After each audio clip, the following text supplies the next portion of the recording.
an email to cover any unanswered questions. Let me just move something really quick here. Oops, going a little too fast. Since many of you are Wyze users, you may already know who we are. I just want to share a few details to help bridge some history.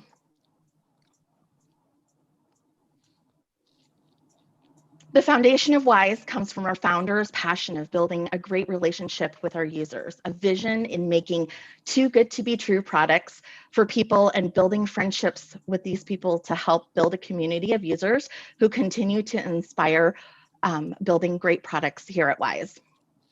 We started in the summer of 2017, and we launched our first product in October of 2017 across 12 teams, and we're still growing. We have software, product, engineering, e-commerce, design, operations, which includes supply chain, accounting and finance, and our people team. And my screen just went dark. Excuse me for some technical difficulties here.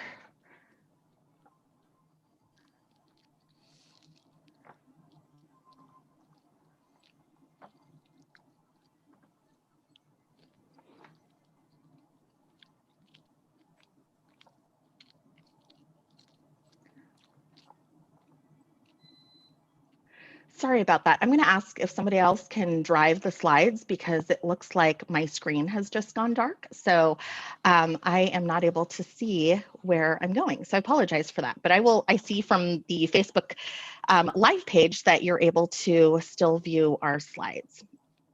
So we also have sales, marketing, and the community team, customer, technical support. We're fortunate to have an amazing head of marketing who has shared some great stories about Wyze. Here's a staff favorite, our lemonade stand video that shows our journey in our Series A funding of 20 million that was just announced in January of 2019.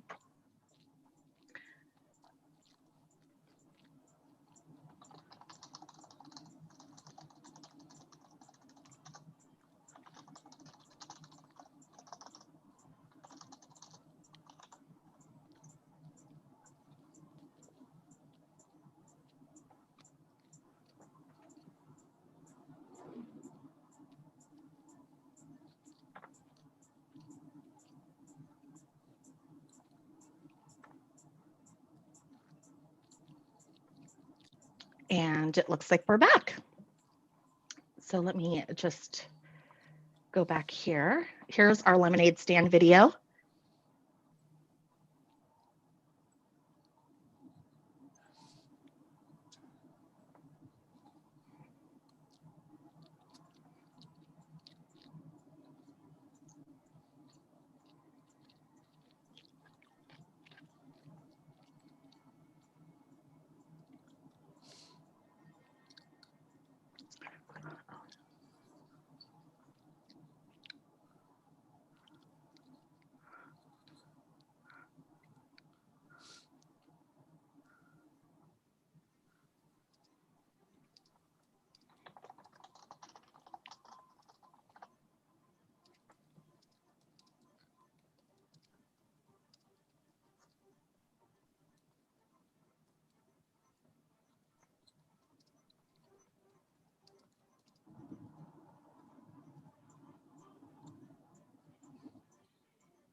Hi, Karen. There is actually no volume. So maybe you can share your screen with the computer sound check mark.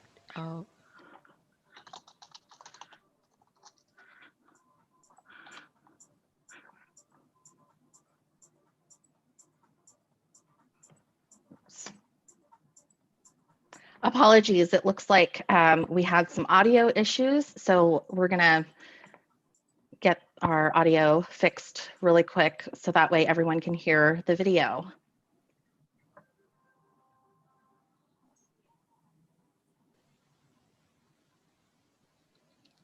You can just reshare the screen again with the computer sound. There's a box below, like when you share the screen, you can just check that off and it'll be okay.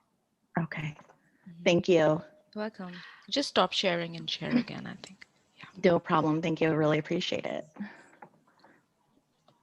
see. For some reason, I'm not seeing that. And also, if there are any users on our Zoom link, the Zoom link is actually for Wyze employees, and we're having all users that are attending joined through YouTube.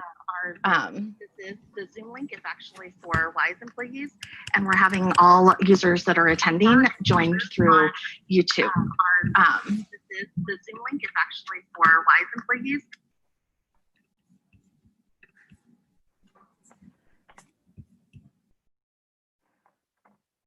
Let me see.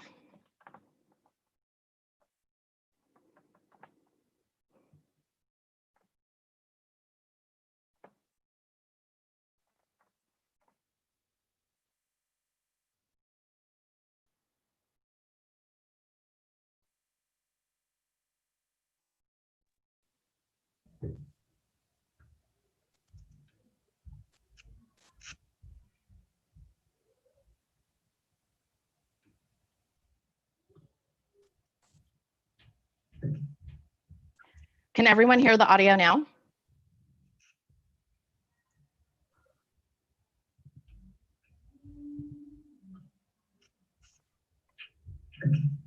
I can hear the audio. Hang on.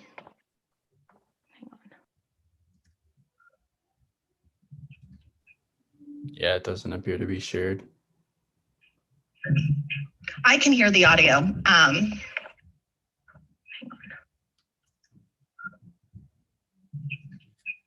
Yeah, it doesn't appear to be shared. I can hear the audio.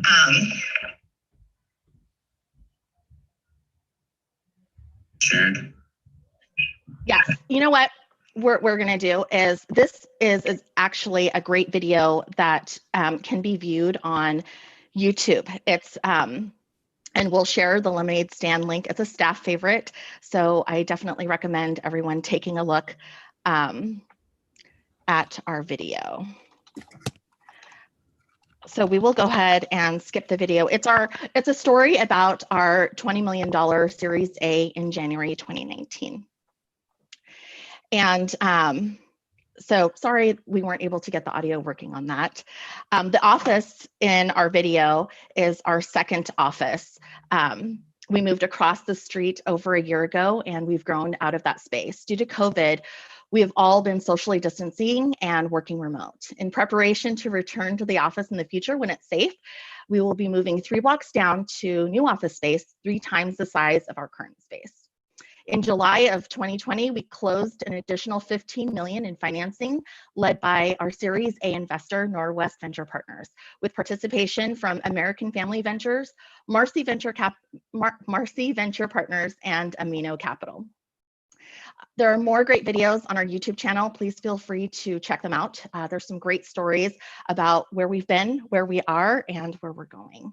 And after the session, I can also send out an email so all of you can see what those videos are.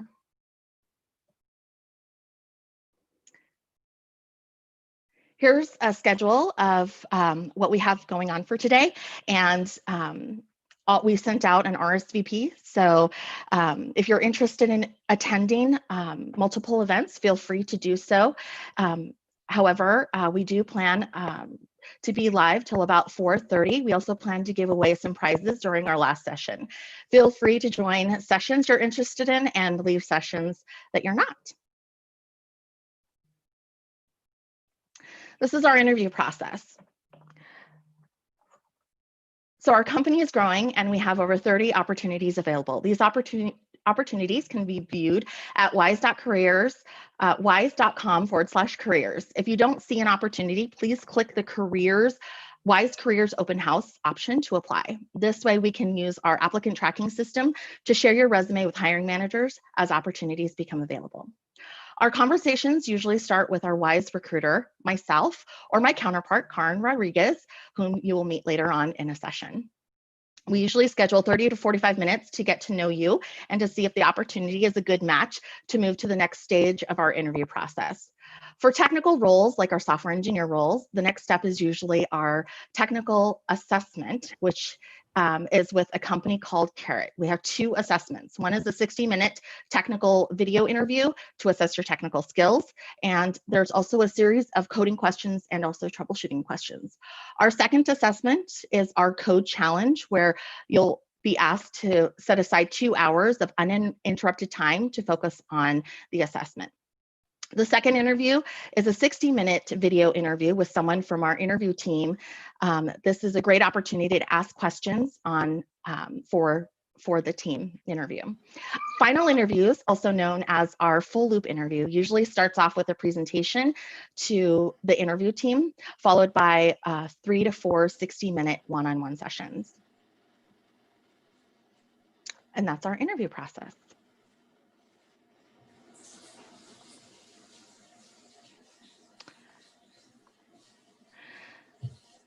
So for questions, we have a few channels that we set aside for questions. Of course, we have our chat channel here. However, it can be difficult to scroll through all the questions. We created Google form to collect questions during the event, and you'll find the link here. I know Gwendolyn's going to be sharing that link throughout the session, so everyone has the opportunity to send in questions through our Google form as well. We also gathered some questions during the initial RSVP. We will also include as well. If your questions don't get answered, we have your contact information and in the forms, and we will make sure to get your questions answered. Feel free to send your questions to careerday@wyze.com, and we will make sure to send a response. We also want to take this opportunity to talk about Wyze Week. So we're celebrating Wyze Week this week, and we will have special events and deals going through October 30th. First off, and I know many of the users out there probably received an email from us at midnight. So we do have some exclusive offers on wyze.com and also on our app. This will be going all week long, which includes some of the ones that we've already talked about as free shipping on orders $33 and more. Also a free Wyze lock pad with purchase of a Wyze lock, free 3 months of Cam Plus with the purchase of our Wyze Cam V2 or PAN. On Tuesday, October the 27th at 10 a.m. Pacific time, we have a big product announcement, so stay tuned. On Thursday, October 29th at 12 p.m. Pacific time, we'll be live again on YouTube. It'll be an AMA with the Wyze team.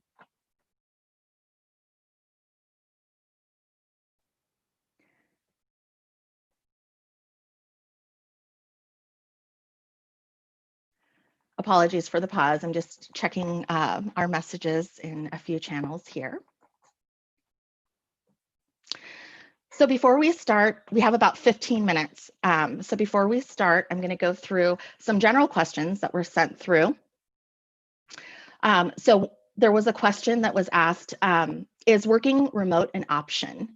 And we currently all work remotely until it's safe to return to the office. So Wyze employees have been working remotely since February earlier this year. Another question that came up is, do we have a remote culture? And Wyze really never had a remote culture before COVID, but we are, and we strive to be a people first company. So of course, safety first. So we started working remote before it was required.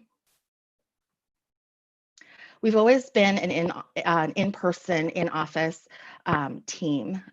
Currently, opportunities that we have now start off working remotely with the expectation that people will either relocate or work in the office when it's safe. There are some contract roles that could be remote. As time goes on, I know that we'll probably have and work out some type of remote culture, but we're still working through what that's going to look like. Another question that has popped up is, what are your new college grad and internship opportunities looking like? So we will know more about new college grad opportunities and internships in late January to February 2021. Over the last 3 years, we've had some great internships, and we have had summer internships. We've also had unconventional internships during the school year for people that are able to go to school and work at the same time. So definitely stay tuned and send in your resume to our wyze.com/career site, and we'll make sure to communicate that with you. Do you sponsor OPT? When we have new college grad opportunities, yes, the USCIS office hasn't made any changes to OPT, and we are accepting candidates who are on OPT. Do you sponsor H-1B visas? Recently, there have been some restrictions and changes through the USCIS office, and we're looking at H-1B transfers case by case. Those were all of the general questions that we had. So I'm going to look to a couple of our channels and see if we have more questions to add.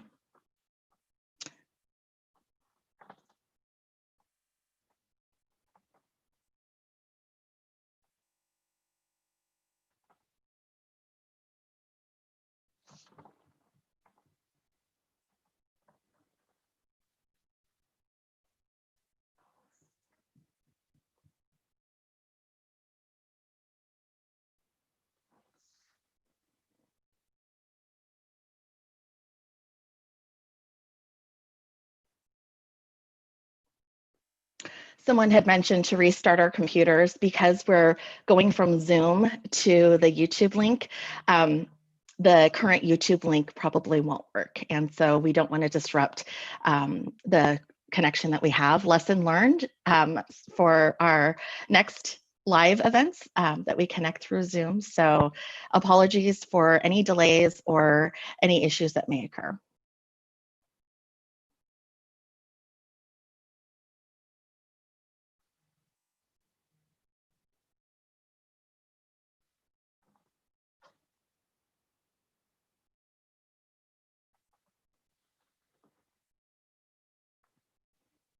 We have many more questions that will probably be answered during the specific sessions. So if there are no more general sessions, we will start our next session in 10 minutes. So feel free to use this time to take a break, and we'll come back here in about 10 minutes.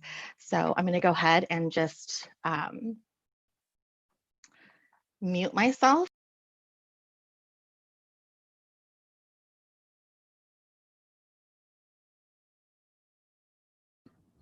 Hey, Karen, can I ask a question? Sure. Hi, I'm Akriti. So when I joined, you were talking about the interview process. So I missed out that whether it was for software engineer or for the product. When I joined, you were talking about the interview process. It's actually for both. So if we have a technical screen, then we include the technical assessment portion. And if we don't, then it's just going straight to the second interview stage. Akriti, I really appreciate you joining the session, but the Zoom session that you had joined is specifically for Wyze employees, and because we can't change things up. Okay, so sorry, I got no, the no, email no, it's okay. you. Oh yeah, no worries, no worries. So if you could just join in through the YouTube link, that would be great. Okay, cool. Thank you. Yeah, no, thank you very much. I really appreciate it.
Can everyone hear me okay?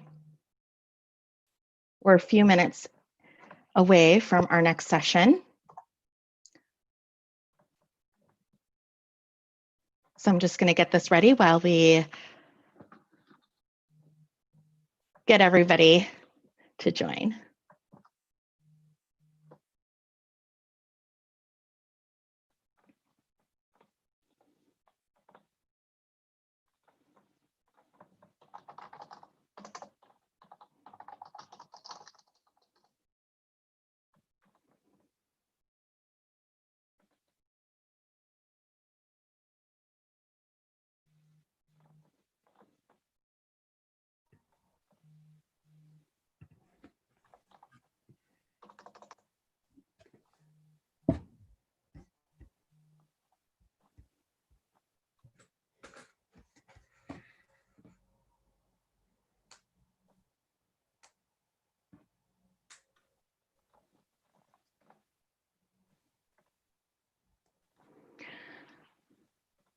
So there was a question that was asked during our break here, and that was, is there a chance of networking with the speakers, or should we try to connect with everyone over LinkedIn? So yes, please do try to connect with us on LinkedIn. And next time we run a session like this, we will take a look at how we're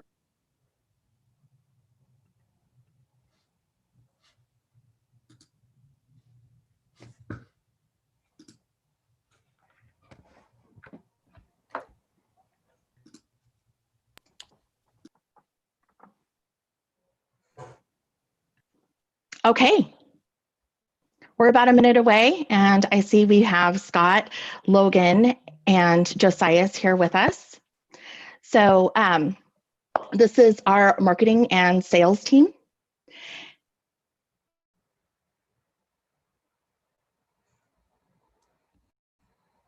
Hello, hello.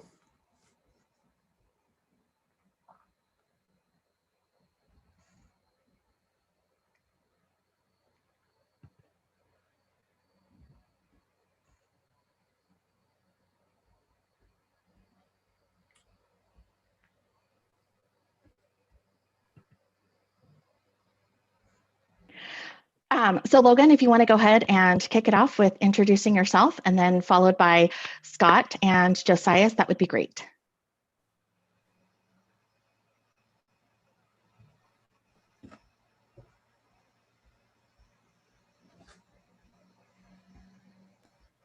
There we go. Sorry, I wasn't able to unmute myself there for a second. Yeah, so my name's Logan Dunn. I'm the head of growth here at Wyze. And what that means is, well, as the marketing and the sales team, two separate Logan, arms and then inside of... We can't hear you. Oh, let me fix that.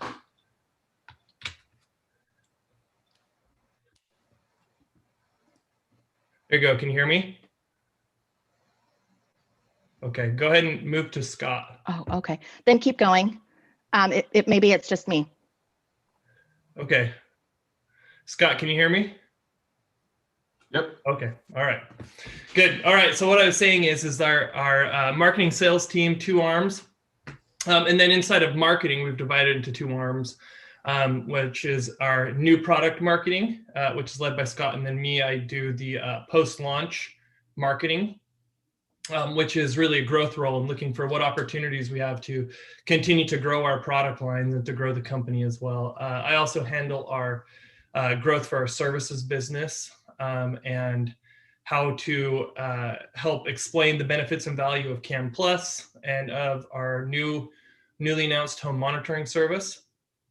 And so, yeah, I've been at Wyze now for about 15 months. And previously, I've come from a background of e-commerce and marketing. I used to work for 3M and then a small e-commerce packaging company called Clear Bags previous to Wyze, and I love it here.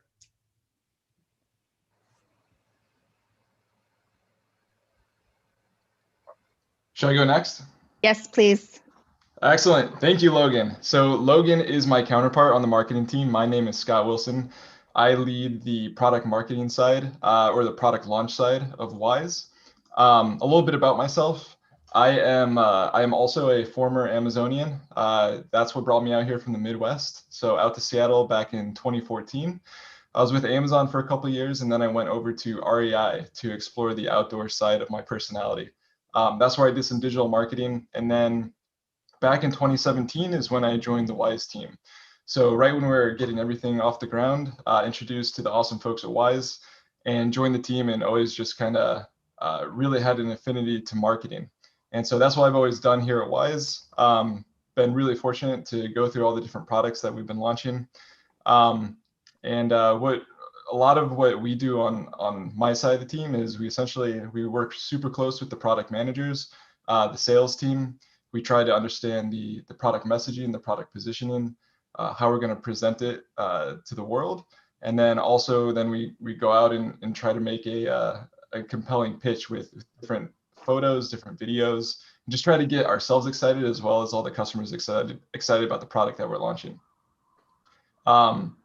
So the opportunities that we have available on our team, we're looking for a lot of creative people on our side. We're looking how to really continue driving our brand, the visual identity, the values of our brand, and also just the tone and voice. So we're really trying to solidify like who we are as a brand and drive that forward.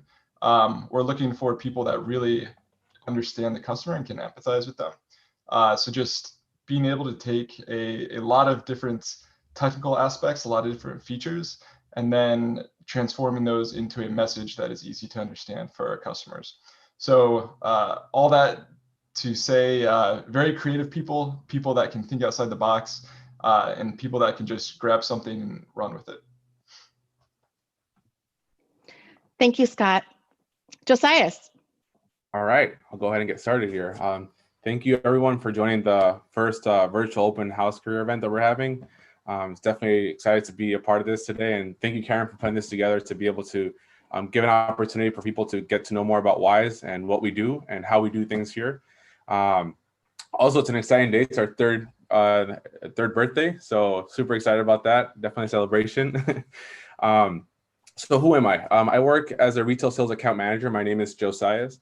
My direct responsibilities include working on managing our vertical expansion into the pet market. So right now I've helped this year launch Wyze into two main pet channels such as PetSmart and Chewy.com, which are two of the largest pet retailers in the US. I also manage another account here called Micro Center, which is our first retail store partner. So that's kind of like my main responsibility is managing these retail channels. But of course, being a part of a startup, you get to wear many hats at a time. There's always different projects that come up along the way while working at Wyze. And that gives us the opportunity to be able to have a lot of cross-team collaboration, help to get involved in different activities within the company. And throughout I guess I've been here for over 2 years now, so it's definitely been exciting to see the growth of the company. You know, from being in an office that was big for us at the time when we had 20 people, to being cramped up and having to have meetings in the lobby or in the kitchen room or wherever you could find space to be able to really meet with others and have a meeting to get things going. So being able to see that to where we are now, where it's 3 times the size of where we were before when we were cramped up with 30, 40 people, and still now looking for more space to continue to grow. It's definitely exciting to see the path that we're headed towards. And this is one of the questions that I think that comes up the most when we're talking internally with teams at Wyze. Why Wyze?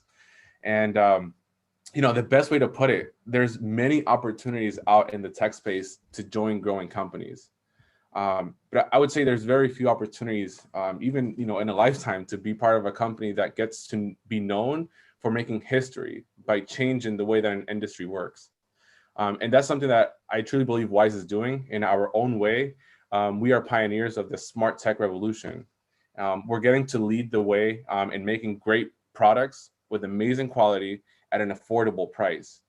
And we want to make sure also that we include our users, you people that are actually in this conversation right now with us in this call, to help make decisions of how a new product is created or how it can be better. And I truly believe that Wyze is one of those companies that will make history if we aren't doing so already.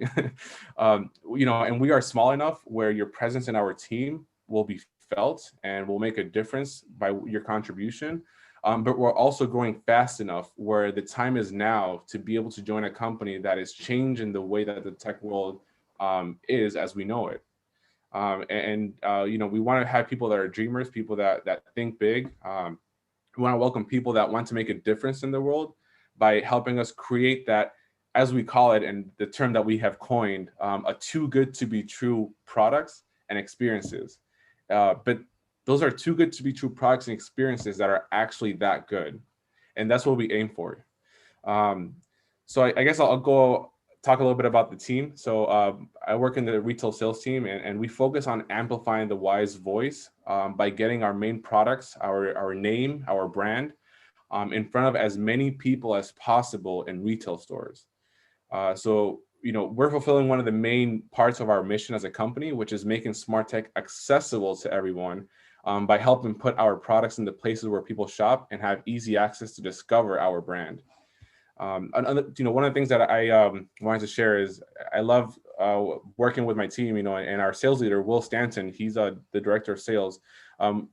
He has been able to help us get focused on setting clearly defined goals, which provide a great direction when pursuing or achieving goals. So that's what you can expect from the sales team. We partner with almost every team at Wyze to help achieve our goals. Karen, would you like me to continue, or should we kind of let some more questions I have? Yeah, absolutely. We have a marketing question here. Can you describe an average day for the positions of creative product marketing and also the customer engagement marketeer? And I'll have either Logan or Scott help with that question.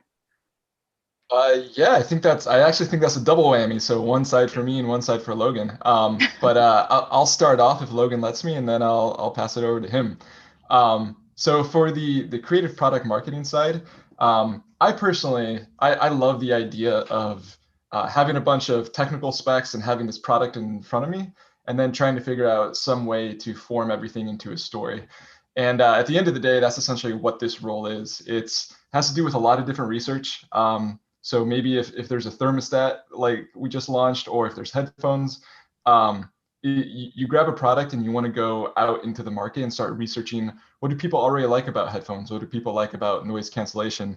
So you really start forming the story, and then you need to translate that story from inside your head in words into photos, images, and a product page that is going to be easily consumed by customers and easily understood. And so when we're thinking about this role, like what is the day-to-day, it is a ton of back and forth with the product manager. So understanding, why did you put this feature here? Why did you decide to do this feature instead of this feature? What is your intent with this feature? So you really just try to understand the why behind everything. And then you try to translate that into like, how does that feature benefit the customer? And that's kind of the story you get to build. And it is a very difficult thing to do, but that's what I really love about it.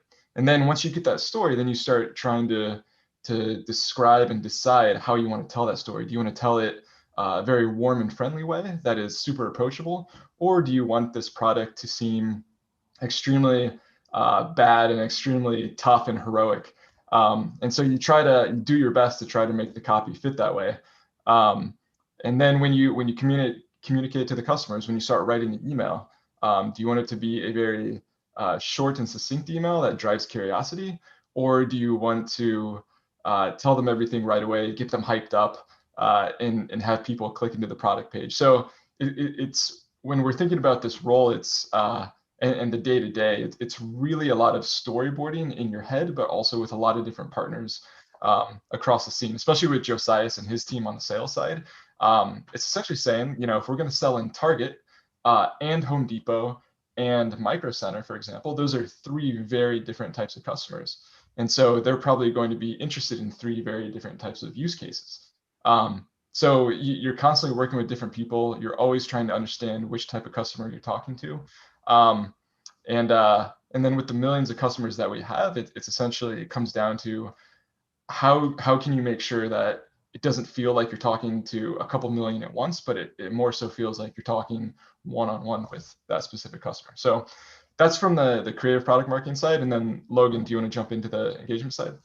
Yeah, sure. So great explanation. Scott is really like best in class at this stuff.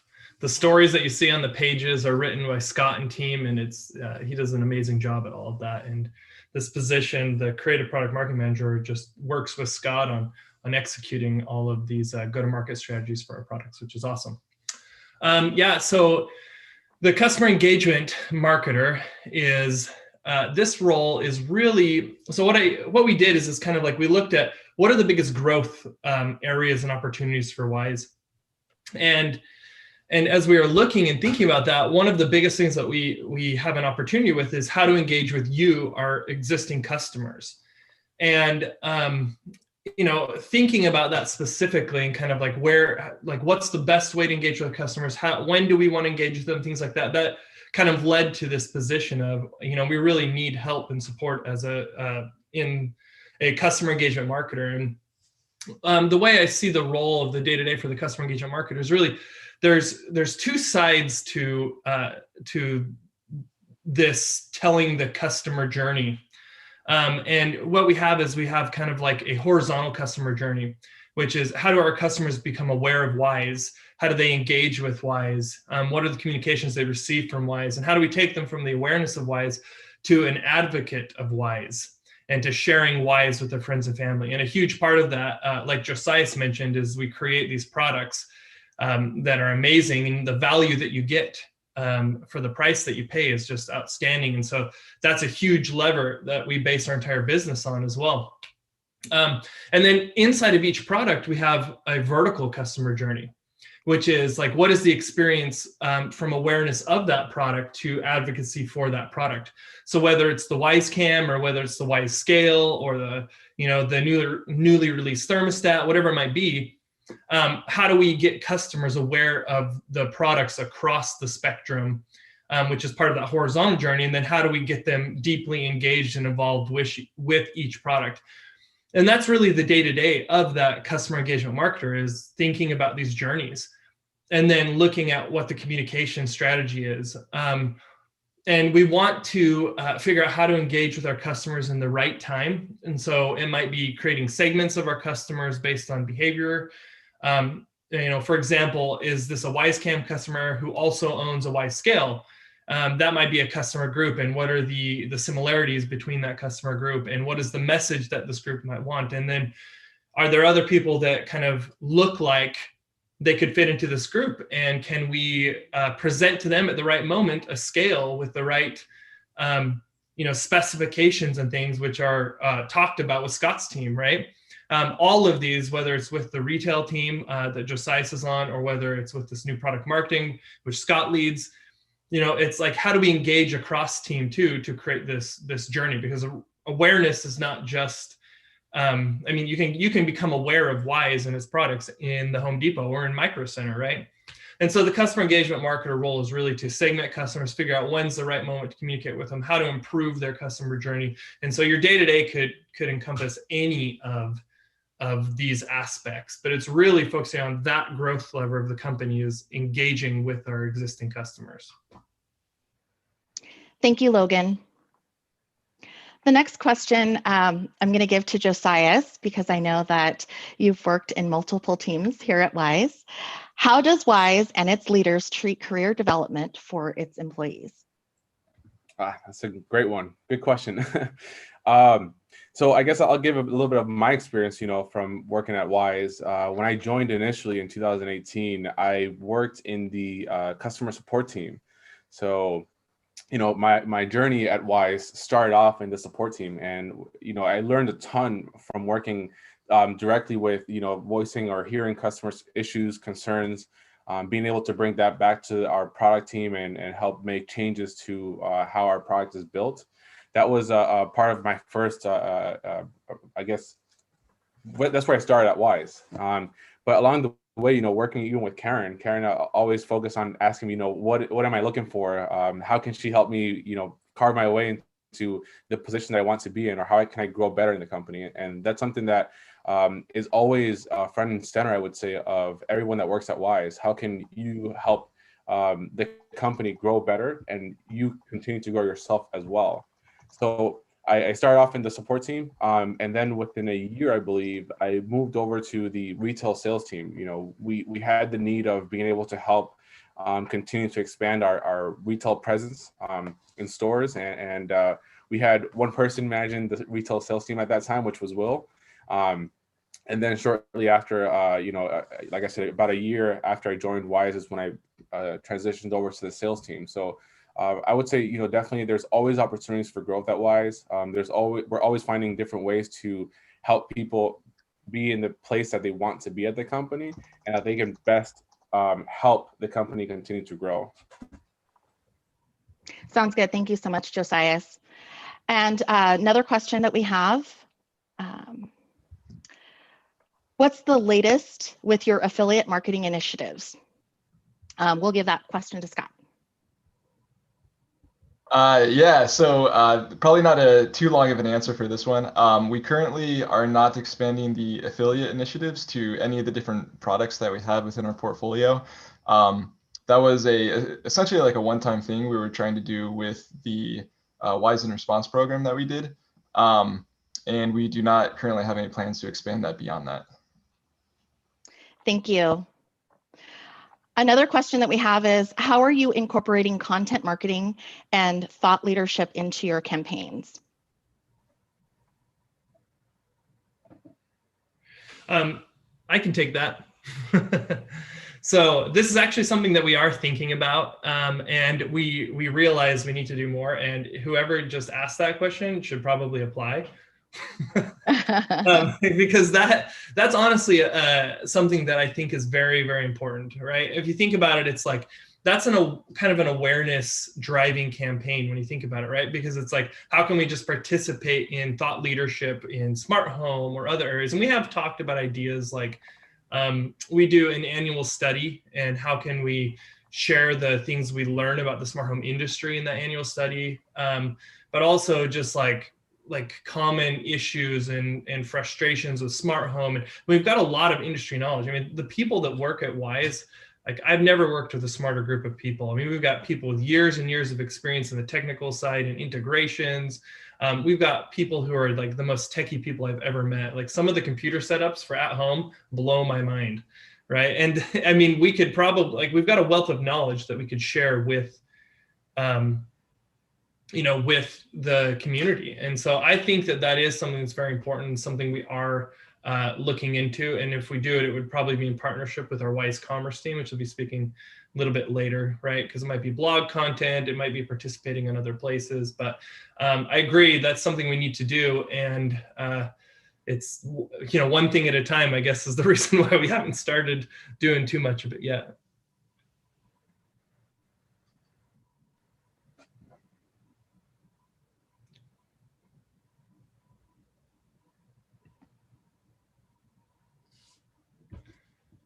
Yeah, Karen's muted, but while she unmutes, we just got a comment on our Slack channel from Amy, who's going to be speaking a little bit later, but she says, bring back the podcast. And yeah, that's exactly the example of stuff that we need, the kitchen talks with Amy and team. So yeah, totally agree with that. Thank you, Logan. And it looks like those are all the questions that I see for marketing. Let me just check one more channel. We have 3 channels, so I apologize. While you're doing that, Karen, I just want to pop in and say hi to all the people interested in marketing. So I'm also on the marketing team. This is the greatest team in the company, in my opinion.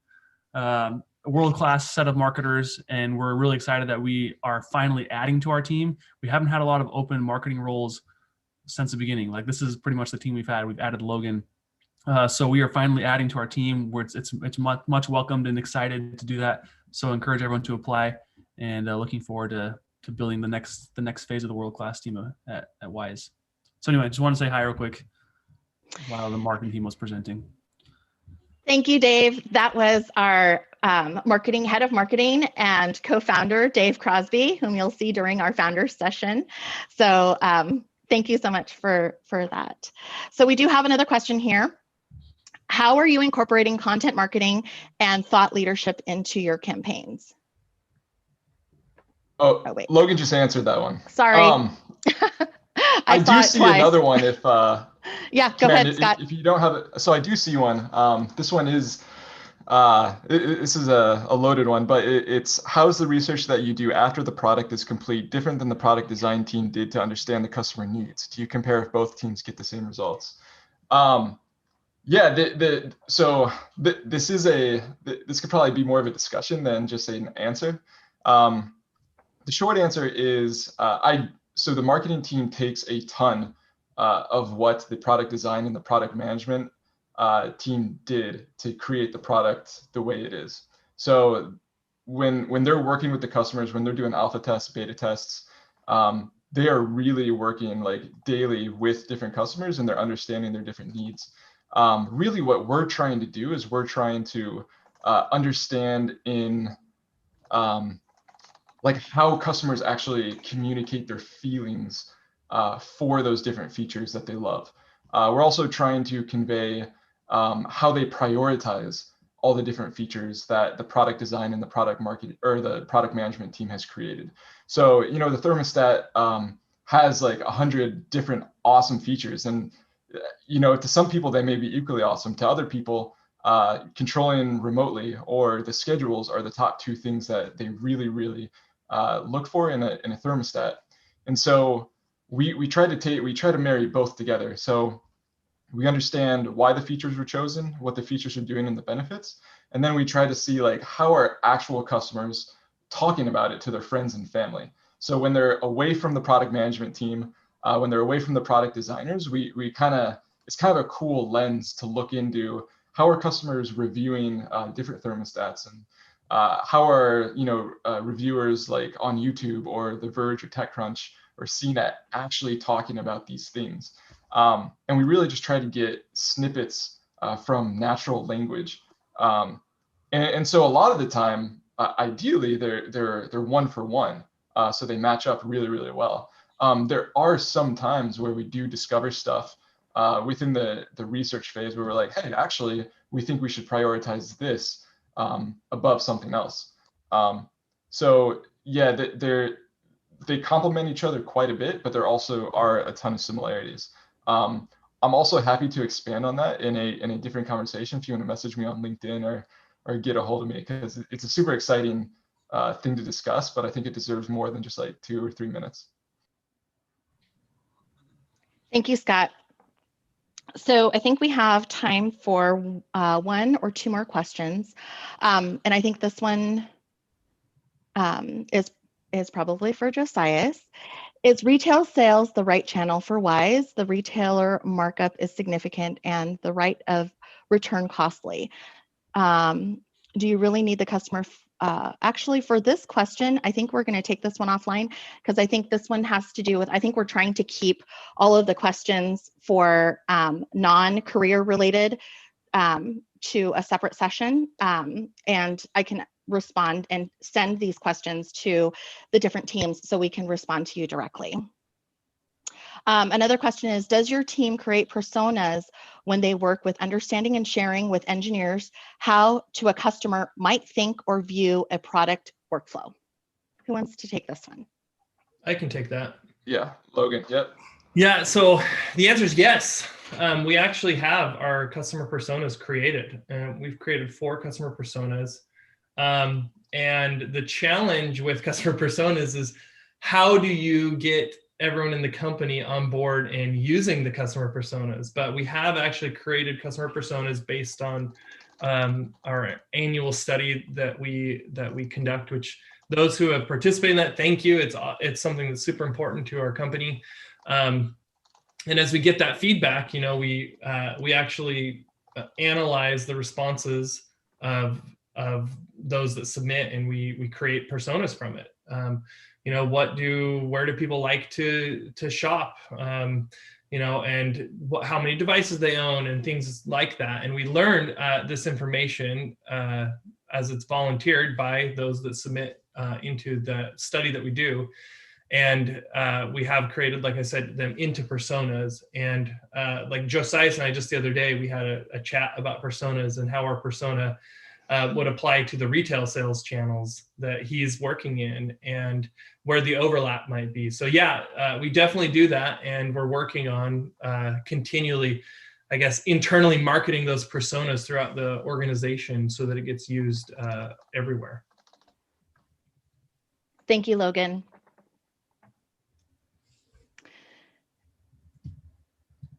Let's see here. I think that those are all the questions that we have for marketing. I'm going to jump in to, we have 2 minutes left. Hey, Karen, I wanted to say a Yeah, quick. go ahead. Yeah, no. So I think that I one of the things I probably didn't mention is what are we looking for at the retail sales team right now? And in 2019 we started off with one person on the sales team, and then we grew to 2 people. Now in 2020 we grew again 100%. From having 2 people to having 4 people on our team. And as we continue to grow our presence and we continue to expand into other retail stores, we will need help managing those new channels. So that's where you come in if you're interested in working in the retail sales team. So we're looking for people that can help us manage these new accounts. And ideally, the things that we're looking for within those people is people that are passionate, that have attention to detail, self-starters that don't wait to be told what to do, but are leading the way in finding problems and finding different solutions for the problems that they find. I think Scott mentioned this one before as well. Thinking outside of the box is very important for us. And this is something that you and our CEO always says, actually, which is, we want dreamers that think big, but do small. And the idea of that is, we want to have a big vision, but we also want to make sure that we can always put one foot in front of the other, because that's the only way to be able to walk a mile, right? So there's a lot of there's a lot of situations that we face and that we will continue to face at Wyze in the future that won't be easy, but we want to be able to find people that are willing to take up those challenges and find ways to continue serving our mission to our customers, that we're making smart home tech accessible to everyone. So yeah, that's a few of the things that we're looking for in the sales team. And if that sounds like something that you would be interested in, then please feel free to apply right here. Thank you, Josias. And I must say, we, in our Kirkland office, being a US-based company and being in Kirkland, Washington, of our 120 plus team members, our marketing and sales team, surprisingly, are our smallest teams. So we have, because I think in other consumer IoT tech, you see giant marketing and sales teams, and it's amazing what our marketing and sales teams have done. So thank you so much. The product definitely helps sell itself. So that's Yeah, I mean, it's like what Scott wrote for the doorbell, right? Small but mighty. Woo! Absolutely. Thank you so much. So we are up next. Really appreciate all of your time and joining us today for the Career Day. And we are on to our next session. We have our product team. We have Chao Zhang and Li Tan. Let's get their Hello, videos everybody. up here. Hi, Li. Hi. And then we have Chao Zhang, Senior Director of Product Marketing, and Li Tan, Product Manager. Chao, do you want to introduce yourself, and then followed by Li? Oh, Chao, you're muted. There we go. Hi. Thank you, Karen. Sorry, I was muted. I was really enjoy watching Scott, Logan, and Dave talk about, and Josias talk about the marketing team. So marketing team work with product team very closely. We always give product team sometimes hard job, sometimes easy job to sell the product. Yeah, so first say hi to everyone. Thank you very much for joining the Wyze Career Day and celebrating Wyze 3-year anniversary together. As Karen said, my name is Chao. I'm based here in Seattle, Washington. I'm the Senior Director of the Product Management in charge of the Wyze camera product line. I joined Wyze earlier this year. Before that, I've been building camera products for more than, I think, 10 years. The way I joined Wyze is actually very similar to like what you did today. I heard about Wyze, and then I bought a couple of Wyze products, and I really love it. And then I get to know the people in Wyze. I found out that people are super smart and friendly. The environment is, open and welcoming. But last but not least, I found out Wyze is building a lot of cool products, and I just cannot resist to join. We all know Wyze is a, sorry, excuse me. It's an established startup, meaning the Wyze has found a great product market fit, growing exponentially. I think there's no so many opportunity in your life to work in such a great company and this great stage. So I decided to join Wyze by rejecting many other offers from the big IT companies. I think that's about me. And joining today, as Karen mentioned, there's another product manager from the camera team, Lee. So Lee, I want to hand over to you. Do you want to introduce yourself? Yeah, thanks, Chow. So my name is Lee. I'm a product manager in the camera team. Right after the launch of the very first Wyze Cam, I joined Wyze in December 2017, and it's been a great journey since then. So I chose Wyze because when I first introduced to its mission, it was eye-opening to me. So we're making too good to be true products for every home. I want to be part of that. So during my time here, I've worked on Wyze Cam, Wyze Cam Pan, and our latest battery-powered outdoor camera. So our team is essentially responsible for launching camera-related products. So it could be a brand new hardware or a feature in the app. So we also work very collaboratively with cross-functional teams throughout the whole product development cycle. So dedication to meeting product launch deadlines without compromising on customer experience is a key to our team's success. So maybe Chow, you can discuss, talk about our current openings and what kind of people we're looking for. Yeah, as we know that in Wyze view cameras, a lot of cameras and non-camera product too. And we know the Wyze Cam V2, Wyze Cam Pan, and Wyze Cam Outdoor, and the upcoming doorbell you have seen. So we have a lot of camera products, and we are building even more very cool products in the upcoming months. So we are quite short-handed at the moment.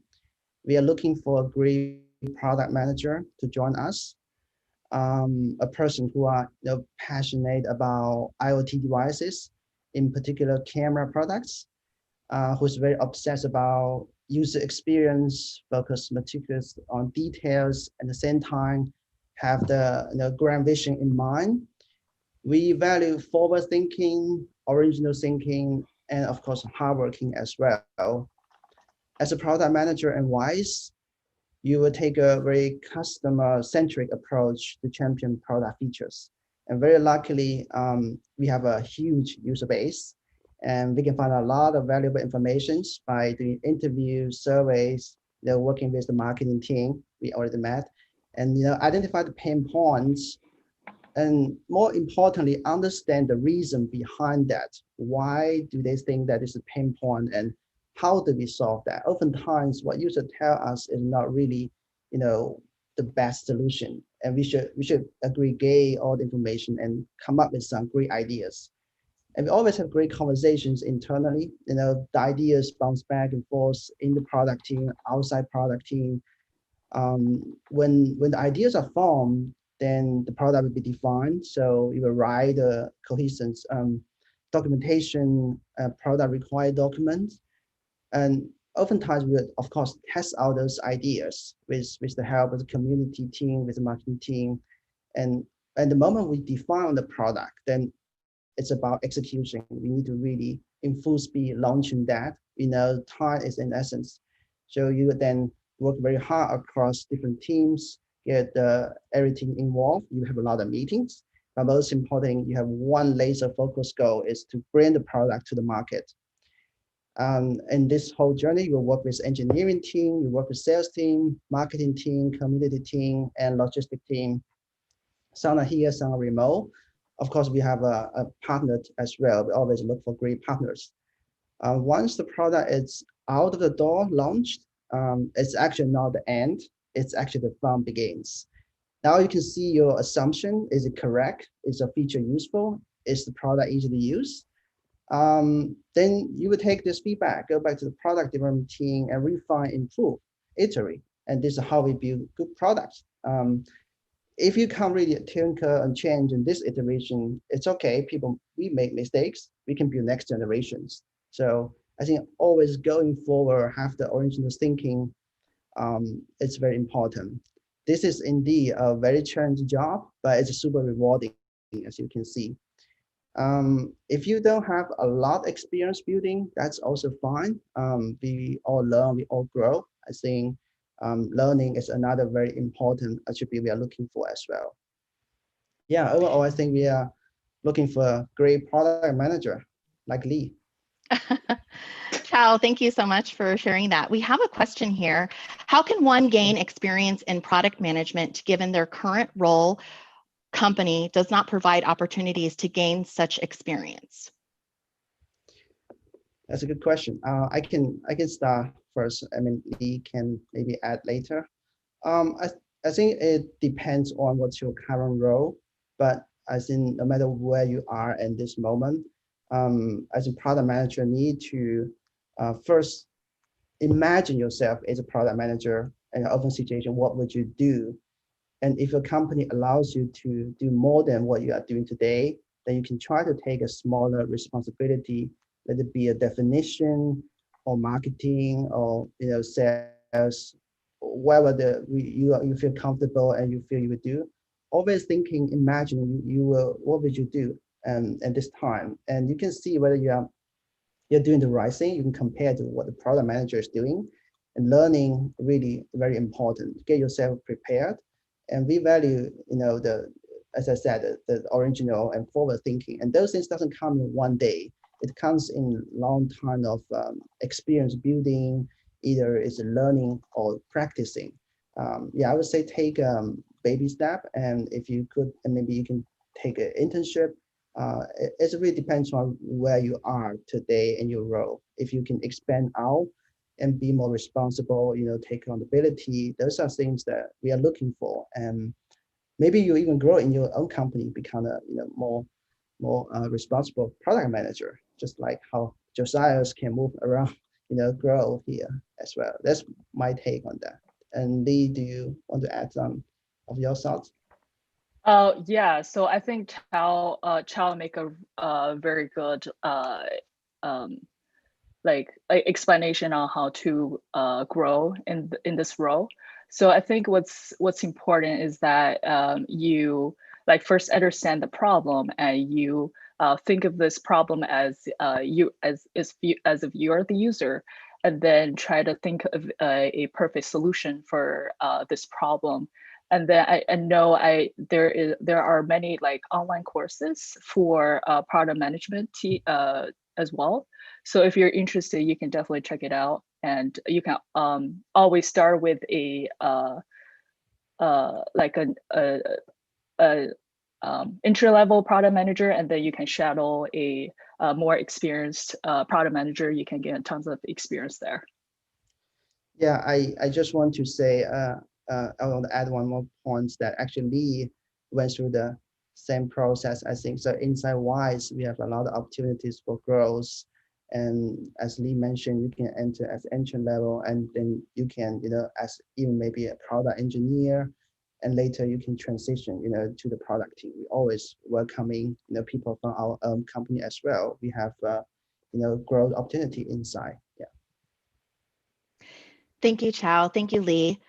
We have another question here, which is, what is the advice would you give someone that feels passionate about product management, but feels lost about where to start? That's a good question.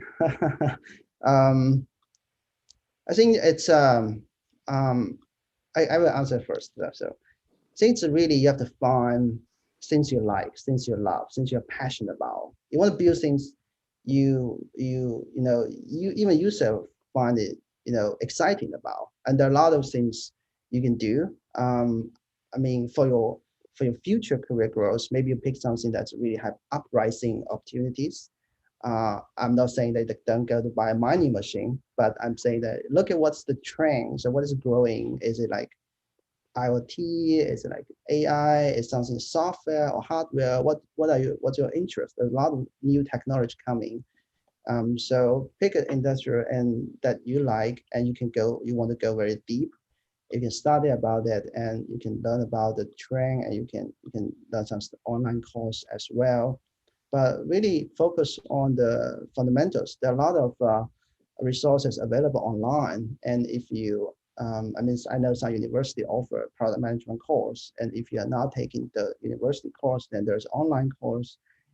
So I think finding the area you're interested in and go deeper and start training yourself in those necessary areas like interviewing, understand UX, understand product development, and it will be super beneficial if you really understand technology very deeply, because you're going to interact with multiple teams. You're going to interact with not only engineer, but sales and marketing and manufacturer.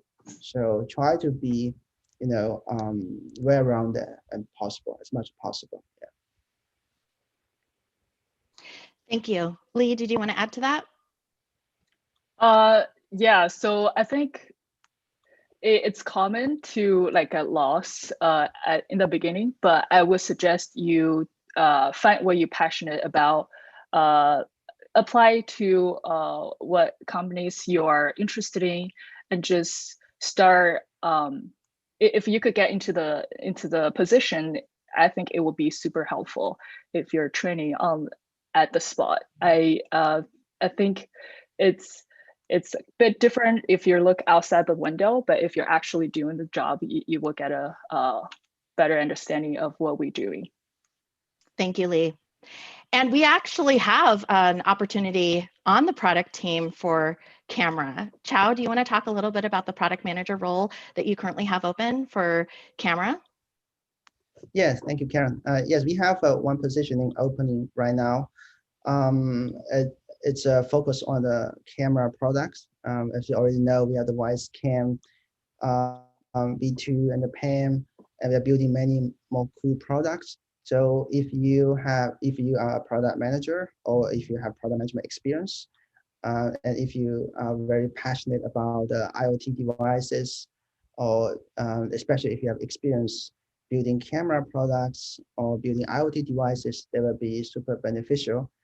I think you also need to be very good in communication. We will work with international partners as well, so we need to work very hard, hard working to know the requirement too. Not all the time. We have work-life balance, of course. It's fun to work in Wyze. I think that's pretty much. We are very open. We welcome all kind of candidate. Is more of conversation. As you talk to Karen, and you talk to me, and it's get to know you. That's the most important. I want to see what you did before, what you could apply, what your previous experience to the current experience, and also what's your opinion. You need to have your own ideas and opinions, and the most important and give me the why. Why do you do that, and why do you not do that? Because when you build a product, it's oftentimes you want to build a product for everyone, then you will put all the features inside, but that's impossible. It takes an infinite amount of time and resource to do that. So you have always made trade-offs, and those trade-offs really hard to make, and you can back by data, you can back by research, you can back by industrial trend.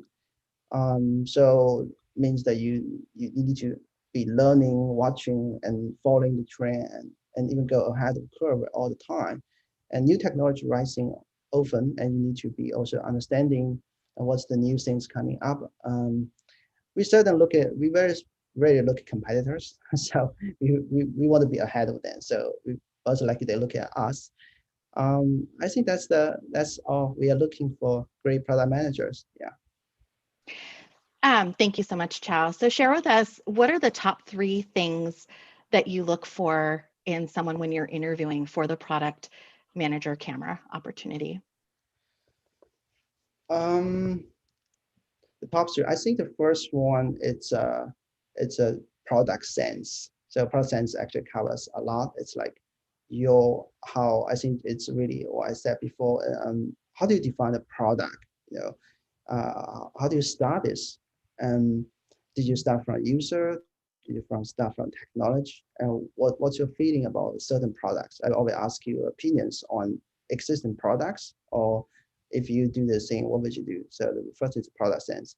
Second, I think it's the communication. I think communication is very important because you are almost like the hub of you're the hub of all the information. You need to in and out, talk to different teams, and try to balance. And there's always resource constraint. You need to, convince your partners or convince your team member and convince other stakeholders. So communication is very important. The third thing I think is user empathy. Because we build product for users, we want you to be friends of the user and understand pain points and willing to tinker and interact with them and get feedback and feed it back to the dev team. So these are the three things I think the top three I would say. But there are a lot of others. It's product manager is really an all around person, I would say. It's not only limited by three. Yeah, this is three on top of my head. Yeah, thank you. Sounds good. No, thank you, Chao. Lee, one of our interview processes includes a full loop, and I know you're part of the full loop interview team. So when you're interviewing, what are you looking for in someone during your time with them? Oh, yeah. So when we first introduce, when we first interview the candidates, so we're looking for someone that is, first of all, passionate about what Wyze does, of course. And then if they have relative experience and they have similar background, that would be awesome. But we're also, like Chao said, we're welcome new graduates, and you can start train from the very beginning. Another aspect that we're looking for is being results driven. So in our product team, so we're work with a lot of teams, sometimes overseas as well. So you sometimes have to work like crazy hours when it's approached to, for example, product launch. So that I think is very essential in working in the product team. Yeah. Thank you, Lee. Another question that we have is, do you feel that a product team member, of course, we're all working remotely now, but do you feel that in product, specifically for the role that we have open now, that this role could be remote? So okay, I think I will answer it first. I think that even though we are remote, I think Karen mentioned that we will eventually back to the office. We would prefer to relocate if you are not in Washington State, or if you are in Washington, that's great. So we have someone that can travel a little bit to here, maybe around Seattle, that's fine. But we do really want people to stick together and to, after the COVID, of course, to have the conversations and have the face-to-face meeting time, and it's important to to be embraced into the company and get to know the people, and the conversation and the idea sparkling, I think, happens a lot during the face-to-face time. We would like to have you relocate to Seattle, and anyway, Seattle is very beautiful. It's a nice city. It's a nice Pacific Northwest. A lot of place to go hiking, and don't worry, we will take care of you. Thank you, Chao. I'll add to that a little bit. I think that Wyze is such a cross-functional team. Like I have seen when I'm in the office, when we have been in the office pre-COVID, all the different teams working cross-functionally together. So I can see why we would need somebody or prefer somebody to be local. So that way, when we are back in office, we're able to continue that person interaction, pulling people into meetings and whiteboarding and sharing. Lee, would you like to add at all? Yeah, so most of the team is still based in Seattle. So hopefully when after the pandemic, we can get together, enjoy some nice weather, and yeah, so we essentially still prefer people to relocate to Seattle if everything clears up. Thank you.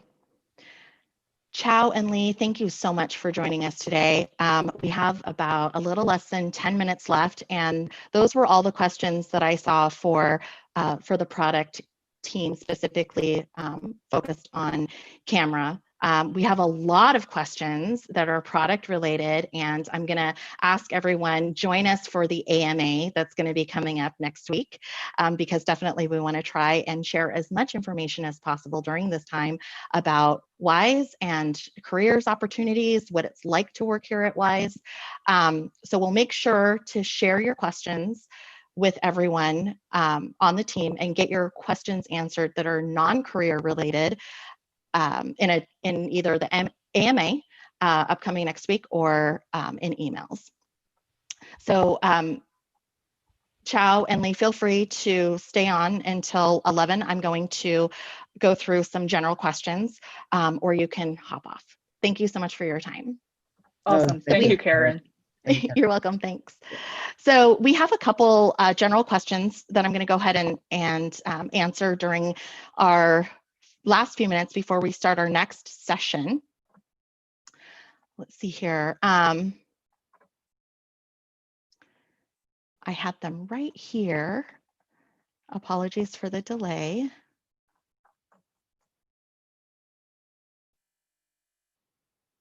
Let me turn my camera back on here. Wanted to make sure that everyone got a chance to see. Everyone's going to see me all day, so want to make sure that everyone has the opportunity to see other people.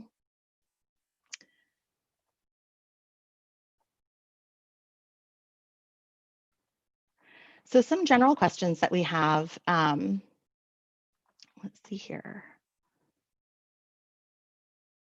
What is a day in a life like as an employee at Wyze pre-COVID and post-COVID?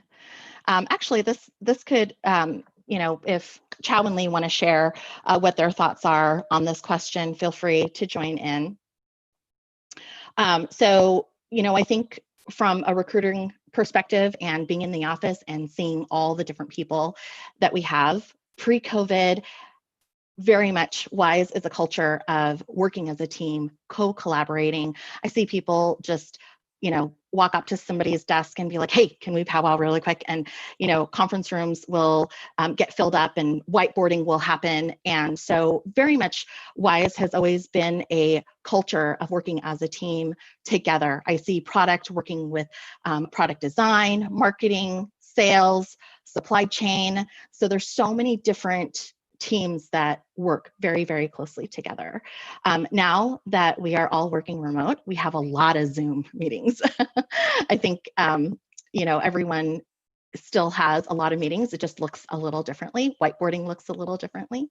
And so definitely, you know, when I go back into the office, I actually was just there. We have a small group of people that go through a series of questions that can still join. You know, people ask me, when are we going back into the office? People are really excited to go back and chomping at the bit. Of course, we want to make sure that everyone is safe. So as far as like what work is going to look like and teams are going to look like after COVID, to be continued. But currently today, we're still very much cross-collaborating. If there's anything that I've missed, Chow and Lee, feel free to share what your experience has been pre-COVID and during COVID working. Yeah, I can add a little bit. So when we were in the office, we have like very impromptu meetings. So sometimes it's hard to get work done during the day because there are meetings all over the place. But again, after the COVID, lots of Zoom meetings. But overall, we work a very productive way. So I think both have pros and cons. Yeah, I can also add a few. Actually, I joined just at the moment the COVID started, so I actually didn't have chance to go into the office. But even though I did everything virtually, I still feel very connected to everyone at Wyze. So the person team take good care of the onboarding and make sure I have all the equipment needed. So I don't see any problem, you know, starting first remotely and then joining the team in the office. So I would say that the experience so far is really great, even though this is a very challenging time. I really want to say, the people team and the HR team in Wyze and IT team as well really gave us very good support. So we have everything we needed to start. I feel like, very welcomed into the product team. And we have regular meetings. We just had a happy hour yesterday. So even though I missed it, I think. So, but there's always a lot of activities happening, even though we are remote. But I think I really enjoy working here at Wyze because the culture and the openness and the transparency. So I think remote it's working well, but I do very want to go back to the office and meet people, and I'm missing the chatting and the coffee place. So, thank you. Thank you, Chow. Lee and Chow, thank you so much for joining us today. We're just 2 minutes in, so I'm gonna mute myself and get ourselves ready for next up. We've got our Wyze Commerce team, aka e-commerce at Wyze. Okay, thank you, Karen. Thank you, everyone. Thank Looking you, forward to Karen. your application. Thank you.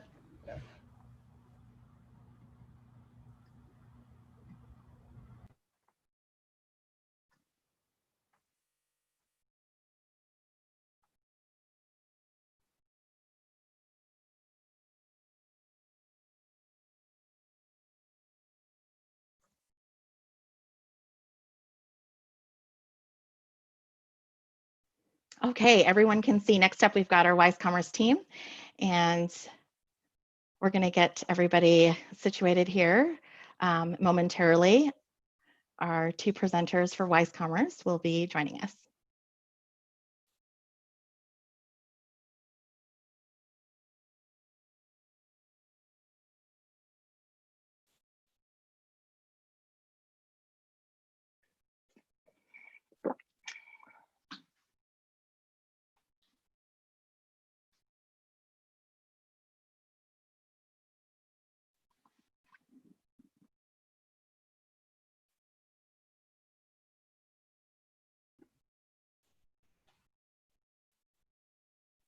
And we've got Anthony and Amy here with us.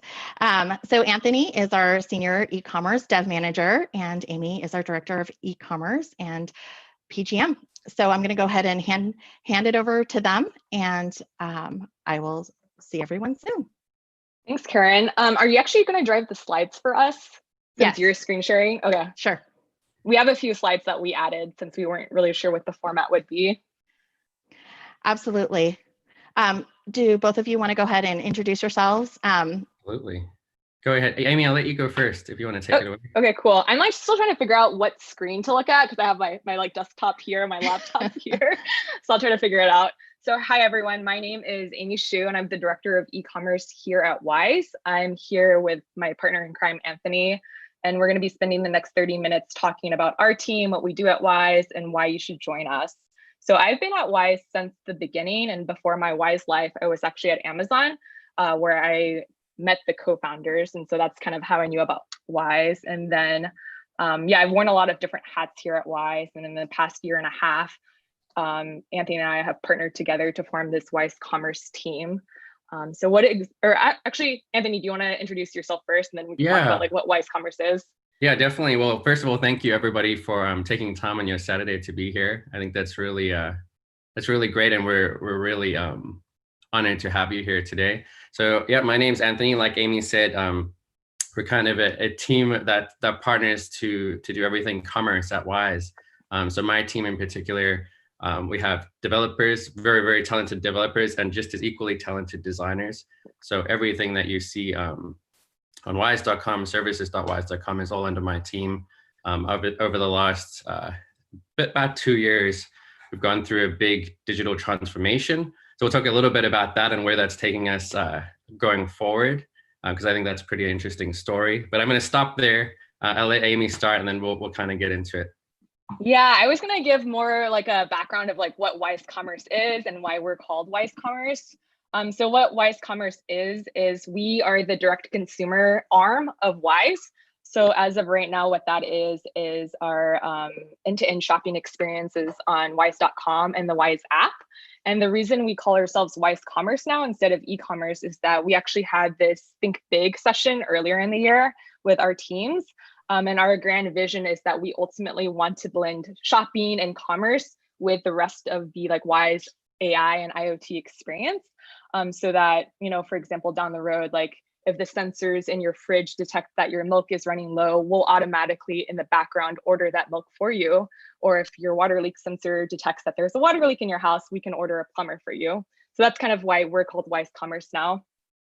And yeah, as Anthony mentioned, yeah, we do a ton of stuff. I feel like we're kind of like our own mini business unit within Wyze. So Anthony's team owns design, development, and building like proprietary technology to support our vision. And then on my team, we're more focused on, I would say, the experience, the customer facing experience. So delivery, shipping, pulling user insights. And then we all work together pretty cohesively on just building out the vision that we've laid. So yeah, Launching that's Wyze Commerce. Week, right? Oh yeah, and then yeah, let's do a pitch for Wyze Week. So that's all on your team. On the team. We're celebrating our 3rd anniversary today, or it starts today and it actually runs until next Friday.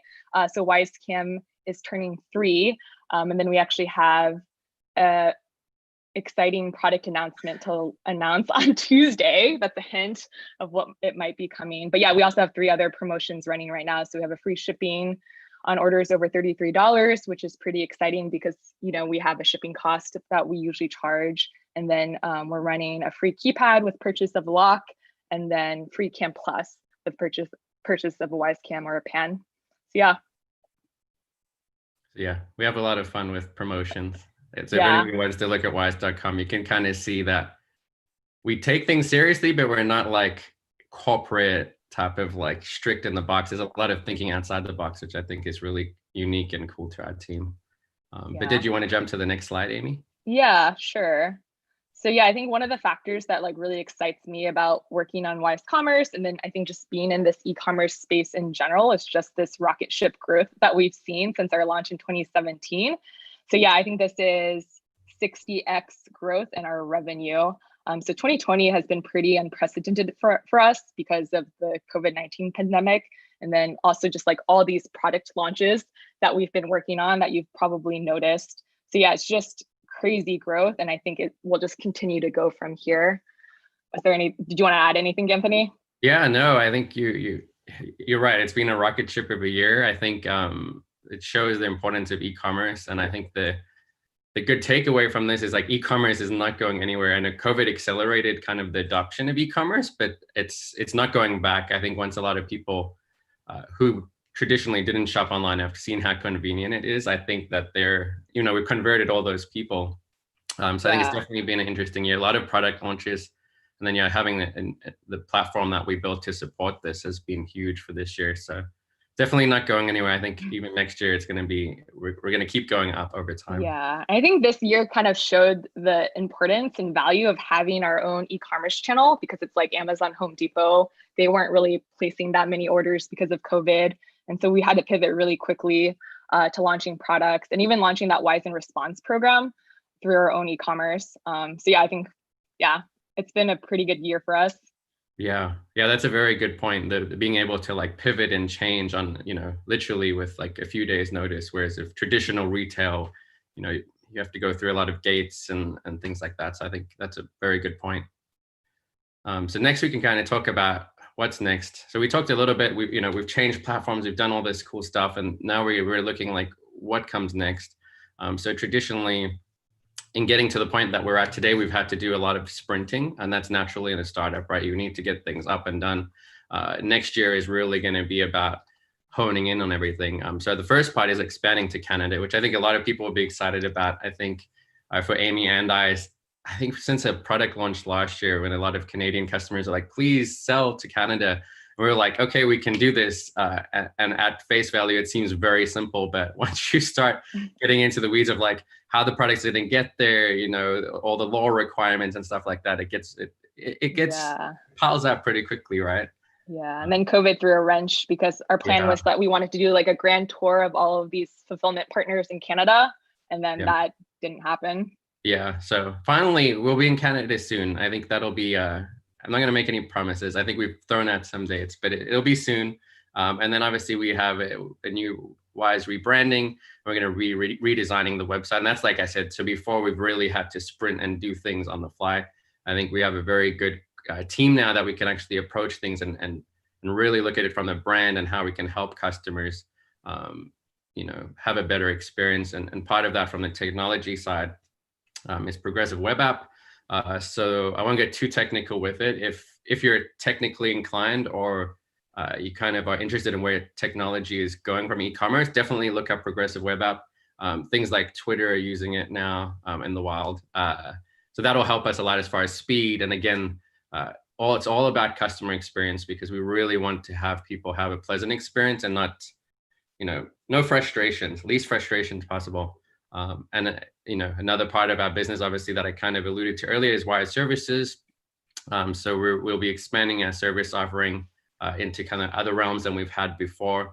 I think that will be very important for our team to integrate, because I think a big thing that Amy and I haven't really mentioned is, I think traditional e-commerce or most e-commerce, they're all about upsells and all of this stuff, whereas our team is really in the belief of, like, I think Amy coined the phrase once of like up help. Like, honestly, we just want to help people realize how it can improve their life, right? So obviously we're not just about like buy an SD card, buy this, buy that. We're really trying to think about it from how can we help people, right? You might not know you can do a certain thing with a Wyze Cam, for example, and we want to be able to present that. So that's part of also the next bullet point there, elevatewyze.com. So right now we're very transactional as far as our pages go. I mean, our pages offer some features, but I think overall as an experience, we want it to be not just an e-commerce, but also a place to get new ideas of what you can do with our devices. Or even if you're facing a problem, you're like, oh, I wish I could do this at home. And then we're able to, kind of show you, an experiment or how to do that. So I think that will be part of it. And then, product launches are not stopping. So we've had many this year. We have a big one on Tuesday, and then a few more this year, but that's not going to stop. So we have a lot more exciting product launches next year. And that's always fun, because we're kind of, every product we're finding a different way, especially for our designers. It's like, how do we show features in unique ways? So I think our product pages are progressively getting more and more feature rich. And that's definitely going to be, we're going to even next year try and elevate that even more. So I think that's all exciting about the upcoming initiatives for next year. All right. And obviously, our team is growing. You saw the 60X. Our team is growing like crazy.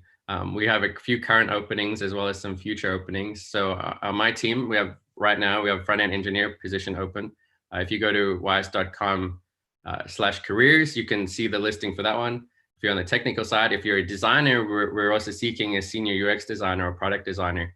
I'm not saying that product designer and UX designer are the same thing. I don't want to get into that discussion, but we're looking for a senior person who can bring leadership from a design point of view and help our designers grow. So definitely check out wyze.com/careers. And also, if you have any questions about any of the positions, feel free to contact us. Also, Amy and I are both on LinkedIn. We can answer questions on there. Do you want to talk about the future openings, Amy, or do you want me to kind of, I'll let you talk about those, or I can talk about the technical program manager if you want. Yeah, you can go first. Yeah, so as we grow, obviously technically, there's going to be different services and different features all over the place. So future openings down the line, we're definitely going to need some people who have that technical program knowledge. And I think if you're somebody who's interested in development, design, and business, then that would be a perfect role for you, because I think that's what e-commerce encompasses, right? It's a perfect kind of marriage between design, development, and business thinking. So if that's something that you find yourself kind of intrigued by, I think that would be a good position for you. And then we have a few other positions which Amy can talk about. Yeah, and I think something that we forgot to mention earlier is that, like, as the e-commerce team, we work with, I feel like almost every single team at Wyze. And so a lot of these program and product management roles we'll have open will kind of touch a lot of different areas of the company. So like we work very closely with like engineering, product, marketing, customer support, supply chain. So yeah, I think it's a great team to work on, especially if you want exposure to a lot of different facets of the company. And then I don't have any current openings on my team right now, but future openings that I've been thinking about are like program manager roles to especially help with international expansion. Like in Canada, that will be a doozy on its own. So like looking for an operations team to help build that business out, and then also looking more for digital product managers to help Anthony's team with testing, you know, design, and driving growth and retention for the e-commerce business. Yeah.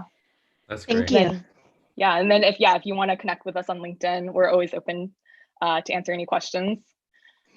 Thank you, Amy. Thank you, Anthony. Now I'm going to toss a question out there for front end. I'm going to start with the front end engineer role. Anthony, can you share what are the top 3 qualities that you're looking for in a front end engineer to join your team? Yeah, that's a great question. So I think as far as front end engineer, obviously experience with, you know, working with designers in the past, right? I think is very important because of, like I said, we're now bringing out product pages that will be a lot more animation focused and feature rich. So I think having that experience is one. The second from a front end engineer is being a driven person, right? So nobody on my team is micromanaged. We're all very driven individuals to the point of I almost have to kind of ask people not to work more. Like we're all so driven. So I think having a personality that's driven and you can succeed in projects by yourself without, you know, obviously we're not sending people by themselves and like do this project. We're a team, we work together. But I think having a self-driven person. And then the third thing is personality. I think we put a huge kind of priority on team fit because like Amy mentioned, we're working so closely, obviously with our team, but also with all these other teams. And having that team chemistry has really helped. We all feel like a close family and we can, you know, give feedback when we need it. But also like say congratulations at the same time, right, on good work. So I think those are the 3 things. Obviously there's a bit more technical background to that we can get in, but I think if I had to choose 3 out of them, that would be it. That's great. Thank you so much. Amy, do you want to talk about the 3 things that you would be looking for in your future openings?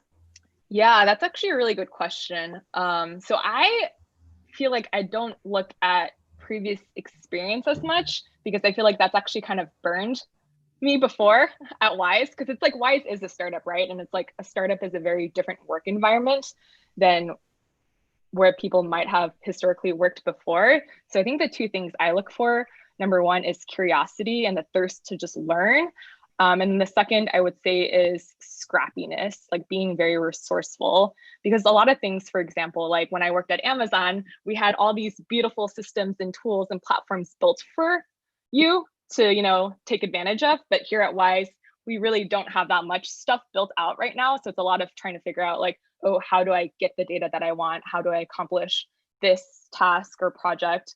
And yeah, so I would say that. And then the third is also like influencing other people. I think that's a very critical, critical trait that I'm also looking for, just because we work with so many different teams and everyone has so many different priorities. So it's like, oh, how do you influence other teams to help you, right? Or get your project done. So yeah, those are the 3 things I'm looking for. Yeah. And if I can add one more thing, we also, I think for both of our teams, we don't want somebody who wants to be a cog in the wheel, right? So we don't want somebody who's just like, I'm here to do the same thing every day. We want people who can, because everything we work on makes huge impact. So that's also, I think, a characteristic of people. If they want to be somebody who can deliver something that makes impact, then that's like, I think our team is the right team for that. But if you're somebody who wants to do the same thing day in, day out, I talk to our designers, like if you want to make a red button, like here's your red button, then that's not a team. But if you want to do something that's bigger than that and make huge impact and get, you know, hundreds of thousands of customers looking at something that you've worked on, then I think our teams are a good fit for that. Oh, and I think the one thing that we always look for are people interested in e-commerce. And then I think we usually ask like, oh, what are some of the e-commerce brands or companies that you really like right now and follow? So yeah, just overall interest in this space. Thank you. Thank you to both of you. Another question that had come up was the timelines for openings, and I'll answer that really quick. So current openings is right now, immediate. We are interviewing now. Future openings most likely will be in 2021 timeline, and we'll know more details on that in Q1. We do have a few questions here. Someone had sent in, how does the UX team approach storytelling. And so I was hoping that you could share from a front end perspective what that looks like. How do we approach storytelling? Yeah, so that's something when I kind of talked about the next year being a big one for that. At the moment, we're trying to tell this story through the product. So we have kickoff meetings with marketing, the product team, ad designers, and then any other stakeholders that are kind of involved in that product. And we're looking at it for right now, the way we look at it is how can we show the top features, right? What value can we bring to people's life when they look at this page? How are they going to think about it in that way? So it's kind of a tough question because I think each product is different in its story. So we have to approach it a bit differently. But that is a very good question and something that we're going to have to approach next year, especially when I talk about kind of the elevation, is we have to look at that holistically next year and say, is there a single thread that passes through all of these products and this e-commerce experience, and then approach it in that way? So that's a great question, very hard one to answer though. Thank you, Anthony. And there are more. Could you please give me an example of a time when you handled a disagreement with a colleague? This is so personal. I feel like this is a question submitted by like the Wyze team. I know. I'm like, did our team members write this? Yeah. Or I feel like I'm getting interviewed to work at Wyze. Exactly right. Amy, I'll let you. You could go for it. Yeah, I think what I generally like to do, like I would say I'm a pretty data-driven person. So it's like, if applicable, I would try to, like get as much data or information about the disagreement. Like, this is where I'm coming from. And then I would try to sit down with the other party and figure out like where they're coming from. And then if data can kind of help answer or solve the disagreement, I'll rely on that. But yeah, that is a really interesting question because I think that's something that we face a lot, especially working with so many different teams.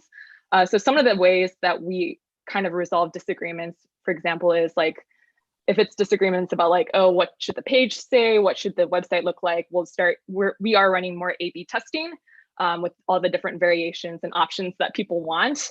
And then, yeah, I think, yeah, we just try to test as much as possible.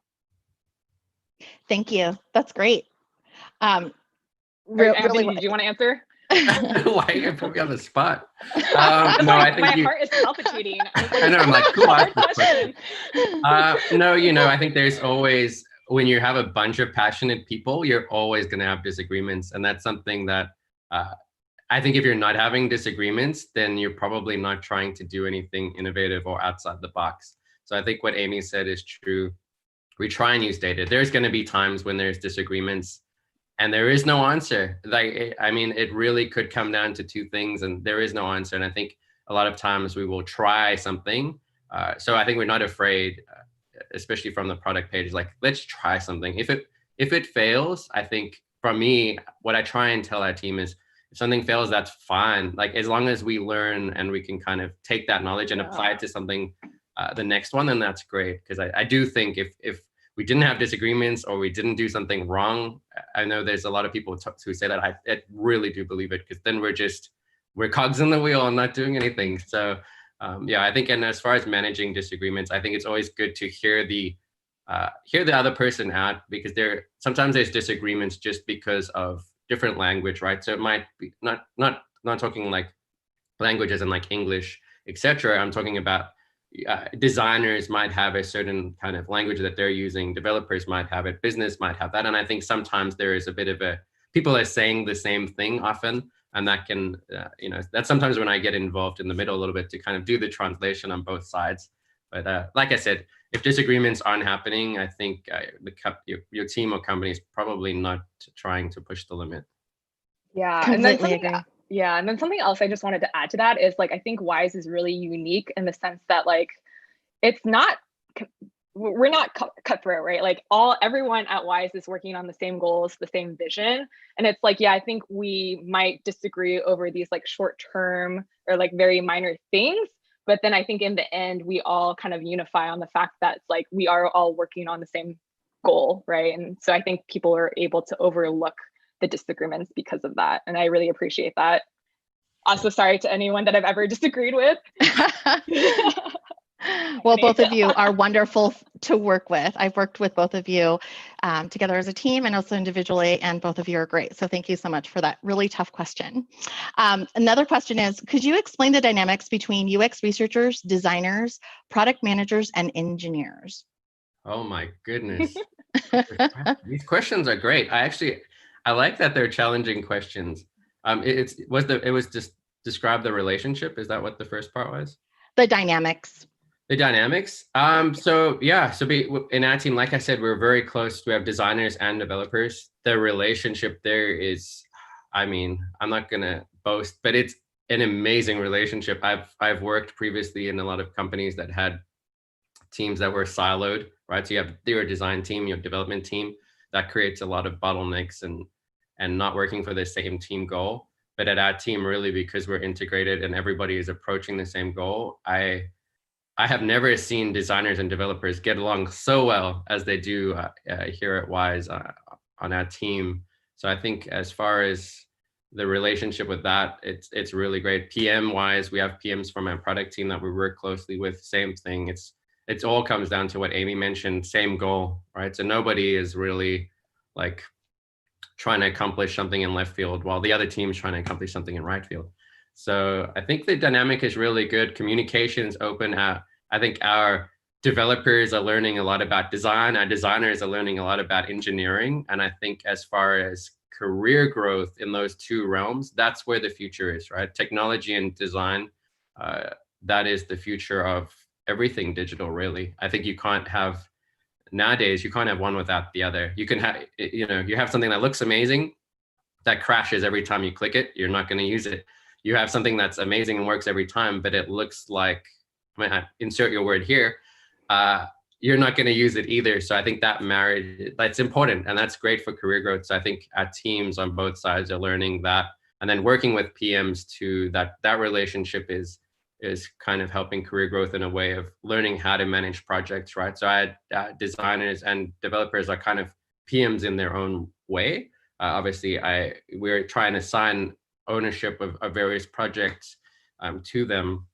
So I think the relationship is great and everybody's learning, which I think is a big plus. Because at the end of the day, for me as a manager, that's all I want is people to be able to learn and not feel that they're kind of in a corner doing the same thing every day and not growing their career, because technology and design is moving quickly and we don't want, I don't want anybody thinking they're left behind, like technology is going forward and we're not. But that's actually very good pro about being at a startup, is that we're able to use those new technologies. So we're kind of always on the forefront. So hopefully that answered the question. If not, whoever wrote that would be, I wouldn't mind talking to them and seeing more about what they were trying to get from that question. Absolutely. No, it was great. Thank you so much, Anthony and Amy. And one last question is, what is it like working remote during COVID at Wyze? That is a good question. So for our team, the transition was really smooth. I think from if we're looking at it from a pure work efficiency point of view, we went working remotely, and I think our team straight away was right where we left off. We were being efficient, good communication, and everything like that. I think definitely we miss being in the office for that interaction. Like I said, our team is so close, so it's like we're not just, we're coworkers, but we also like know what's going on in each other's lives, and like where we would sit, we would be able to talk and joke around and stuff. So I think we missed that part. We try and bring that into our stand-ups. So our stand-ups are, I would probably say like 50% is like, okay, what is going on? What are our blockers and things like that? But the other 50% really try to kind of make it lightheartedness and talk about what's going on in life. So I think that's helped, but I definitely miss the team. But as far as work life, I think it hasn't really changed for us. In fact, it's hard to tell, right? Because 2020 being so much more on the e-com side, we've been having to be efficient, and the growth has showed that. What about you, Amy? What do you think? Yeah, I was going to be like, I think I've been working a lot longer and harder since working remote, just because it's like the commute, instead of commuting to the office, now you're just online. But I will say, like, I really appreciate leadership looking out for all of us, because they are aware that I think people are experiencing experiencing higher burnout because of remote work culture. And so we've had, I forgot how many PTO days, like 4 PTO days throughout the year so far since COVID started, where everyone in the company gets the day off. And I really appreciate that, because it's like, you don't get any emails or messages or pings from anyone, and it's just silent. So yeah, I think, yeah, we are working longer, but we're also working harder. And I think it's just been also more fulfilling just to see the impact that we've been able to have on our customers and users. Thank you so much, Amy and Anthony. It has been great. We have a few more minutes left, and I don't see any other e-commerce specific questions. So you can feel free to stay on or decide to hop off. And I'm going to try and answer a general question. Anything you want to add before we end the e-commerce session? I actually had a question for Anthony. What is the proudest Wyze.com product page that you are most proud of? Oh my gosh, that's such a wrong question to ask. I'm proud of all of them equally. No, I'm kidding. I like all of them. I think the most recent ones that we've started to put out, right? You can see it's kind of a transformation if you look at our V2 page and then like where we're going. So I think I like them all. The headphone page was actually a good one because we got to try that new stuff that I was talking about. So there was a few risks that we took as far as the ripple effect and things like that, where at first I was, it's a bit of a risk from a technology point of view, loading it quickly and all that. So I think that worked out well, and that's influencing some other product pages. So I love them all. I think it's just, I get most joy out of seeing the progression from one product to the next. I think that's when I'm like, oh my goodness, if I look at where we started to where we are now, I'm like, and each one is getting better. That's probably the proudest thing. Yeah. Sometimes I am kind of embarrassed to go back to that V2 page. Yeah. And then I look at what has been our most recent product, the thermostat. And I'm just like, man, that's crazy. I'm glad that you said thermostat. I really thought you were going to say that thing that launches on Tuesday. I think the parallax on that thermostat page is like mind blowing. So if people haven't seen that page yet, you should check it out. Yeah, I agree. And then, one last thing to add too, obviously we have those future openings, but I think people can still submit, like if you're interested in something next year, like still submit your information to us so that when those roles open up, we can contact you and talk more, right? Like it might, nobody knows where we'll be, like what the timing will be in January or February or March, but still send us your information. That way we can keep in touch rather than, we open it up and you miss the opportunity or something like that. So. Absolutely. And this is a great plug for, if you go to wyze.com/careers, you'll also see under general, you'll see Wyze Career Open House, and you would be able to apply through there for any positions that you don't see and you want to share your resume. That's a great way. And all of our hiring managers that are on these sessions all have access to Lever as well. So, or our applicant tracking system, I should say. So thank you so much for your time. Really appreciate it. And we're up next. We're at the 11:30 clock, and we're up next for product engineering. Thank you, Amy. Thank you, Anthony. Thanks, Karen. Right, thanks, everyone. Bye. So next up, we've got product engineering. We have Tao Yuan, our Senior Director of TPMs, and Jonathan Fang, our QA engineer, that's going to be joining us. We'll just give them a few moments. Hi, Karen. Hi, everyone. Hi, thank you for joining. Jonathan, do you want to unmute yourself?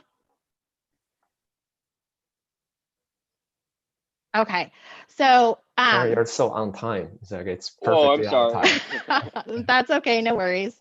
Okay, so why don't both of you, Tao, if you want to go ahead and talk a little bit about yourself, introduce yourself, your team, and share what it's like to work in your team. We'll go ahead and start off with you, and then Jonathan will have you go after Tao.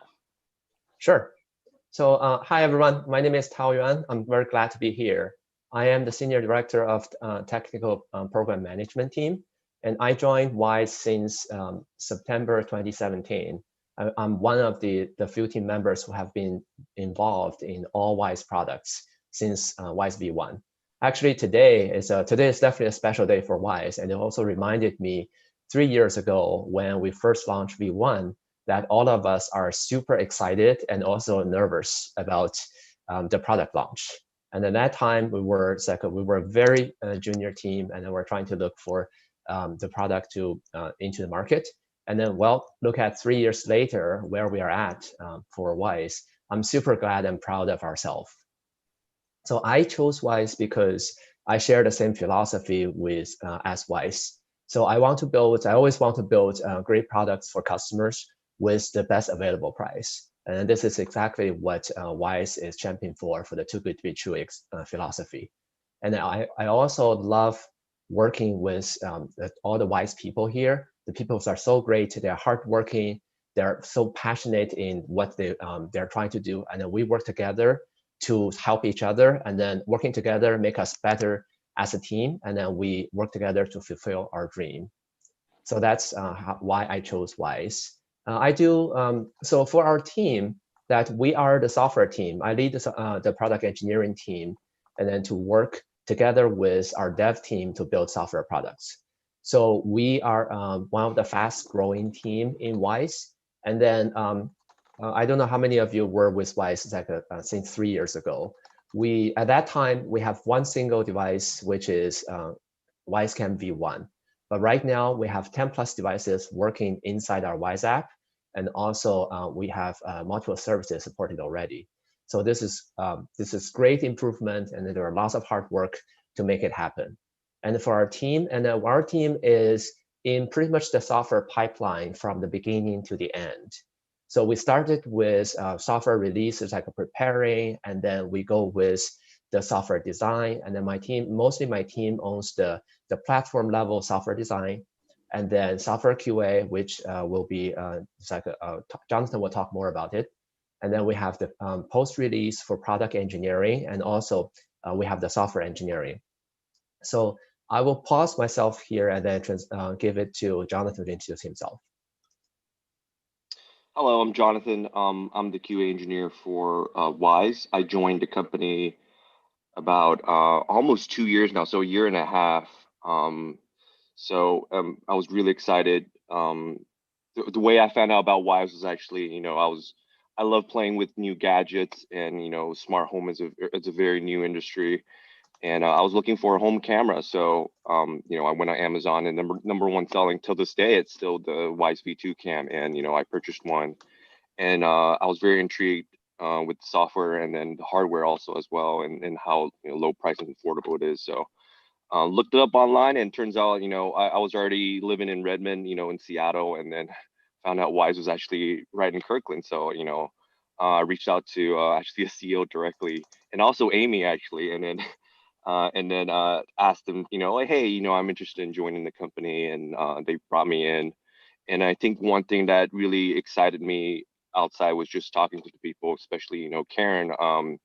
She was so enthusiastic about, Wyze and how, it was a great company to join. And he talked about, all the, our mission to make, smart home IoT devices affordable. And that got me really excited. So, and, I fortunately I got hired, and, I've been here since. So it's been very exciting. Like Tal said, when I joined, we had about like 5 or 6 products. I think I remember, I forgot. But now there's 10 plus more, and there's 10 plus coming. So, it's getting very complicated and complex, but that's why, I love the challenge. So, I think it's a great company to work for. Unfortunately, we're all working at home right now, but I miss going into the office and having meetings with people, because there's just so much opportunity to showcase our own skills, and to see other people how talented they are. So yeah. Thank you, Jonathan. And Tal, do you want to go ahead and talk a little bit about the different roles? So our team actually has different disciplines. It's working in the overall software pipeline. And then so the first team I would like to introduce is the platform software PM team, that we provide the core app experience inside the Wyze app. And then we have the homepage, event page, rules, shares, and those are, if you're a Wyze user, those should not be unfamiliar to you. And then, so our team provides the implementations and the design for how they look like in Wyze app. And also we have the platform level solution, which is it's like the foundation of all the experience, including it's like a device grouping, rules, setup, and then and also we try to set up permission management, OTA upgrades, and many others. Take an example, like it's like we have so many devices in our app right now, and when we have a setup experience, we really want the users to have the consistent user experience for setup. And so this is defined by our team and work with all the partners together to make that happen. So on top of that, we're building the platform level support, which work with each of the individual devices to integrate into the Wyze system. As I mentioned minutes ago, that we have 10 plus devices in the system already, and then well, we're going to have another 5 to 10 joining very soon. So we also do the partner management and also create a universal solution for video streaming devices, because as everybody know that it's like our number one product is our top products are cameras, and we have lots of customers using our cameras right now, and then we're trying to create a universal solution for it. In our team, that we're looking for software PM and also a PM lead. Okay, next please. Jonathan, you want to talk about it? Yeah, so for the software QA team, definitely, like we said, there's a lot of hardware, new products coming in, and we have a lot of new services and an updated feature actually even for the older products. So the software is definitely getting very more complex, and we definitely need help. So we're actively looking for QA engineers and also test automation engineers. So one of the things we definitely want to do is, so as a software QA engineer, we're the gatekeeper before the software, the app, the firmware is released to the public. We want to make sure, there's different levels of checks, but at the the QA team at the corporate level, at the HQ level, we're the final check on that, and we want to make sure everything is good to go and sign off on it. Also, another important thing for the software QA team is to participate in the feature and also design, to provide feedback from a QA perspective. I come from a customer service background, so for me, the user experience is very important. So if something doesn't even make sense, I'll definitely provide that feedback, or something is not correct. So the two positions we're looking for. So for me, I'm the QA engineer. I have to create, anytime there's a new service product or cloud features, we want to create a new test cases and execute them. Another thing that we're also doing right now is, as the things get more complex and complicated, we want to automate that process. So one thing that we are definitely looking forward to is to create a test automation, so we don't have, we can have some redundancy and just getting that test case going. So those are the two positions, and they're both equally important, and we definitely need a lot of help as as we're growing so fast right now, and with so much product and software features coming. So yeah. Okay, for product engineering team, so this is we have disciplines as product engineers who will monitor the product health with with multiple product metrics from the customer service statistics and also social feedback. So they are the one to gather all the information from different channels and then consolidate them and also prioritize the priority for all the products, mostly post-release product issues. And then they are the bridge between the customers and development team to speed up the problem resolution. So they talk to the customers and also to the development teams to get the actual problem resolved. And then they're also driving from the feature level. So they are the voice of the customers, and then they will talk to our development team on behalf of our customers to ask for feature level improvements. And last but not least, they take care of the escalated customer service issues on technical side. So if anybody has a special, say, security related questions, or have any special requests or a weird issue happening, And then the product engineers are the ones to know first, and then to talk with our development team to get them resolved. So currently the team is full, and we are expecting this team to grow pretty soon. If you're interested, definitely let us know, and then we'll let you know when we have more opening. So we also have a fourth part of our team, who is the release management team. So this team touches the software like a production line, if we call it the production line, from the beginning to the end. So the team will define and lead the software Wyze software release roadmap. So it defines all the cadence of the software releases, and then the release managers will communicate the project plan, the priority, and also the schedule to both the internal and the external team partners. And then the team is, during the development time, the team will conduct and lead the release readiness reviews, milestone reviews, and make a business go, no-go decision from the release perspective. And process-wise, the team will also help to set up and also improve the agile software development processes as needed in Wyze. Currently, this is similar to the product engineering team. Currently, the team is full, and then we may have openings like early next year. So just a quick recap for so these are the immediate positions that we have opening. We have the software product engineers. We have the software product engineer lead. We also have the QA engineers and QA/test automation engineers opening. And then you're definitely welcome to contact us for any questions, or if you're interested, we'll be happy to contact you to make the further step. Now, would you be able to share what are the top 3 things that you're looking for when you're hiring for these roles? Yep. So that one got cut off at the very beginning, so I was waiting to get that.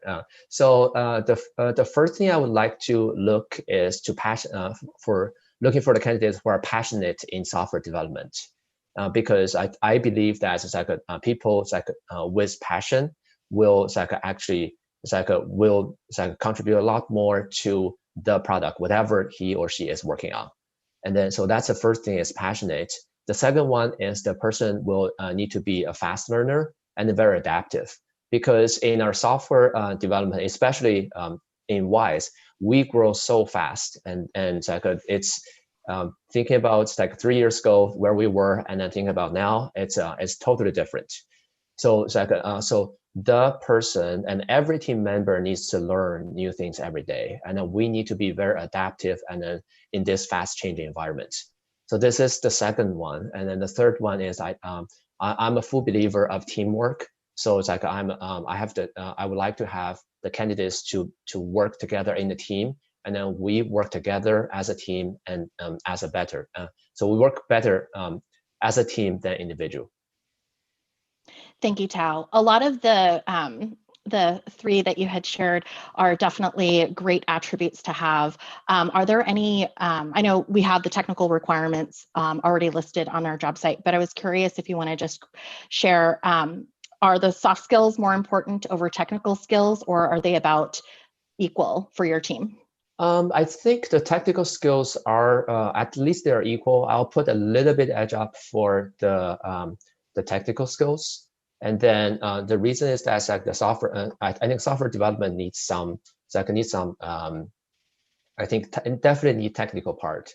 If you don't understand the overall architecture of the software development, and then it may be harder for the person to advance in a deeper involvement. So I would put technical skill.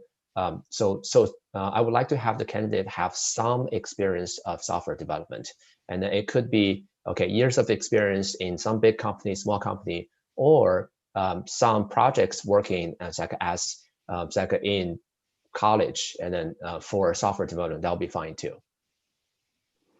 Thank you. And then there's a question here that was asked. What is a day and a life like for your teams working during COVID? Jonathan, you want to take that? Well, it for me, it's a little bit different. I mean, for a QA engineer, definitely your job is to make sure, every day there's going to be new releases coming out for an app that has new features, from the cloud firmware.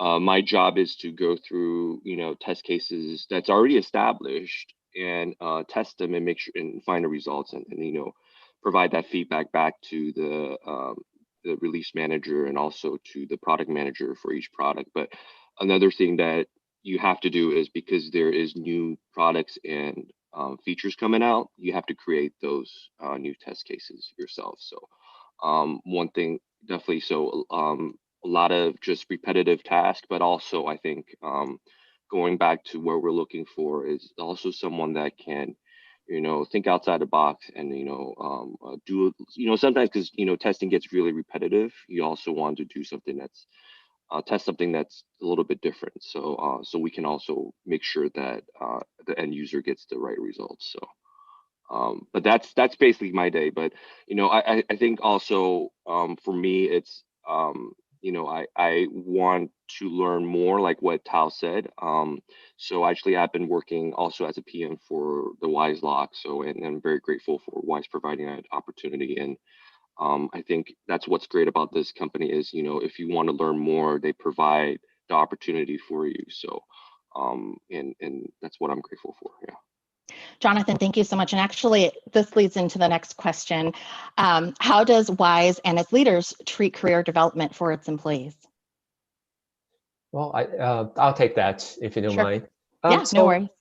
I think Wyze is never short of opportunities, and then because we're a young company, we're a fast-growing company. That means we actually have a lot of new needs coming up every few weeks. I feel like it's like, okay, we have new position and a new opportunities every week, and then so for a person who wants to expand themselves and then himself or herself to grow in different areas, and then we have lots of opportunities. And also inside Wyze, this already happened that many people has switched different roles as inside Wyze, and then to expand themselves and then find what they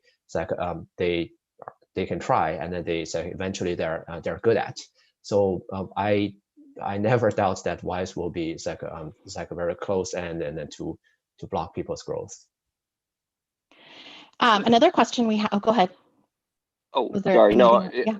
Yeah. So for me, my experience, I've been with Wyze for a year and a half, and actually I started as on the customer service side, and I worked my way up into a QA engineer, and I'm I think that's one thing that Karen talked about was there's great career developments and opportunity within the company, and we're moving very fast. So there's lots of positions, and that if you're interested in the leadership sees your skill set that fits with the position, they definitely offer that opportunity for you. So my goal, it's career development. Definitely, it's much faster than I would say than other companies that I've worked with. So that's what I love working at Wyze. Yeah. Another question that we have is, how can one gain experience in engineering given their current role or company does not provide opportunities to gain such experience? So I would like to start with some learning, and then every big project starts from a very small step, and then any kind of learning that either from if his or her current working environment doesn't provide it, and then I would start with either learning from online, or it's there are multiple ways of learning. There are udemy.com, and then learning of different technologies, and also taking some projects. It's being self-motivated and to do some projects, maybe a very small project for kids or for what. So I would definitely recommend to learn from practice. And personally, I think I learn faster while I'm practicing things instead of learning from the textbook. Thank you, Tao. And also for, I know we currently don't have product engineering roles open, but there's a question on product engineer. Do you hire new graduates for this role? Yes, I think so. We definitely, it's like we would like to we take both candidates from either as experienced or graduate. And then for the graduate, and I would like to, as I just mentioned, and I would like to have the person who had some experience working on problem solving. So if a person has done some problem solving or has done projects in the past, and then we look more for the person being a fast learner and being adaptive. It's like a past experience is not a must. It's a plus, but not a must. Thank you, Tao. I think those were all the questions that we had for product engineering. Is there anything that Tao, you or Jonathan would like to add before we go into general questions? I think I just want to, I would like to talk a little bit more about the growth or the change for the past 3 years. And then 3 years ago, we were a camera app, which is very few functionalities inside. And then a little over a year, we actually changed ourselves to be a platform app, which has a lot of changes inside. And then I would like to, I think those are very, challenging projects for us to achieve. And then right now we're also we actually have a lot more devices coming in, and I think this is another time that I would see the software problem solving is very intrigued to myself, and I'm obsessed with working on different challenges and then get them resolved. And I think personally, I think it's really fun, and I would like to have more people working together with us to get the software to be better in Wyze. Thank you. Jonathan, anything else you would like to add? Definitely, it's we're moving fast, so we definitely need a lot of help on the product engineering side. So we definitely need those help. So I don't have anything else to say, but we're just looking for people. Yeah. Sounds good. Thank you so much. Really appreciate both of you for joining us here at our first ever career event at Wyze. Really appreciate it. So feel free to continue to join in the general session, or you can go ahead and hop off. I'm just going to go through, we have about 5 minutes, so I'm going to try and answer some general questions here.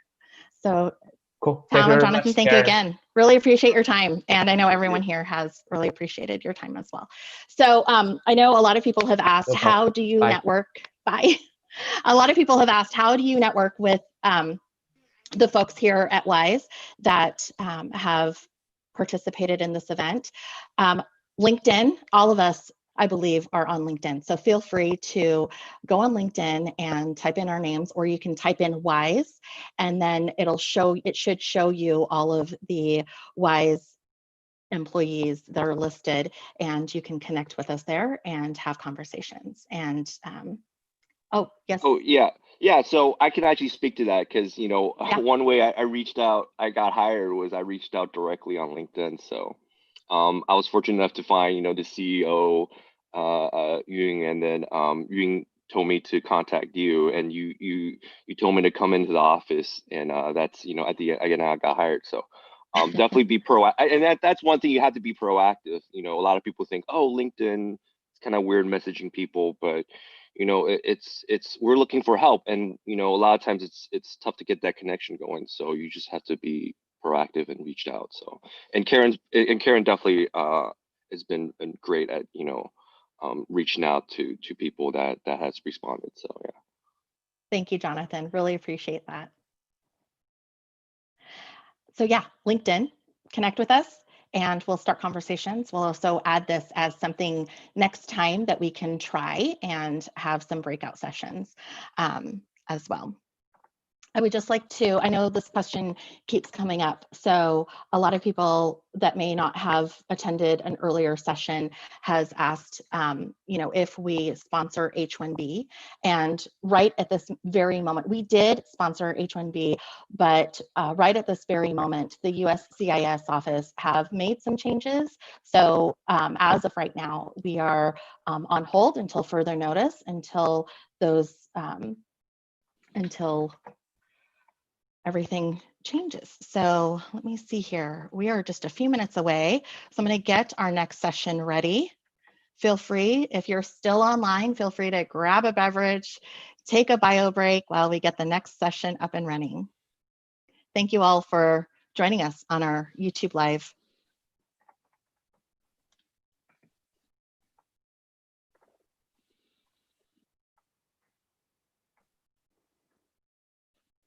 We will be starting in about 2 to 3 minutes here. Our next session is going to be with our founders.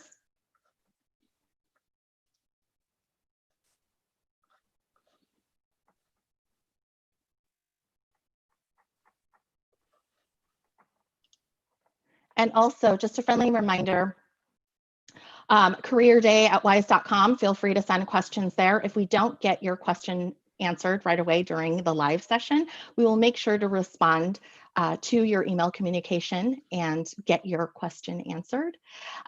Gwendolyn also has the our Google Forms that they have been inserting into our Google Forms. So they are sharing that, and feel free to answer through our Google Forms as well.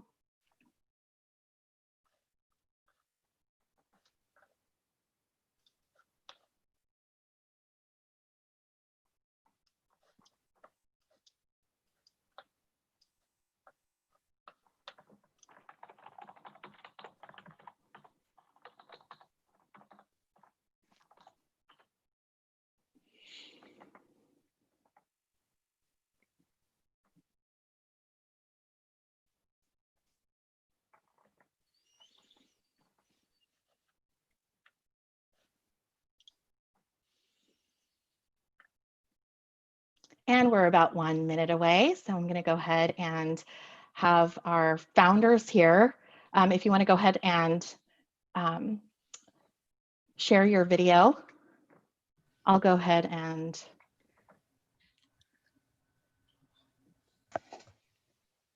What's up, everyone? Hello, everyone. Oh, we're live. You are live. We can go ahead and get started. Here we are with our founders. Here we're going to start just 1 minute early. We have Dongsheng, Yun, and Dave. So I'm going to let each and every one of you introduce yourselves, and we have some questions after. Sure. Yeah, Yun, why don't you start? The big man, the boss. Hi, everyone. Happy Saturday morning. Thank you for everyone joining us on Saturday morning. My name is Yun Zhang. I'm one of the co-founder of Wyze. I'm a CEO of Wyze. I, together with Dave and Dongsheng, we started Wyze 3 years ago, October 24th, 2017.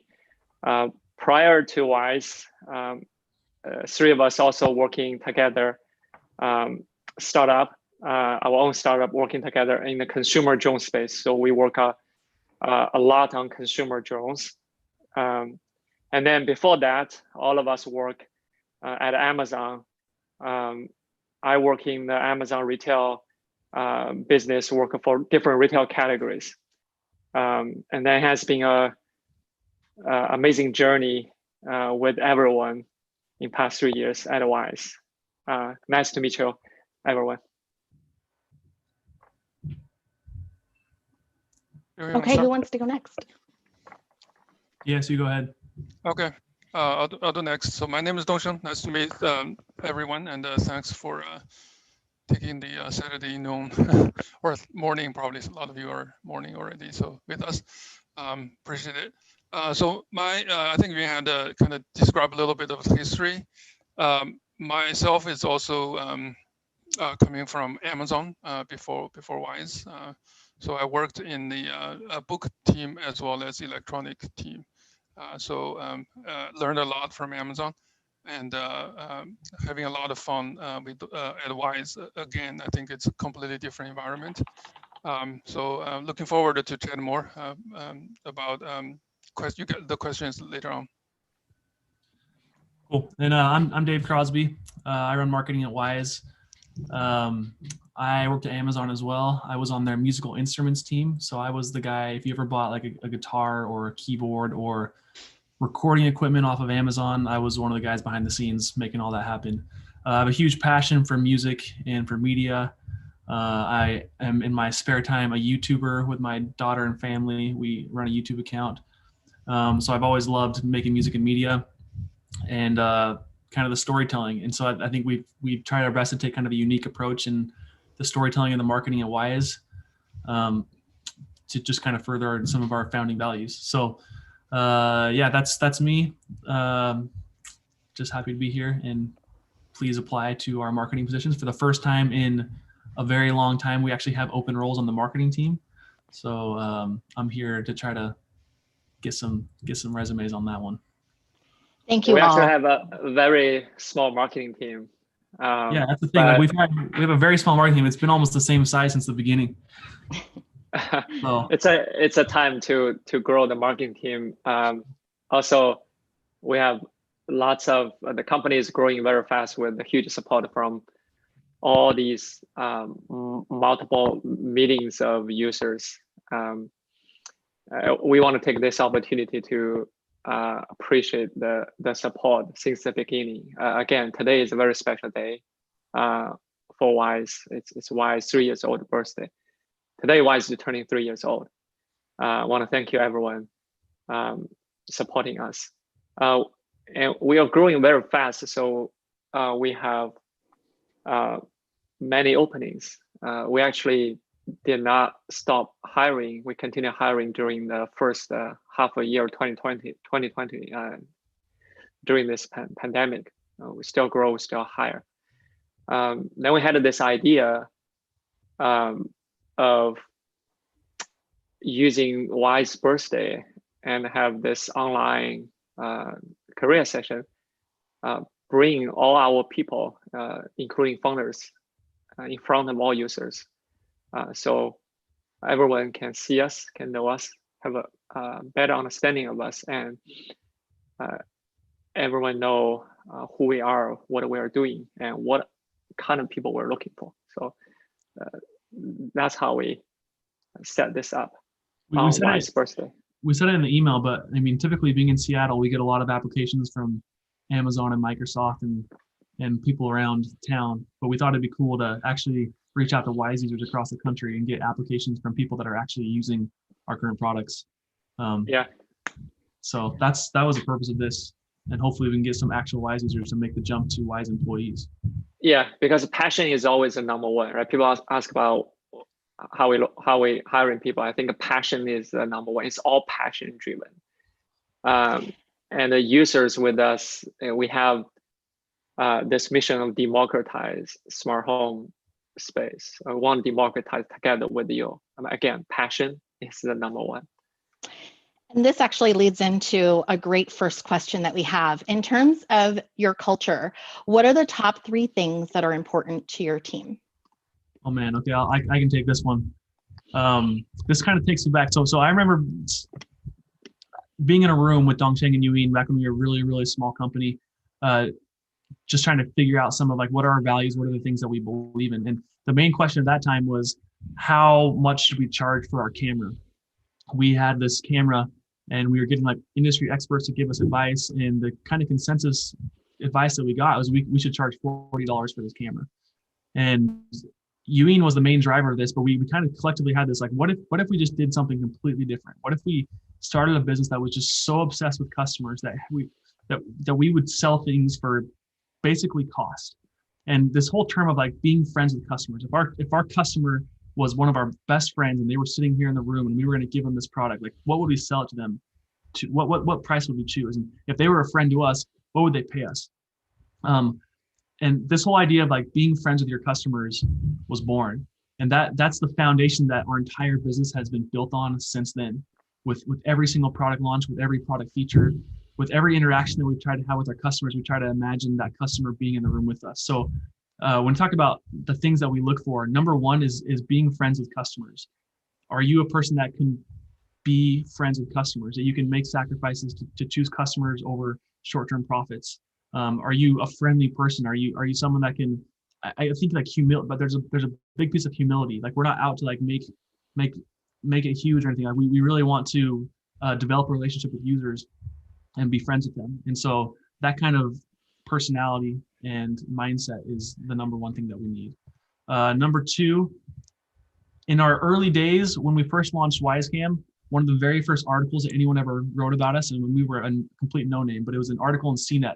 They said this camera is too good to be true. Like it's you're not going to believe the experience that you get when you have this camera. It's just too good to be true. And so when we read that article, that term "too good to be true" started popping up in a lot of our meetings and our discussions. How can we be too good to be true? How can we make every product experience too good to be true? People can't believe the value that they're getting when they experience our products.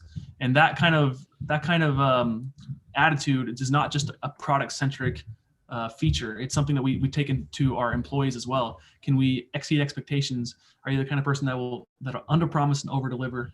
Someone that thinks big, thinks creatively, and can inspire creativity in others.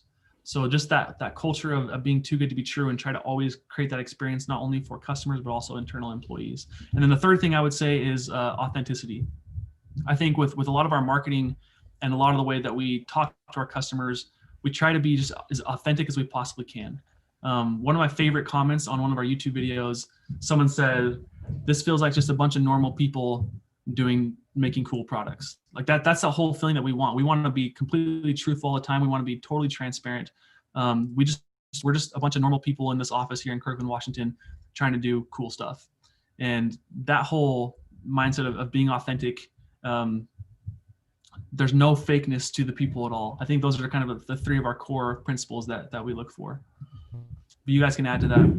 Maybe I can repeat that real quick. So customer friendly, too good to be true experiences, and being authentic are the three founding principles that I see. But you guys can add to that if you'd like.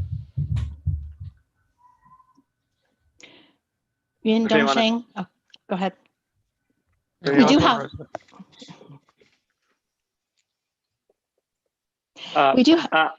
Yeah, I can. I think what Dave said are the top three.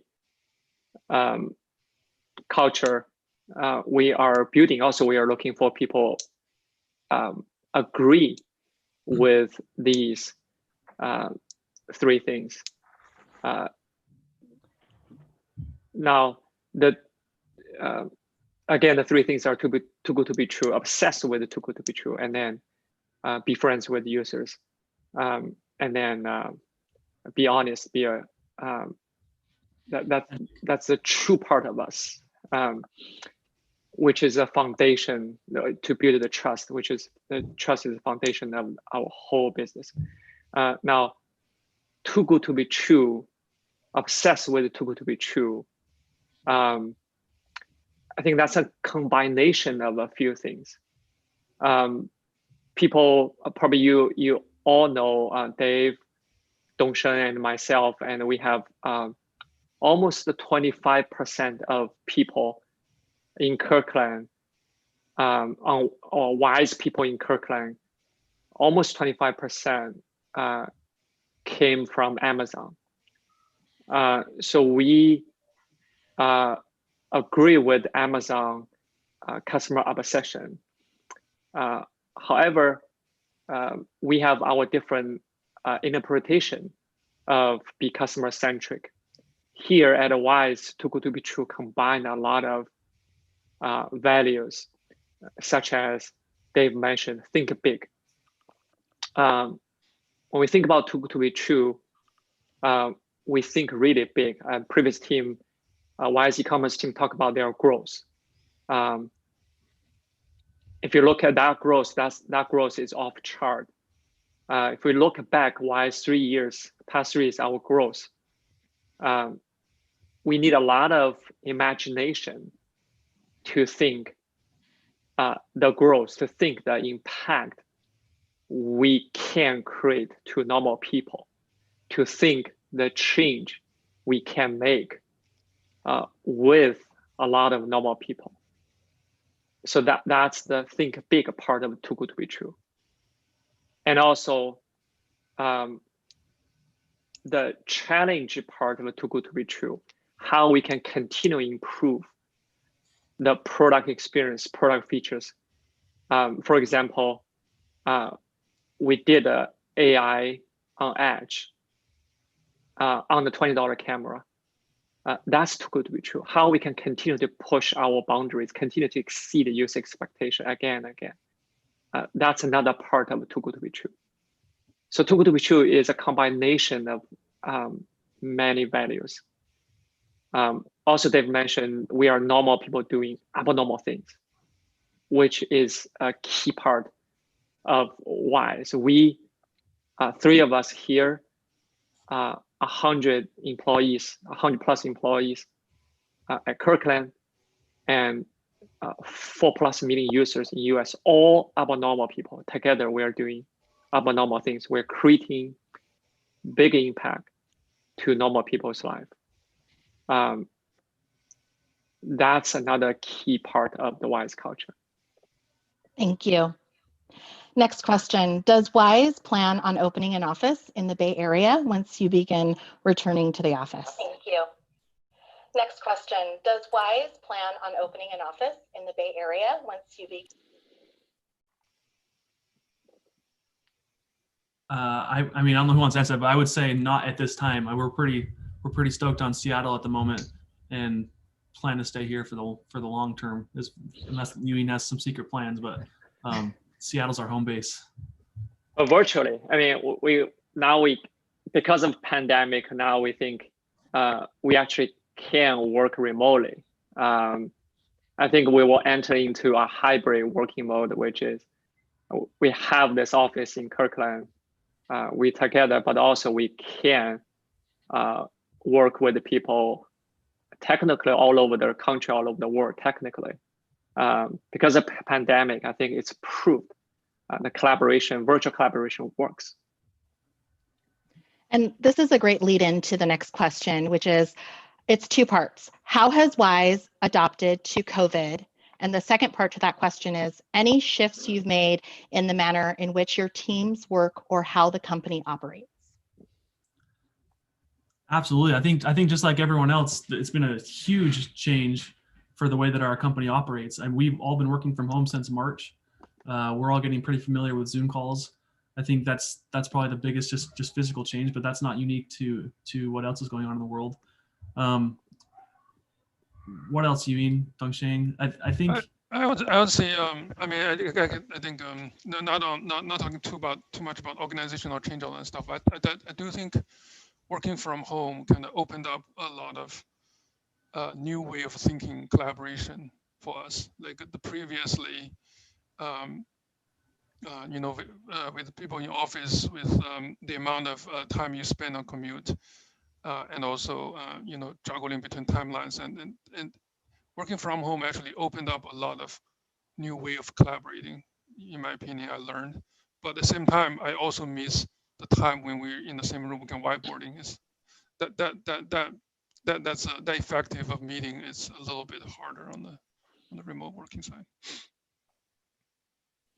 Thank you.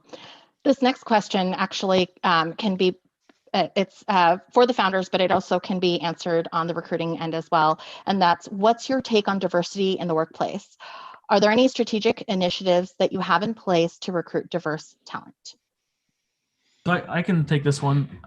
So diversity in the workplace, I think that's something. Well, so what happens in a startup, which is really interesting, is you don't really have an HR team, and so what happens is you just call your friends. Like when you need employees, you need help, you tend to start calling your friends, and so what you can start building certain groups of people that it's not necessarily a very diverse group of people, and that's happened a little bit at Wyze with And so I think this year, especially with everything going on in the world, we've taken kind of a renewed look at diversity and how we can do a better job. And so, Karen, you know as good as anyone, but we're looking at a number of new initiatives where we have, we have some groups at Wyze that we feel are underrepresented, and so that we can do a better job of making sure that we have candidates from those groups in every single job opening that we have, and some of those types of initiatives that we are working on right now. Absolutely. I mean, the short answer is we can do much better, and we will do much better. But that's an active discussion that we've been having. Yes, it is. And the second half of that will come in a later session, but thank you. I just want to echo what Dave said. As a startup, I think a lot of startups same. We are definitely this type. As a startup, when we start, the recruiting, we have very small recruiting team. Karen started as one recruiter, and now we have 2 recruiters. Very small recruiting team, very limited resources, fast growing, a lot of challenges we need to solve, right? Again, we have this too good to be true culture. Every day we push ourselves outside of our comfortable zone, push the boundaries. So from recruiting, first thing we do is look at our own network, make a phone call, send a message, hey, we're doing startup. Are you interested to learn? That's the first thing we do.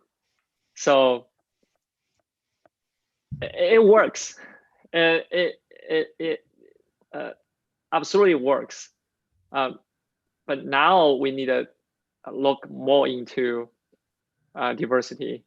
That's another reason we want to open this up to all our users, right? We have millions of users now. And users are friends. Users have the passion. That's actually, I think, a good approach to help us improve the diversity. I just want to echo. I mean, short answer, we're open to any and every candidate from every walk of life, and we hope to be a very diverse. I mean, we hope to be an incredibly diverse company. That's kind of part of our founding philosophy. Like we don't want to put boundaries on anything. So anyone and everyone should apply. Thank you. Another question. When speaking about values and culture, how do the founders rate or prioritize customer orientation, discipline, results orientation, risk-taking, quality, and work environment? Wow, there's a lot of points to that. Let me know if you want me to repeat it. And maybe repeat that one more time. Sure. When speaking about values and culture, how do the founders prioritize customer orientation, discipline, results orientation, risk-taking, quality, and work environment? And I don't know how we rank. We value all those things. I mean, they're all super important. I mean, we would say customer obsession or being friends with customers is probably number 1 there. As far as the other things, I don't know how I could rank those. They all seem pretty important to me. I agree. I think be friends with the user is a number 1. And the long-term output, the long-term relationship is always the number 1. The trust foundation is always the number 1. I agree with Dave on that part.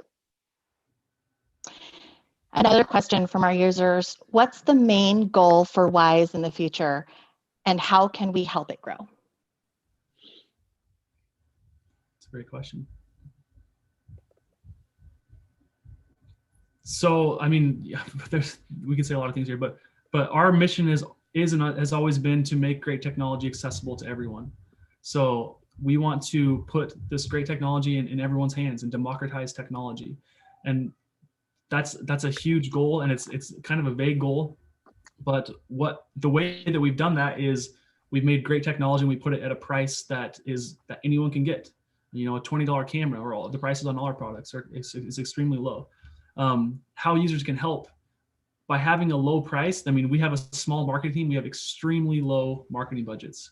We do almost no paid marketing. And because of that, we 100% depend on just making a great product and having our customers have a great experience with that product, and then hoping and praying those customers will share that product with their friends. So we don't have paid marketing, and the only way we reach our goal is if customers tell their friends about our products. So that is the number one thing from my perspective. And Dongshen, you can talk about from product perspective, we will need a lot of help. That's true. From our users, both hardware and software and AI. Right? That's one of the reasons we have been successful, because the alpha beta user and the community. Yeah, I would echo that. I would also say I want to thanks for all these people who helped us, our community members, beta testers. You know, sometimes we don't have all the time to go on our forums to reply, but we try our best. So I personally set aside like a bit of time every day to look at all the communities and all the comments. There are a lot of good comments. We like it. There's a lot of criticism, which we also look at it. I think together we'll make things better. And I think that's, you know, Dave said, help spread the word. From my perspective, help giving us, give us all the feedback, right? Pointing things that doesn't work. Be patient with us. So I think all the things that help us make a better product and a better company. Yeah, so again, Wyze is made by millions of normal people. All the products, hardware and software, made by Wyze, but inspired by users, and used by users on a daily basis. And then that help us to making the product better. And we do quick iterations. So your feedback, your submitted data, including video, help us to do quick iterations. And that's approach where we're taking. And last night we had a chat, Dongshen, David, now we had a chat, and because of the pandemic, we now, since March, we all work remotely. But since March, we launched a lot of new products. On June 23rd, we launched the battery-powered auto cam. That has been our biggest launch since the V1. Now we work at home, but the auto cam is a difficult product because it's battery powered and many other things. So we do want to have a quick way to receive the customer feedback. So Dongshen changed the unit's return address from our warehouse to his home. So now if you look at Dongshen's home every day, there are a lot of boxes over there because he wants to see those return units in a fast way. So he routed all these return units back to his home. So these are the help inputs we got from users. Actually help us a lot to improve these product experience. Thank you. How are you currently developing your team, your people, and retaining talent?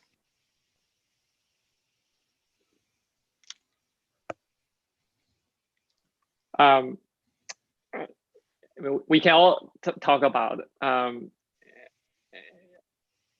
I think one is, again, passion is important.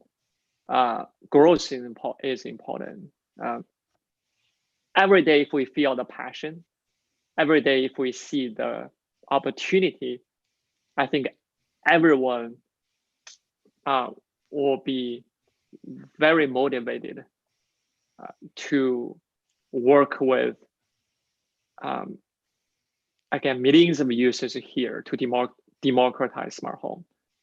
So passion, we work on passion, we work on the growth. So we have this mission and we have this opportunity. So everyone, including three of us, all learning every day. So learning, accomplishing, challenging, and these are these things happening every day. I think we have pretty low turnover at Wyze. I think we're all pretty excited about what's going on and what we're building here. I would say from my perspective, and I could probably speak for the other founders as well. If one of my employees wants to learn something or go in a certain direction, I would not have no problem with that. Like, I want people to learn and do the things that they want to do here at Wyze. And I think that we've been pretty open to any of those opportunities or requests that we've had from our teams. I also want to say that being a small company, it's actually, to be very, very honest, we don't have a very, very well structured training system in the company. I think bigger companies tends to have well established training system, but I think the cool thing about it is this opportunity. If I look at all the people over the past couple of years, and it's grown from inexperienced, very experienced, to a domain master of certain areas. You look at all these people, they're like blossom in every team. They're growing, and I think the way they're growing is they're actually being I guess in a position to take on bigger responsibilities, and they can do them, they can deliver, and we have a very high tolerance for risk. So failure is not a big problem here, as long as we can learn and fix it quickly. So people are encouraged to work hard and deliver out of the box thinking. I think those a combination create the environment to actually grow people faster. In my opinion, like we have a lot of people step up, become much more effective and managing a certain area of the business. Yeah. So Wyze is a huge university. It's a real life university. And people can learn, people can grow. Certified by Wyze. Certified by Wyze. I like that. Thank you so much. We have about a minute left. Anything else you want to add before we end the founders session? I mean, I can just say my sincere gratitude and thank you to our users who are so passionate about our brand, our product. From a marketing perspective, thank you so much for sharing product with your friends. It's been amazing to see the word of mouth advertising that we've received based on your passion. So that same passion, we'd love to have you at Wyze on our teams, actually building the products. So encourage you to apply, especially if you are someone who likes marketing. That's my closing statement right there. I want to say, because we have this too good to be true mindset, and we are a long way to go. So we have a lot of things to be improved, from company building perspective, from product building perspective, from every perspective. We have tons of things to be improved.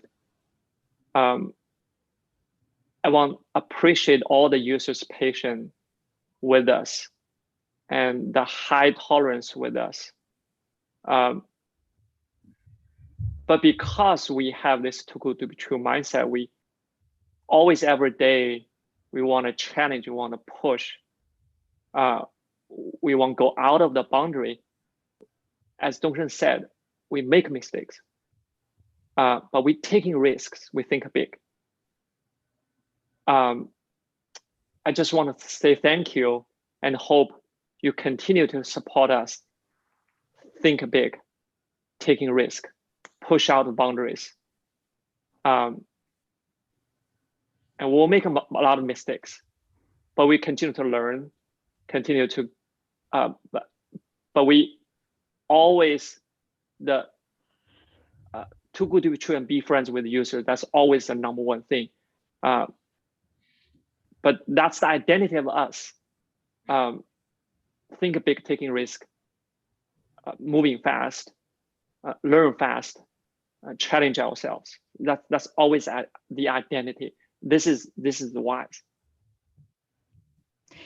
Thank you all. Thank you, founders, for joining us. We really appreciate your time. And any other questions that our users have for our founders, we'll make sure to send them to careerday@wyze.com. We'll make sure to send them to the founders and get your questions answered. And next up, we have our software team. Again, my name is Karen. I'm our Director of Recruiting and your host for today. And we have Drumnan and Nima here from our software team, specifically focusing on cloud, edge, as well as our firmware and mobile. So Drumnan and Nima, go ahead and share your video. So actually, you need to allow me to share my video. Oh, there you go. Thank you so much. Thank you so much for joining. Really appreciate your time. Do you want to go ahead and start by introducing yourself and telling us a little bit about what you do for Wyze and your team, and also share with us what you're looking for when you hire somebody? Druman, go ahead. Yeah, sure, I can go first. Yeah, so hey, I'm Druman. I'm a senior software engineer here at Wyze, and it's been close to a little bit over a year since I joined Wyze. So prior to that, I was at Microsoft for close to around 3.5 years. And before that, I was in Atlanta and I had done my grad school in Syracuse, New York. So it's been close to 10 years since I've been in the software engineering industry. So the reason why I joined Wyze was basically like from my time in Microsoft and being part of a big organization, I learned a lot about how do I serve customers, or how do I serve services, build services which like handles millions of traffic and millions of customers. And I wanted to use that learnings in a startup environment or building some features and services from ground up, so that if there are certain tools and features which are already built in a large organization, right? So you take those things for granted. And I wanted to be part of something which I can build those things and I can build an engineering foundation and be a more of an owner of a service and have a higher impact going forward. So that's why I was like looking for certain startups and certain other companies which were involved in that. And that's where I came across Wyze. Even before joining the company, I was a customer, and when I was like searching for like smart home products, I saw the potential in Wyze, and I agree with their motto and with their goal, and that's why I interviewed with them, and I like the team and I like the people, and I saw the passion in them. So that's something which I also am. I'm also passionate in building such products. So that's why I became a part of the software and cloud team. Yeah. Thank you. Nima. Sure. Hey everyone, my name is Nima. I'm the senior DevOps engineer here in Wyze. I've been with the company for over a year, just like Druman. I chose Wyze because I really enjoyed IoT, and I felt like Wyze is doing something amazing and people are sleeping on it. I also wanted to do things the right way, not the easy way. A lot of companies, when you work with them, usually try to do things fast, do things cheap. Wyze doesn't have that type of culture. The culture here is let's do things that are too good to be true, which means the quality is going to be like amazing. And that's what we try to do. We try to go the extra lengths. We don't hold on anything, and we try to do the best possible. Another reason is, as Druman just mentioned, like we had a great team. Like when I was interviewing, I felt the passion in everybody. I felt like we are gathering around with a single goal in mind to do something amazing, and that resonated with me. So what my team does is we help developers so that they can focus on what's important, which is bringing customers more value. We provide tools, platforms, so everybody else can use them, so they don't have to go through any of the processes which are part of the software development lifecycle. But the code quality is still amazing, and they can still get to that quality, but they don't have to do anything beside what's important, which is like actually developing that specific feature that they want to. We are looking for more DevOps engineers in different levels. If any of you guys are interested, I'll be more than happy to look. What I generally look for in a candidate is open-minded, especially because of our specific roles. We need to be open-minded, the ability to pick up things fast. Great quality in the DevOps engineers, they don't do things more than once. We generally try to do one thing once, and then we learn, we automate it, we move past it. We shouldn't do things more than once. So, which means that we are very fluid in what we do and the tasks that we take on. So we need to be able to adapt fast to new situations. And another thing is communication. Communication is very important because not only we communicate with ourselves, with other teams, because they are our customers, and we communicate across. So communication is a lot of times very important for us. Thank you. During the interview process, what are the things that you're looking for when you run your technical interview with candidates?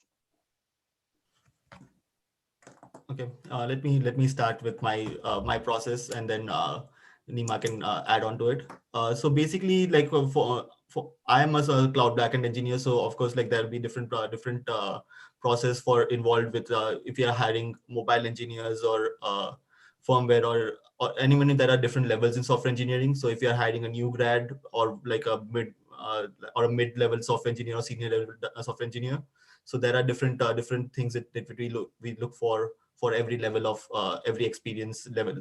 So the main thing that we look for is especially passion. So basically, we do want someone who is like passionate about coding, passionate about software engineering, and that's something which, especially in a new grad, because we know that they may not have like a real world experience, or they may not have an experience in building distributed systems.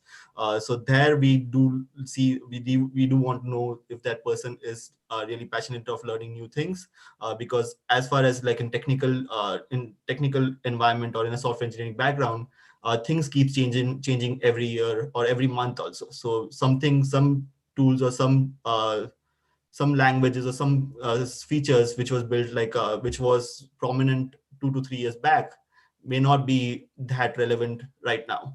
So we do want to have some people who keep learning new things, who keep wanting to learn new things because they're so interesting to know. And so that's one thing which we are looking for, especially in a new grad. And when it comes to like a mid-level and senior engineers, so for mid-level engineers, we want them to be, so we want to know that if we give them a small feature, can they develop it from end to end? Can they be able to deliver that product with less intervention, or with less looking over them? And in senior engineer, we look for more of a design and distributed systems knowledge, because there we want to see that if we give them a big service, a big chunk of product, how they divide it into different systems, how they design that system so that it can be more scalable, it can be more and how they look at scalability, like how they look at, so if the users come, if the traffic goes from A to Z, how do we handle that load and how do we handle those traffic? So that's where we look for more of design skills and stuff. And of course, like coding skills is something which we look for each level, but we are mainly language agnostic. We think that like if you know the core CS component skills, we don't want you to like have like a knowledge of Java or any other languages. So that's something which we are language agnostic. But we just want to know that if you have a good analytical skills, you have good design and core CS background, along with the passion to learn new things as we grow more and more. Yeah. Thank you. Another question that we have here is, do you hire individuals who have attended boot camps?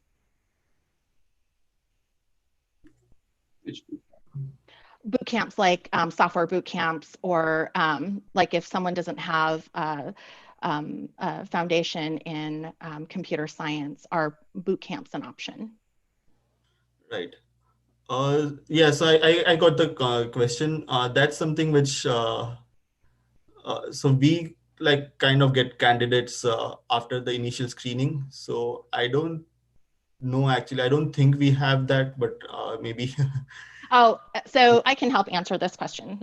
So for boot camps, it really depends on, so what we do is we have everyone go through the technical assessment. So we use Carrot for that.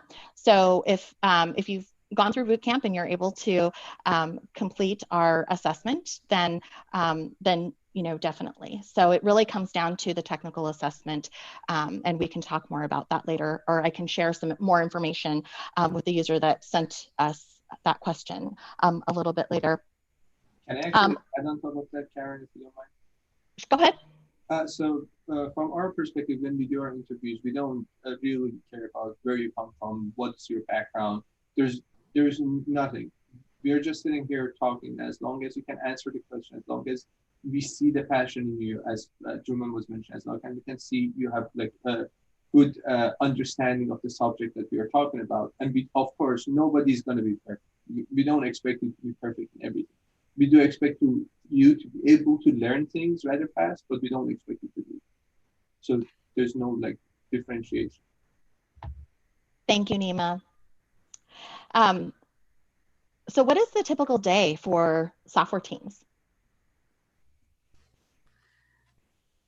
Yeah, it kind of varies. So basically, say right now we are hiring, we are looking to hire a lot of people in different levels. So interviews also is part of our day-to-day life. So it mainly involves basically say like we are building a new service. So at the initial stage, it will mostly be design meetings and design reviews with other teams and stuff, so that we come up with like a proper architecture after talking to different people, so that we can get different people's also opinions along with what we think we can do that. Then after that, if we are in the implementation stage, we will be involved more in coding and more in the more along with, of course, there might be some other meetings and some other interviews which will be going on. But from day-to-day life, we have a sprint framework. We follow like a 2 week sprints where we have like a bunch of tasks and one bunch of goals which we are trying to achieve at the end of the sprint. And as a senior engineers, it would be, I would say, like around 60% would be coding and 40% would be other randomization stuff. But in different other levels, say like a mid-level or junior engineers, there might be more coding, and they will be more involved in like us giving them some things and us guiding them to like implement certain things. So they may be involved in more coding than other things which other levels may be doing. Yeah. Thank you. What kind of personality do you look for in candidates?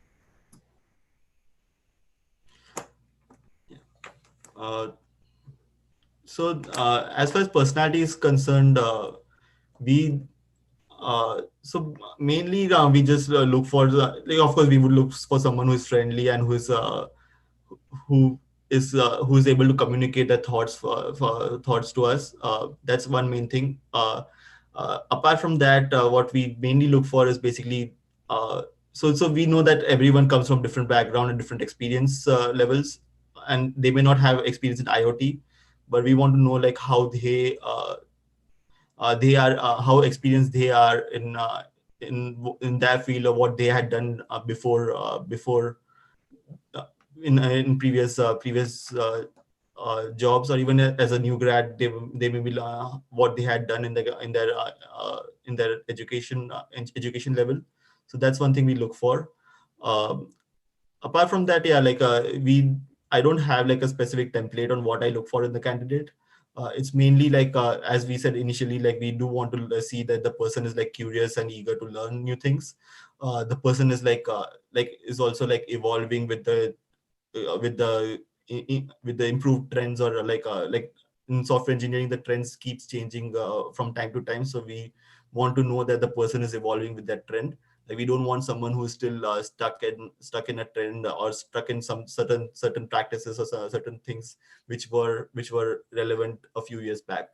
So that's something which we look for. And as far as personality and stuff concerned, I personally don't check those things. I personally more evaluate these things. And then going off of technical assessments, I think we're very fortunate that both of you are part of the interview and hiring process, and also have gone through the carrot interview yourselves. Would you be able to describe what that experience is like for some of our users as far as your experience with Carrot and what our technical assessment looks like? I think it's been Lima, if you can help me in that.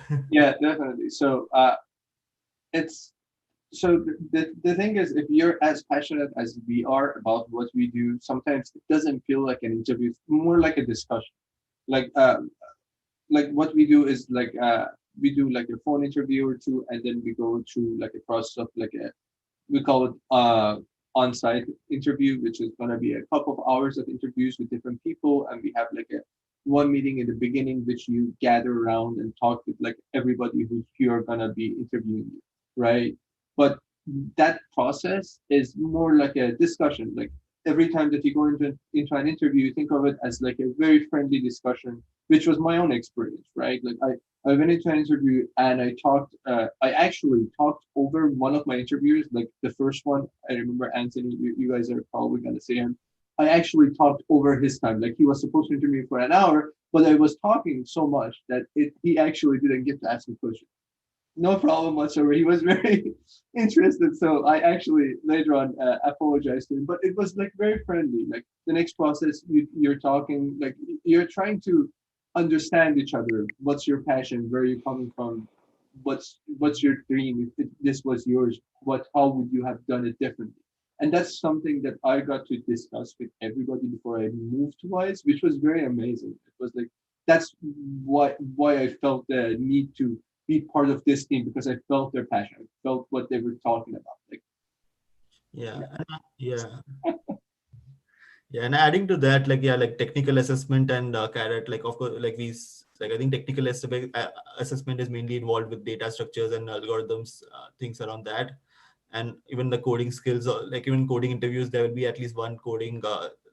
There'll be at least every interview will have like at least one round of design, and there will be like everyone will like have like their own coding questions, which will like just be we will test not only coding skills along with the skills on data, so how which data structures you use, which algorithms you've tried to follow, and we don't want someone who just gives the answers. We do want to someone who is like if they are stuck, it's okay, but so if we try to guide them, they can like be able to take those hints and like come out with a solution, because we know that a software engineer programming and stuff it's also collaborative and not just someone who just comes with the answer as it is. So it involves someone who at least who knows the core concepts and core data structures, we and are able to listen to us when we try to guide them in different directions, and when they write a problem, we may increase the complexity, or we may add a new use case to it, and so they can like understand that, and then based on that they adapt the code, or they adapt their answer. So that is the other thing which we look for. Thank you. And also, are you able to share the tech stack Wyze is currently using? Yeah, of course. So as far as tech stack is concerned, so like for cloud and backend, we are in AWS. We are completely in AWS. So that's the backend architecture. And as far as coding and programming languages, there we have code in Java as well as C#. We have some Python libraries also. I know like AI team who will be I think after us, they have like a lot in Python, and they have like a lot of codes in Python. As far as languages are concerned, it's I would say like it's mainly in Java, but we do have other languages. And as far as the cloud part is concerned, we are completely in AWS as of right now. And this is kind of a fun question. What does the Wyze team do for team building and having fun? Yeah, I think Nima is trying. Right. So we do try to have as for us as a cloud team and stuff, like in the last few months since we are like completely remote, it's a challenging, right? So basically we interact lesser than what we used to do in the office. Like if we're in office, we try to have like a lunch, or even we go out for lunch, or we talk more often with everyone in break room and things like that. Now that is no longer the case as of right now. Maybe in the future we may again, I'm not sure about that. So in this scenarios, we try to like have like we do have like a Wednesday lunch things, which people may or may not join. And we have like Friday kind of like a happy hour kind of thing, where we play games, and we yeah, we just we have like different things, different games, and if anyone who wants to pick something, we just pick that, and we play that. We play that. And we just and As far as interacting with teammates, we do have like daily stand-ups and daily meetings and stuff, where not only we just like have like what all we did, we just like sometimes just talk about random stuff, so that we just are more involved as a team, and we don't we don't feel like we are alone, or we are more very remote things. Yeah. Perfect. Thank you so much. I think those were all the questions that we have for the software team for both of you. Now, is there anything that you would like to add or share outside of the questions that were asked? Well, the main thing is, yeah, like as you see in the job boards and stuff, we are looking for a lot of candidates in different levels. It's firmware, mobile, cloud, especially in the cloud. As I'm part of the team, so I would want to like just pitch that. And we are looking at different levels from new grads to mid and seniors. So yeah, like if you are like passionate about learning new things, really passionate about IoT, and like how do you build a product from 0 to 1, that it'll be I think it'll be a good challenging role for the candidates. Thank you so much, Drummond, and thank you so much, Nima. Really appreciate your time and being on the spot to answer some of the questions that our users have, and considering opportunities here at Wyze. We really appreciate it. We have about 7 minutes left, so I'm going to go ahead and take a look at some general questions, and feel free to stay on for that, or you've been able to be so kind to use your weekend, so feel free to disconnect as well. Really appreciate it. Thank you so much for your time. Thank you. And we've got some general questions here. Let me see here. What is work-life balance like at Wyze? You know what? I think Q4, obviously, all of our users have seen all of our products. We've had 3 brand new products being launched, actually 4 if you consider also our Wyze Cam Outdoor. So we've had Wyze Cam Outdoor, we've had our Wyze Doorbell, our headphones, Wyze headphones, and also our Wyze thermostat. So Q4 is probably our busiest quarter. And so everyone's been working really, really hard. I think that we definitely are trying to look at what we can do to give back to our team members. So I know the people team is working really hard to look at what 2021 is going to look like, how we're going to be able to improve some of our benefits, and what we can do. So that's always on the top of our mind. Another question that has come up that I'll reiterate is, how should I connect and network with speakers or employees to get a better understanding of how Wyze operates? LinkedIn is a great way. It's almost like a, kind of like someone's personal, professional networking place. So I know that most of the Wyze team members are all on LinkedIn, and feel free to connect with us through LinkedIn, ask questions. I think in the future, this has given us some ideas on how we might be able to have improved career day event by having breakout sessions and one-on-one communication with teams. So these are all things that we'll consider for the future. Let's see here. We're about 5 minutes in, and so I'm going to take a quick peek at what other general questions we have. Also, another question that continues to pop up is H-1B transfers. And so we have been in support of H-1B transfers. However, right now with the current state of the US CIS office, we are putting the new H-1B transfers on hold for new people that are going to be joining and applying at Wyze until we have more updated information. It really comes about to take a look at what the government offices have in place and how easy or difficult they make it for companies to be able to support H-1B transfers. So in the state of the US CIS office right now, as you can imagine, they're making it very difficult for companies. And so we were putting a hold on that. Another question that comes up a lot is, are we at Wyze open to remote work? All of us are working remotely right now. I think the goal is to have everybody work together in an office environment. We really didn't have a remote culture before, but that didn't stop us putting one in place because we try to be a people first company always. And so we are all currently working remote due to the pandemic and also to keep everyone safe. But I think the goal is that once it's safe to return back to work, that we will be. So we do have people that are working remote.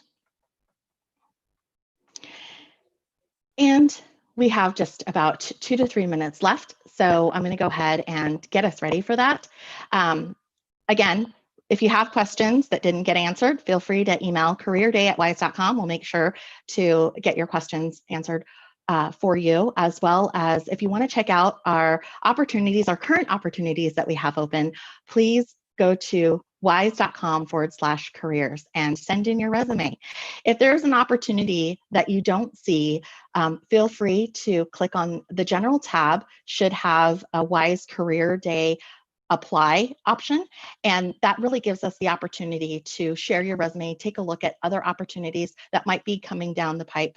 And it'll make it so your contact information and your resume is in our applicant tracking system.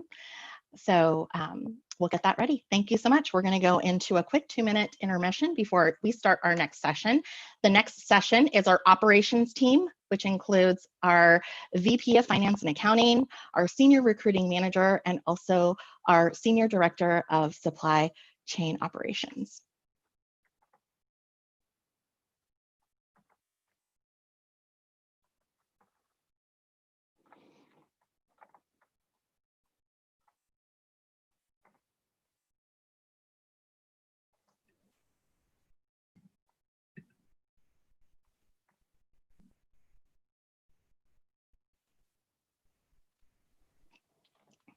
Hi, Alan. We'll get started here in just a minute. Sure. Hi, Yapeng. We'll get started in just a minute here. Sure. Thank you. Thank you.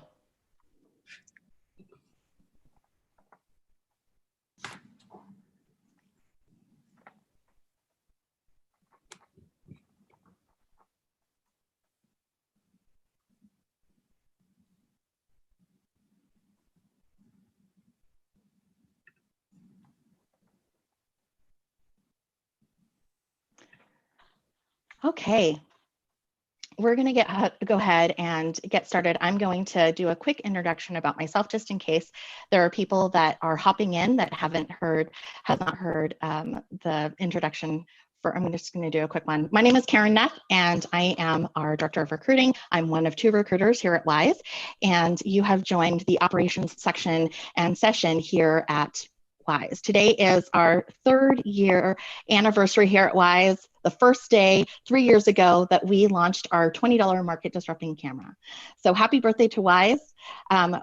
We're at the operations session where we have Alan, our VP of Accounting and Finance, who will be sharing, as well as Karen Rodriguez, our Senior Recruiting Manager, and also my counterpart, and Yapeng Lee, our Senior Director of Supply Chain Operations. So we're going to go ahead and get started. I will go ahead and not share myself, so that way we can see the 3 of you. And let's see here.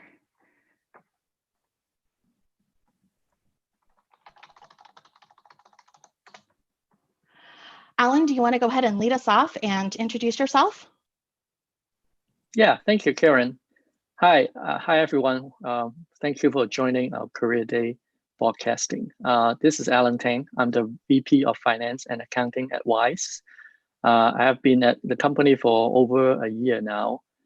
Prior to that, I have other SaaS startup company and also public accounting career. So have been having a lot of fun joining the Wyze team since I started a year or so ago. Thank you, Alan. Yupeng? Hey everyone, good afternoon. This is Yupeng. I oversee the supply chain operations at Wyze. I joined Wyze since almost the very beginning in 2017. Have probably seen the growth, tremendous growth in the last 3 years. And my team, as you understand, is what my team is responsible for moving the products, from A to B, ultimately into customers' hands, including probably some of you. And we try to do this at efficiency. I think that's basically what we are doing. We are having fun, and then we are making history here. Absolutely. Thank you so much, Yupeng. Karen, we're just going into introductions. Do you want to go ahead and introduce yourself? Oh, you're on mute. There we go. That's a little bit better, right? Yeah. My name is Karen Rodriguez, and I'm one of the 2 recruiters here at Wyze. And I am on the people team, which consists of recruiting. And there's 2 of us. Karen, you're our graceful host today. And we actually are hiring 1 more recruiter. Our team also has a senior HR business partner, an HR recruiting coordinator to help with the many projects that our team is working on. And then the final person that makes up our team is our IT manager. And our team is really responsible for hiring really wonderful people, but then also taking really good care of our colleagues once they join the Wyze family. And so I chose to join Wyze because I love our products, I really love our people, and I really love our commitment to our customers. We really are dedicated to our customers and our mission to bring smart home products to as many homes across the world as we can. So my role here at Wyze is to search for the very best people who are the very best at what they do so that they can really help us build the very best products.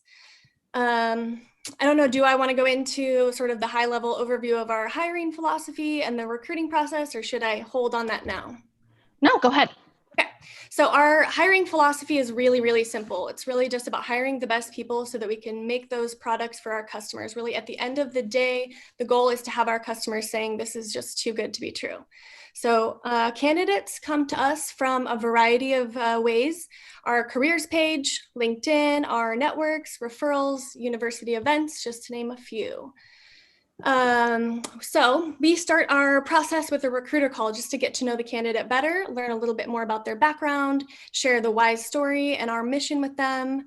And then we really want to get a feel for their passion around Wyze and, making sure that they love what we are doing and our mission as much as we are. And then typically the next step is a technical screen or a call with the hiring manager to better understand their skill set and dive deep in their background to get a feel for really how they might be able to help us and help us enhance the team, or how their expertise, might help solve a challenging problem that we're working on. And then the last step in the interview process is the full interview loop, which is of course normally done in person, but we have been doing these via Zoom for the past 7 months successfully. And then the interview typically starts with a 45-minute presentation to share a little bit about who you are and an outline of a deliverable that was successful. So we want our candidates to share the actions that they took to accomplish something, really talk about the situation and then the outcome. And then the last step is the offer. Hopefully we get an accepted offer. We really want to treat our candidates throughout the entire process with respect and grace throughout the process. And we really want them to walk away having had a great experience. So I would say our full interview life cycle is typically no longer than 2 weeks from start to finish. And there's of course exceptions for various different levels of positions as well. And, we're really just excited about our growth and what the 2021 year holds for us. And we really hope that some of you might want to join us here at Wyze. So we have, I think, over 30 positions open and posted on our careers page, which you can find at the bottom of our website. And then if you don't see an open position that you feel like you might be a fit for, please submit your resume to the open position listed as Wyze Career Open House. So that we can look at your background. We, have tons of different positions that we know we'll be opening up when we look at sort of budget and headcount for the next year. And so it would be great to start looking at those now. Thank you so much, Karin. Really appreciate that. That was wonderful. Now, a question came through are there any accounting opportunities open, and will there be in the future? Oh, I can take on that one. Right now, we don't have any finance accounting position open yet. But we are planning to look at how we can continue to scale our finance accounting department to support the growth of the company and all the great products and great people coming on board as well. So even though we don't have any current opening, but we are actively planning ahead for year 2021. But if you are interested to join, feel free to submit your resume first, and then so we can kind of like take a look and start having a conversation. And as you may heard early on the conversation from our founders, we put a lot of thought into how to make friends with a customer, create new product high quality. So we are start at the point that we start growing our back office, including finance, accounting, legal, recruiting, HR, operation. So yeah, we are pretty open greenfield right now to try to figure out how to accomplish that at the level that we can support our company. Thank you. What kind of opportunities are currently available in supply chain? And if there are none now, what type of opportunities will be available in the future? Yeah, I will take that one. And at this point, we are building our team to support the growth of the company. And at very present, we are looking for someone like with a software engineering background that can help us to automate some of our processes, help us examine our process, and help us automate. That is a critical piece to ensure that we are scalable. I think that would be most likely an internship opportunity. At this point, also we're looking at 2021 operation plan. We're developing that, and once we firm up that plan, we will know more about our open positions in the future. Thank you. Can you talk a little bit about what it's like to work in operations? Specific about the supply chain operations? Sure. Yeah, I can definitely take that. The supply chain operations actually, I would say is it has been a kind of a traditional function, in many people's minds, and nowadays actually it's ever evolving. We are seeing a lot more, new startups, coming up to really make the supply chain operations more technology and oriented and improve the efficiency. And in Wyze, for us right now, like we are still going through the tremendous growth curve. So we are seeing a lot of daily activities around operation executions, and that is really determined by our current stage. We're still expanding a lot of business channels, and we're still growing our e-commerce. So a lot of activities on a daily basis around the execution. But at the same time, because we're seeing the tremendous growth ahead, and also the supply chain itself becomes such a globalized one. We have to keep in mind we're not isolated, operating in the silos, and we so much rely on our partners to support us to make things happen. And even our supply chain itself has stretched so much to overseas. So all these things make the supply chain even more complicated and more challenging to manage. So we have to do a lot of careful planning every day, and we do listen to our customers' demand and carefully plan and how do we come up with a supply to support that. And that supply needs to come from overseas, as I mentioned earlier, through a very strict supply chain. And constantly we have to examine the weakest point in the supply chain, because we involve so many partners now. And the strength of the supply chain really relies on the weakest point of the supply chain. So that is a more challenging part in this environment, as everyone's aware, because of the pandemic impact, because of the political tension between countries, and all these things make the supply chain very, very, very challenging to manage. So we have to constantly keep that in mind, be prepared to do careful planning. So on top of all that is we have to keep in mind that we need to make the entire supply chain scalable, knowing our growth. And to make this scalable, we have to look at both external operations, or external partners that we work with, ensure they are on the same page as us, keep the growth in mind. And same times internally, we need to make sure that our capacity, right, the team and the process and the system is also scalable. So I would say so we're at a very exciting stage of the supply chain growth within the company. I would say so within the company's growth history. We 3 years old. We just going from 0 to 1. I would say it's a very early stage. So a lot of opportunities, growth opportunities, and the learning opportunities for the entire team, and also individually for everyone. So very excited to see how this goes. Thank you, Yapeng. Another question that we have is, what are the biggest challenges when recruiting for Wyze?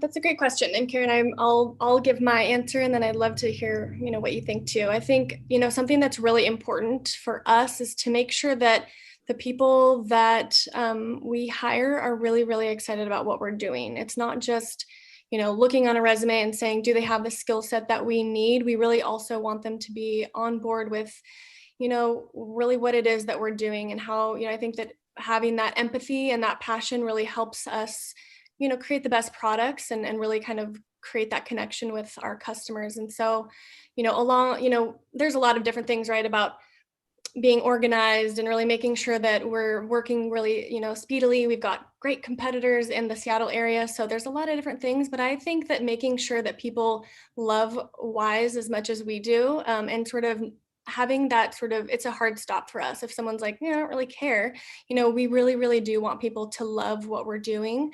And so I think that can be challenging. So I really did want to mention adding a cover letter that kind of talks to that, right? And sharing sort of, why you want to join this family is really kind of critical. And I think that a lot of people want to know, how can I get my resume to stand out? And I saw someone's question earlier about applying to many different positions and, how we feel about that.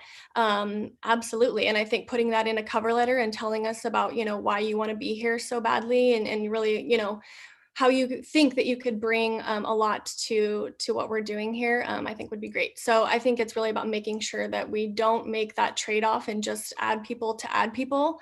It's really not what we're about. So I think that's probably a tough thing, because if we just looking at a resume and having that conversation, really that first conversation is really helpful for us to make sure that those are the right people for us. You covered it. I think that's great. The only thing I would add, which I think you covered already, but maybe just amplify it a little bit, is ambiguity. We look for people and some of those soft skills are really difficult to be able to uncover and talk about. So through conversations is how, and asking questions and be able to provide some really good examples on how you were able to, work with ambiguity in the work and experience that you have, the passion that you have.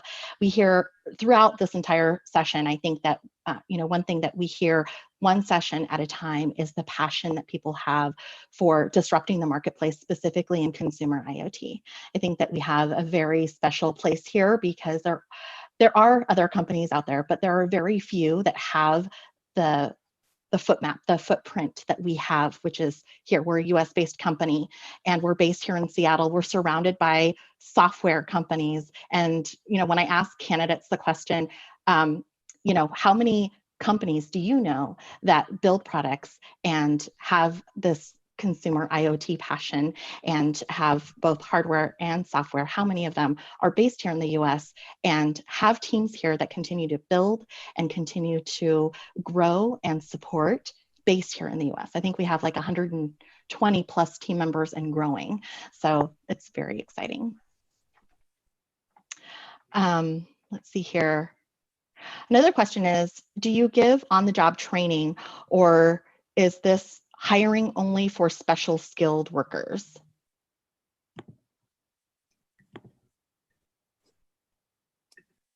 No, yeah, I know that a lot of the different teams have great onboarding processes that really help people do sort of a bit of a, I can't remember what TQ calls it. I know it's like a boot camp, right, to bring people up to speed. You know, I think that the things that our individual teams are working on are not necessarily the same things that maybe a large company would be working on. And so really getting people, you know, some immediate sort of, there's a program that I think each team has to bring people up to speed. And so it's definitely not only sort of special skilled workers. And, you know, I think really this is a great time to say, you know, we are an equal opportunity employer. All of our applicants will be considered for employment without attention to race, color, religion, sex, sexual orientation, gender, identity, national origin, veteran, or disability status. I think this is super important that we say this because, you know, I know that people say like, well, you're just looking at, you know, specific candidates, and that is not the truth. You know, I think it's really important that Wyze is really committed to this concept. It's not something that we just say, we really are. And you know, what we're doing, you know, we've partnered with a company focused on improving workplace DE&I called Translator and educating our decision makers in the hiring process with some best practices for hiring for diversity. So this is also going to help us deliver, you know, empathy at scale and creating a roadmap for some change that I think that we all believe in, and we can hopefully sort of inspire our employees to keep learning. So I think that along with sort of something that will be critical for us is adding, you know, a little bit more planning. And that's, you know, something that we're focused on doing for 2021. So it's planning for both headcount and budget. You know, the sooner that we know about some needs from our various teams, we can create a longer runway to search for the right candidate and not, you know, make sure that we're adding the right people for us. Thank you, Karen. Yeah. And can we talk a little bit about what it's like to work in the supply chain team, as well as what are the 3 top qualities that you're looking for when you add to your team? Yeah. So we have a relatively speaking a small sized team. We are shouldering huge responsibilities for the company. So on a daily basis, in general, working as a team, you know, we have certain team members, you know, focusing on the planning part, and certain team members focusing on the execution part. So and also a few other team members, you know, work on around the quality and the return. Working in the supply chain team requires a mindset of collaboration, you know, a strong mindset of collaboration, and be very aware of the upstream and the downstream, how your work impact others downstream, and what requirements you would need, what kind of support you would need from the upstream. So on a daily basis, like working in a team, that there will be a lot of communications within the team. And at the same time, because supply chain involves external partners inevitably, and so one has to have a very good communication skills and collaborative mindset to work with the external partners to get things done. You know, in general, our team is very, very collaborative, and we are bonding together very well, and a lot of hard work. You know, this is the peak season, as everyone knows, in Q4. We work a lot of hours, but we also have fun. You know, we try to support each other, and we take, you know, some time off, you know, for the team to really enjoy some off the duty fun things. So it's I feel like it's a very inspiring and very encouraging environment to work in the supply chain team. The top 3 qualities we're looking for working in the supply chain team, I think one is that, as I mentioned, you need to be a huge team player, because the supply chain, we cannot do this on our own. We have to work with the internal teams. We have worked with external partners so much actually, so we need to rely on the external partners to get things done. So you have to be a very, very open-minded and collaborative individual, and you can embrace the different people's personality, and be able to cope with the different types of working styles. So that's one thing we definitely want the individual to have. And second thing is have a good business sense. A lot of times the supply chain can be a traditional role, and a lot of things happening from what we learned on the textbook versus the reality can be very different. So you need to have very good business sense to make good judgment and make good calls during the planning, during the execution. So that's the second thing we're looking for. And the third thing is be resilient, and be obviously can handle up and downs within the supply chain, because the nature of our work involves so much variabilities, and things could go wrong, and a lot of times could go just totally surprise you when things are not going in as planned. So be resilient and keep in mind, and you always have a plan B when you work on things. If something goes wrong, you have some other options and some other plans to address that right away. Yeah, it's just I would say it's those top 3 things that matters so much to work in the supply chain team.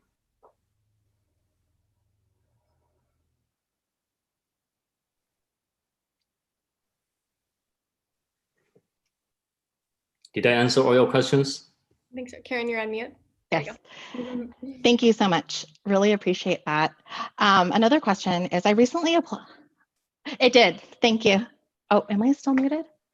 No, we can hear you. Yes. Oh, I recently applied and was rejected for a role. Am I still on mute? No. Keep going, Karen. I can read the question too if you want. Okay. I recently applied and was rejected for a role. I have looked through the website, but do not see any new roles for a specialist in HR process and technology. Are new roles possible now? I don't know that we have a role specifically open currently for HR process and technology. Karen, correct me if I'm wrong, but also we're looking into what we want to add to the team for the new year. But definitely do not be intimidated or don't feel comfortable applying for a position, even if you've been rejected. A lot of it comes down to timing. It's if we don't have something now, that doesn't mean, that we won't have something in the future. We do reach out to candidates who have applied for a position in the past and was passed on just because of timing, or the position was closed, or we had that role filled, so that we can go back to candidates that have applied. But please do apply directly to that careers today, the Wyze Careers Day job posting. Maybe put a note in there that you were, a participant to this. But yeah, definitely continue to apply. It definitely does not mean that your skill set will never work for us. That's not the case. Keep, always keep your eyes peeled for new positions, but we will do the same. We will reach out to you. That's really the first place that we go when we open a new job, is we look into our ATS, all the great folks that have applied previously, because we know that they're interested, and it's a great tool for us to sort of do a callback on candidates who have applied.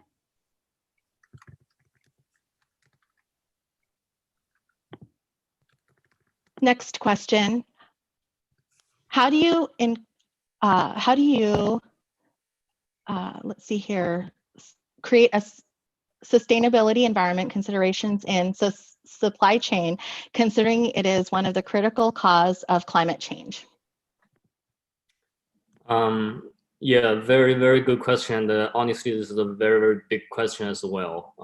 And I know, like, even when we look at the entire industry, a lot of even huge and big corporations or companies, they are even they are in a very early stage to tackle this question, this issue. And for us, that we want to build a supply chain as as efficient as possible, that and without sacrificing too much the responsiveness to our customers. And in doing so, we carefully select our partners and select our how we source the product and how we make the product. And I think we are in the early stage to evaluating how our supply chain operations today impact the global environment and the climate change. But this is something like we keep on our agenda. We evaluate and examine further in details.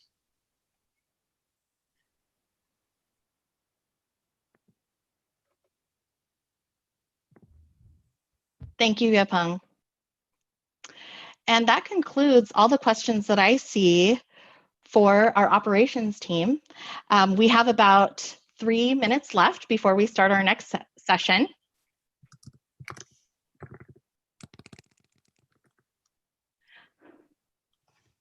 We want to thank each and every one of you for attending. Thank you so much, Alan. Thank you so much, Yapeng. Thank you so much, Karin. Really appreciate all of you. If you have anything you want to add, please feel free to add before we start some general questions. Keep checking, keep coming back and check our opportunities, because we're growing so fast. So don't give up if something is not happening, not opening right away, and come join us and make some history.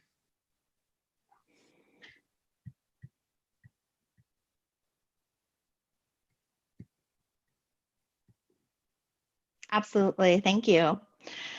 So let's see here. We have also just a friendly reminder.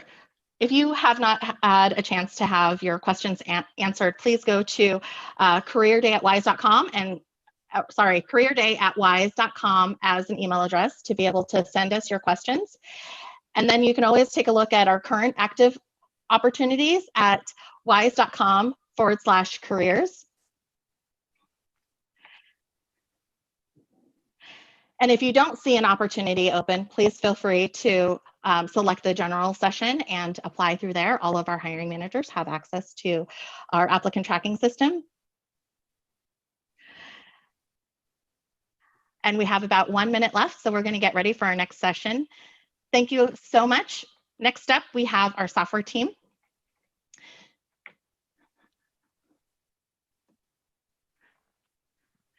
Thank you. Bye. Thank you. Thank you. Really appreciate your time. Thank you so much.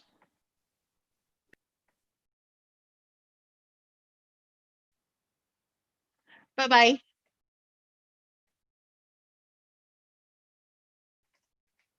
Next up, we've got our software team.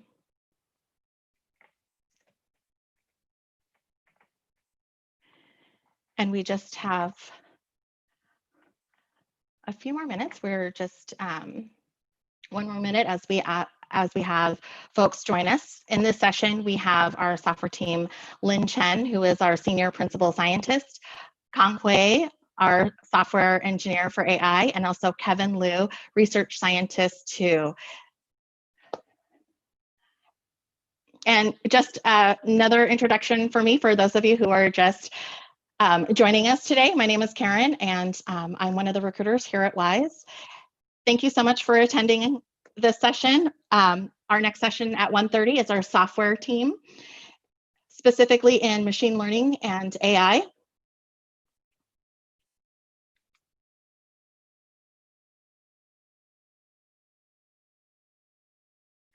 Please do take a look at questions that are being sent. I know Gwendolyn is in our chat for YouTube, and they are connecting the link for asking questions into our portal. We're using a Google form, so feel free to send in questions there.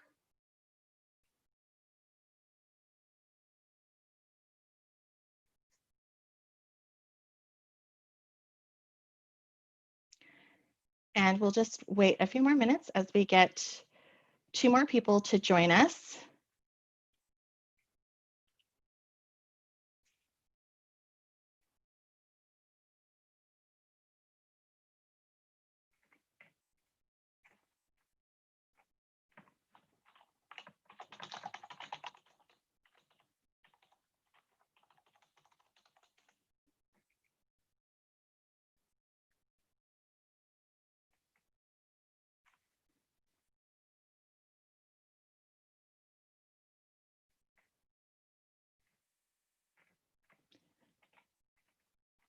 Okay, so why don't we go ahead and get started while I know folks who are joining our session really want to hear more about each and every one of you.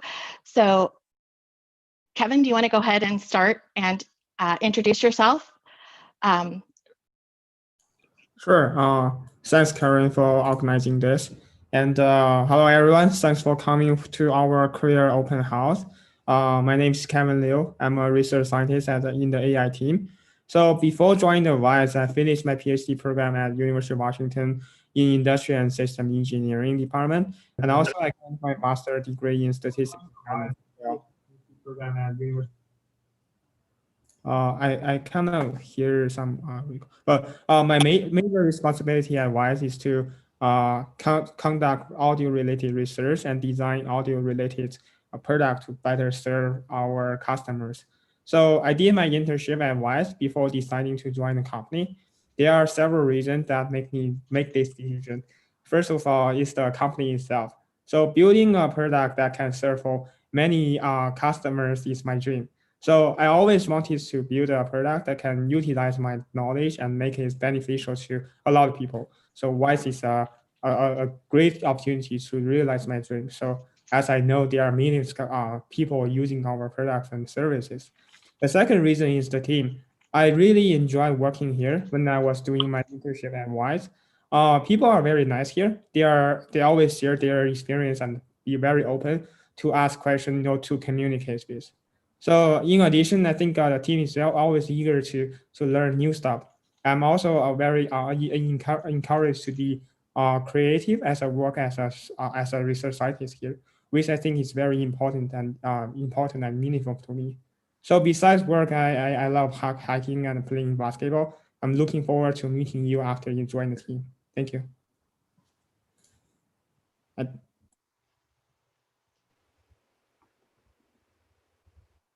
Okay, maybe I will come next. Yeah, and hello everyone, and thank you for joining the Wyze Career Day today on Saturday. Yeah, and everyone, and thank. Okay, I think I heard some echo. Sorry.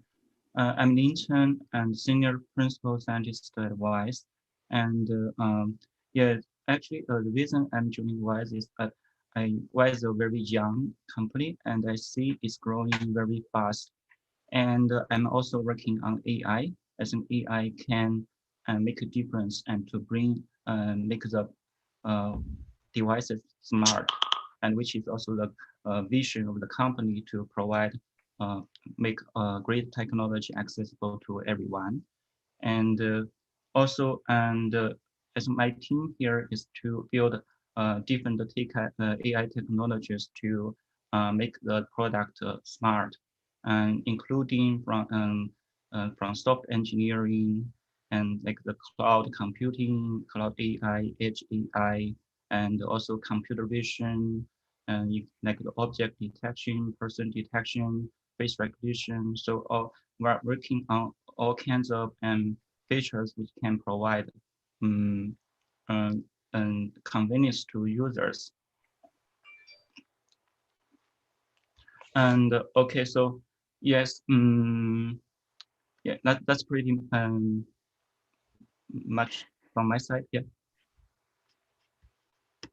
Thank you, Lynn. Kanghui, would you like to introduce yourself? Okay, yes. So hello everyone, my name is Kang Hui. I'm a software developer in the AI team. I joined Wyze about 1.5 months ago. Before that, I was a graduate student studying computer science at Washington University. My main responsibility at Wyze is to develop the AI service infrastructure, including the AI service itself. Fresh out of school and being able to work on service that will be used by millions of users is incredibly exciting. There are many two reasons that attract me to Wyze. The first, of course, is the wonderful product line. Smart home living is one of the biggest concepts in the golden age of technology development. The service you develop will actually benefit millions of users from day-to-day life. The second reason is the people in the team and continuous growth in the company. Not only everyone is extremely brilliant and enthusiastic about what they're doing, but they're all very, very nice. Whenever you encounter a problem, there will always be somebody there to help you out. I think the biggest concern about starting a job remotely is how to get on board and the communication within the team. But gladly, Wyze has clear instructions on how to get an employee on board smoothly. As for working remotely in our team, your manager will get you through to get everything started.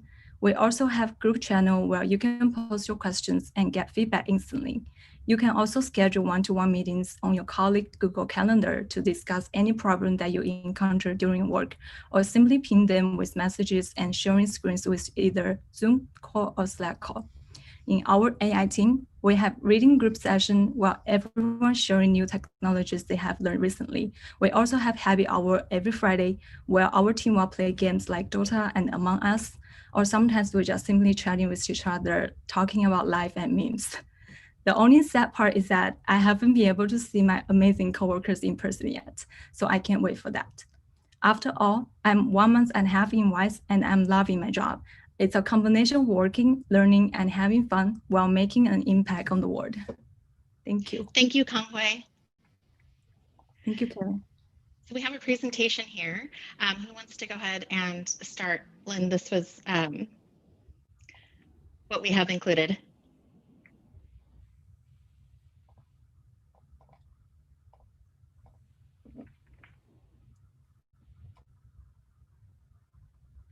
Oh, Lynn, you're muted.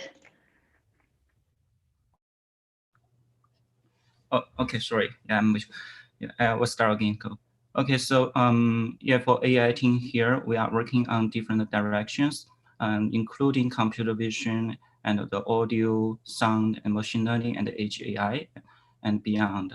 Also, so for computer vision, is like our camera is enable us to see, and for the sound and audio is to make us to hear, and we did the machine learning and take in those informations to make our devices smarter.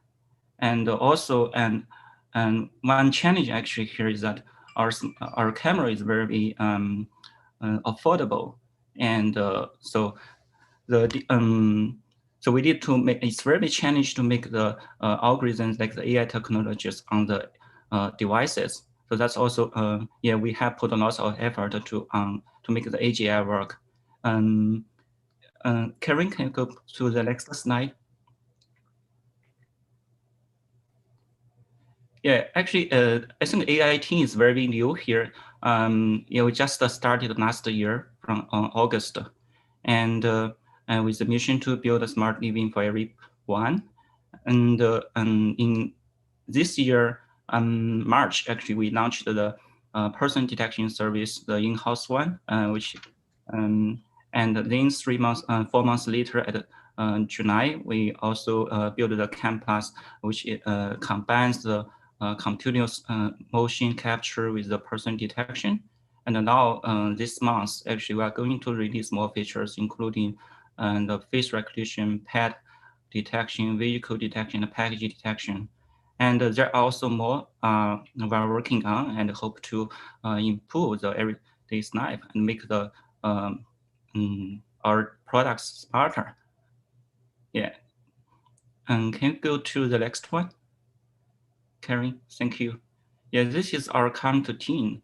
Yeah, as we said, we started from last August, and with a few number of people. Now it's October 2020. So we have grown to about, let me see, 13 people now, and we are still growing. So we have the mission to like think big, do small, and move fast, take risk. And for the think big part, and actually we would like to build a smart living for everyone. That's a very our mission here, and to make AI and to make AI available to all our products. And we do small because we are a small team, and at the beginning, so we do it piece by piece. Next up, we first launch a person detection and then adding more features to our product lines. And we move fast because everybody here is young and many of them are fresh graduates. But they can, like Kanghui just he joined 1.5 months ago, but already contributed to the team and grows very fast. And also we take risk, and that means we are actually keep learning new things here. At Wyze, hope everyone grow and to make contributions, and to also take the. We also received a lot of feedbacks from our users, which help us to build like our person detection. I would like also take this opportunity to thank our users, for like donating and provide feedback to our person detection and our service. Can you go to the next one, Karen? Yeah, so we are still hiring, and there are many several positions opening, like research and applied scientist, senior, and we are hiring from different levels, entry level and senior level. And also we are hiring interns and as well as software engineers. So actually our teams like have different roles, like engineer and apply and research scientist. So they were focused on different aspects of building the our foundations and features. And I'd like to take more questions if there is. Yeah, I'd like to end up here. Absolutely. So what is it like to work in the AI team? I think in the AI team here, it's personally, I think it's a very cool thing. So we build something, especially at Wyze, and we build something and we deploy it, and then we can see it. We can already feel the product and feel and there is the process here is also move very fast. Our new features can bring to the user and to the testing pretty quickly. And like for me, actually, I have background. If I don't have background, you will see my desk is all full of devices, and it's really fun. Really fun process. I think I like to see in the, during the everyday development here. Thank you. Is PhD mandatory for applied scientist? Not necessarily. So we have also applied scientist with master graduate. Yeah, we do have we have already one on board, and also we have some offers sent out for masters as for the applied scientist position. During your interview process, what are the top 3 things you look for to have someone join your team? Yeah, I think everyone asks this question. So for AI team, I think the first need to be result driven. So actually, we need to deliver stuff and to make contributions. So that's the first thing. And the second thing, I think people need to be passionate. So need to believe what you are working on, and to be sometimes because there are ups and downs, but you need to have the belief and be passionate what you are doing. And the third thing I think is to fast learner, because like I said, our team is young, and also there are many fresh graduates, but the people actually usually are all learn fast and eager to learn. That's why we also have the reading group every Thursday. So in that reading group, we are introducing new technologies, introducing like even new papers, new ideas, and to learn new things and help others grow together. Yeah, I think these are the most three important things. Because if people have this characteristic, I think he can grow, he can learn, everything can learn. And do you work on QVA? Sorry, I didn't get that. Sorry, VQA. Oh, VQA. Yeah, currently we don't have, we are not working on the visual question answering. But actually, I might personally have background on that. So I've been working on the visual question answering before, but at this time we don't have, we are not working on that. But probably in the future, like next year, we could think about something related to that. And what are the libraries that Wyze uses for deep learning? A couple examples the candidate had given is PyTorch, TensorFlow, or AutoML pipelines for companies like Amazon and Google. Yeah, actually, we are framework agnostic. So we do not restrict the framework, but we will choose the framework the candidate most familiar with. Because we currently there are many tools like Onyx that can convert the models from different framework to the one we used for product deployment. So that's yeah, at Lexi, we don't have constraint on the framework. If you are familiar with PyTorch, it's okay. If you are familiar with TensorFlow or Caffe or Darknet, that's totally fine. Yeah. But you need to be familiar with one of them. Perfect. Thank you. So what does your team do to have fun?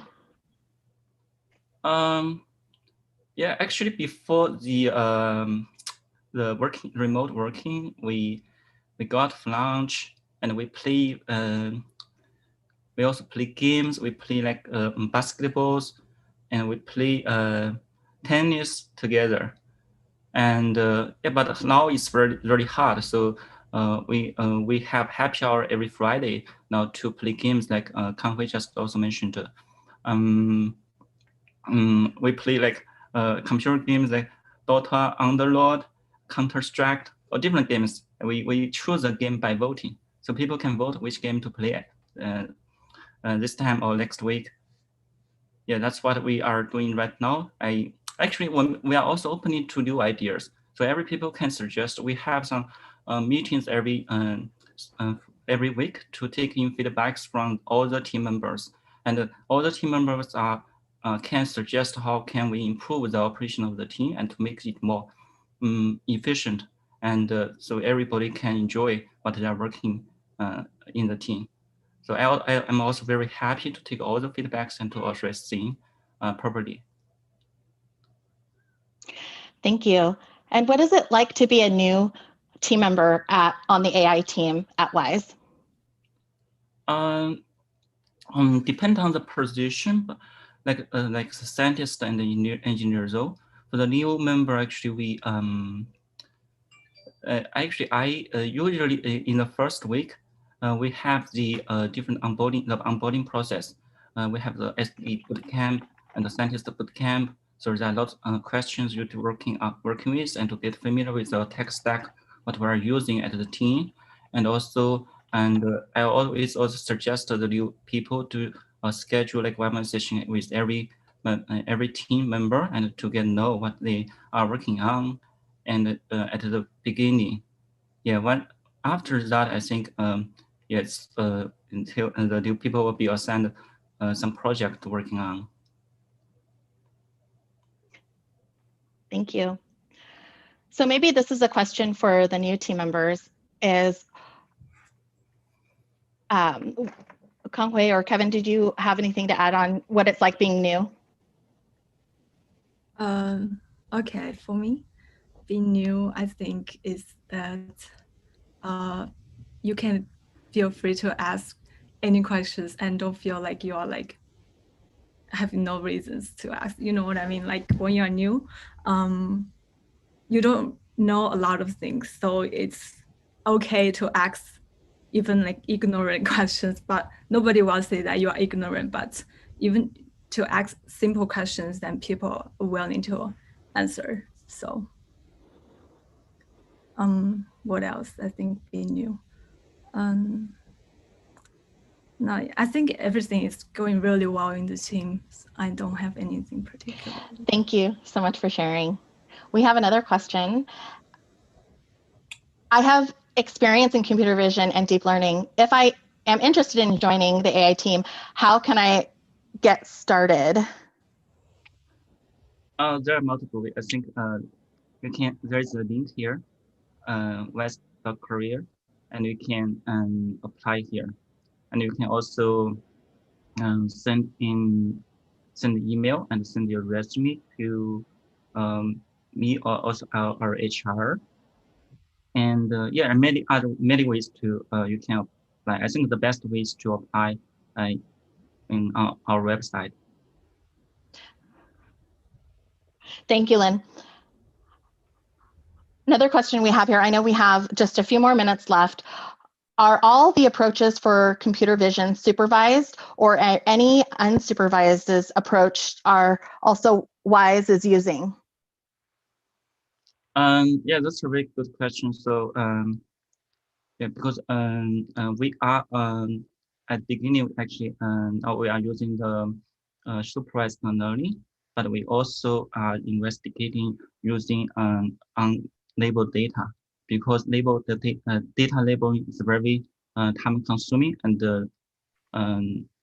or instead actually I want to bring one more thing here. So instead of unsupervised learning, there is also weekly supervised learning, so that how to handle the lowest data we have, because even people annotate the data, there could be mistake made, and the data could be noise.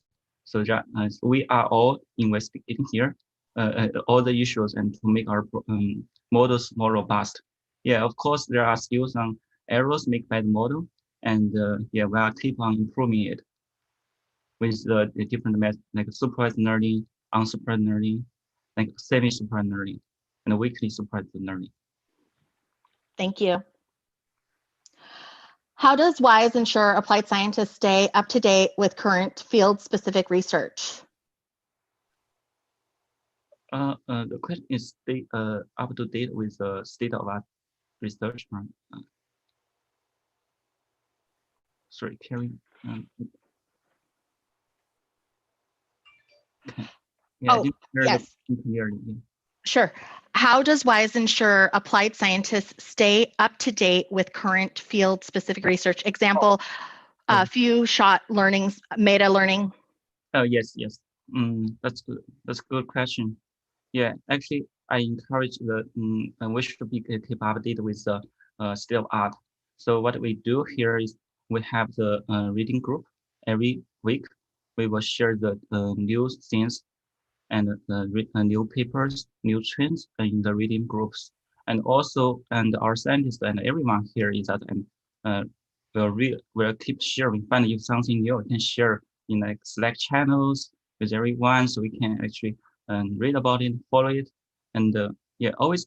I think we and so far I think it's quite good, and everybody is sharing what's new. And actually, I'm also actively keep reading the recent trend every day, and to make sure we are keep up to date and send those informations to the team. And I hope actually many of our teammates also keep on starting to sharing new things with others. Yeah, I have something to add. Oh, sure. Dr. Lin sent us like a week, like a new articles about the latest AI technologies in our group every day. So That's how he keep us updated, and also we'll read articles by ourselves too. And we have the reading groups while people just sharing what they learned. Yeah. Thank you, Karen. Sounds good. Thank you. Another question, we have about 5 minutes left. When hiring new graduates for the AI software team, what skills would you say candidates should strengthen? What go? Let me see whether I take the question correctly or not. For the software engineering, I think there is no much difference from the big difference from the tradition the software engineers in other non-AI area. So we have the tech stack. Like we are using AWS tech stack.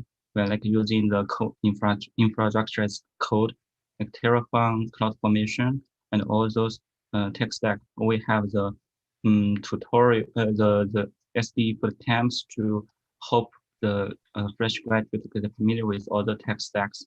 And also our teammates are also very willing to help with each other. So actually, I'm also encouraging that to, like Kanhui just said, we can ask any questions. Yeah, AMA is very is promoted in the AI team. So yeah, no one will laugh at someone asking some very silly question. So that's totally fine. And as long as we grow, we are growing. Yeah, I don't know whether I take the question correctly. No, that's great. Thank you so much. Thank you so much, everyone, for attending the session. Thank you so much for your time. I really appreciate it. These were some great questions that we had from our users. Just a friendly reminder, if you have questions that haven't been answered yet, please send it to careerday@wyze.com. Gwendolyn is so kind to also share our questions and our Google Forms on our YouTube chat channel. Thank you, Karen. Thank you very much. Really appreciate it. We'll get ready for the next session. Thank you. Thank you.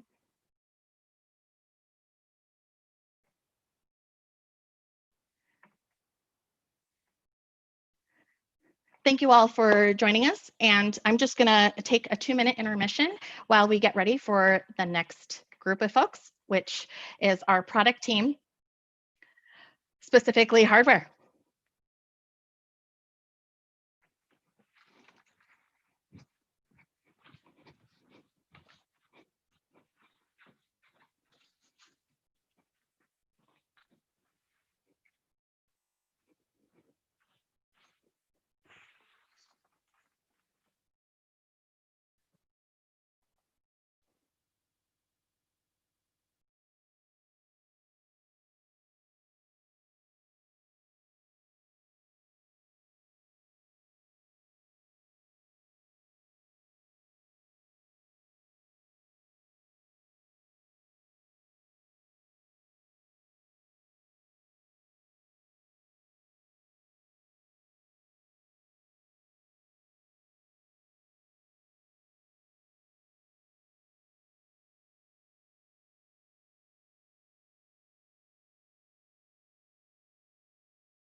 Thank you, everyone, and welcome to the Career Day open house here at Wyze. We really appreciate you joining, each and every one of us. I've got some slide technical difficulties, so we will start in just one moment.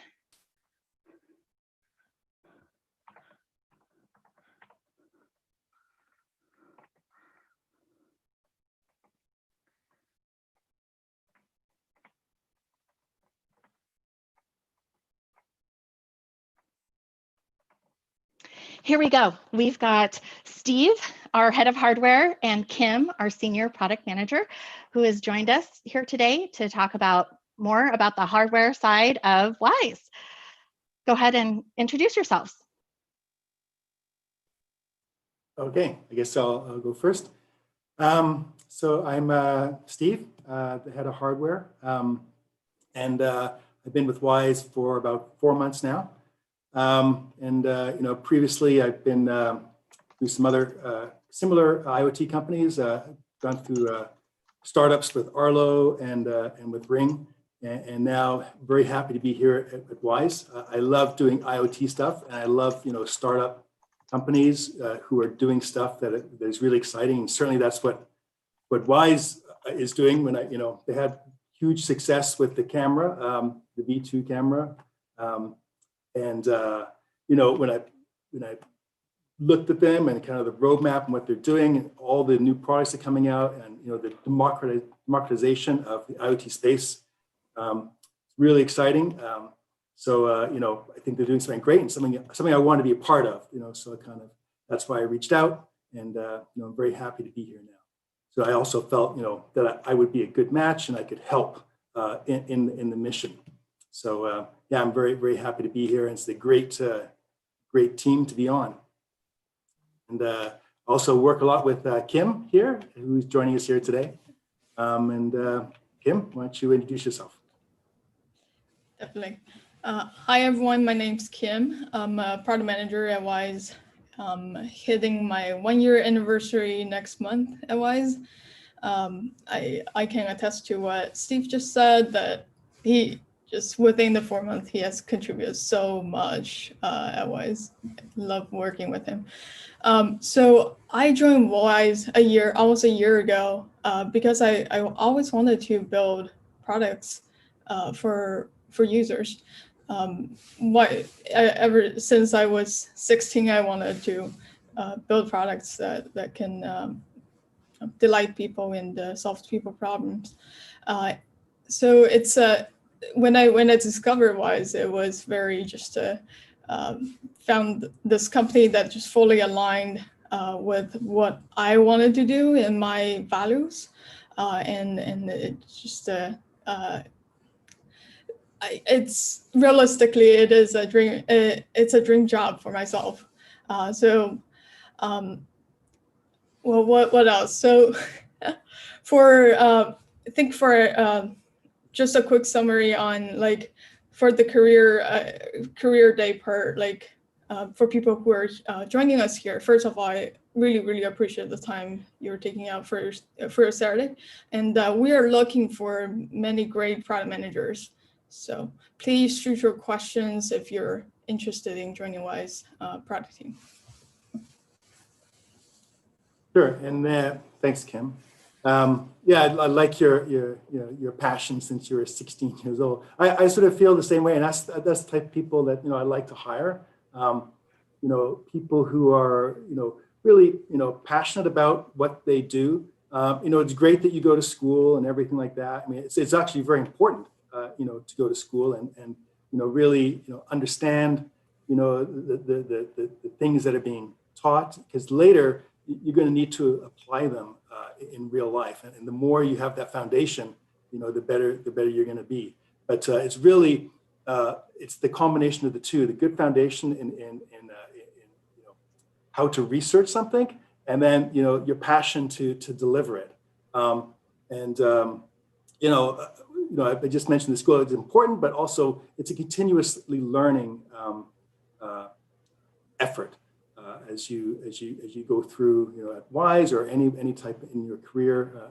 But certainly at Wyze, we have so many products, so many different technologies that we're looking at.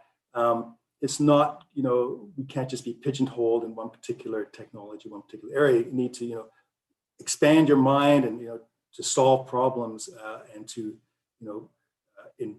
explore new technologies and new services that, you haven't really thought about or haven't schooled about. So very important that you're open and to learning new stuff and have that drive.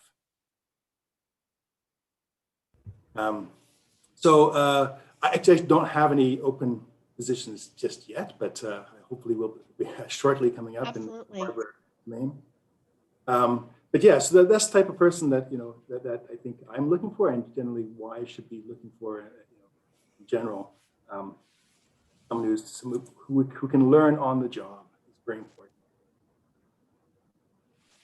Thank you so much. Really appreciate all of that feedback and sharing. Users always like to hear about, how everyone, what their journey was to get to Wyze. So we do have a question here. For hardware, is electronics, or mechanical engineering experience more important?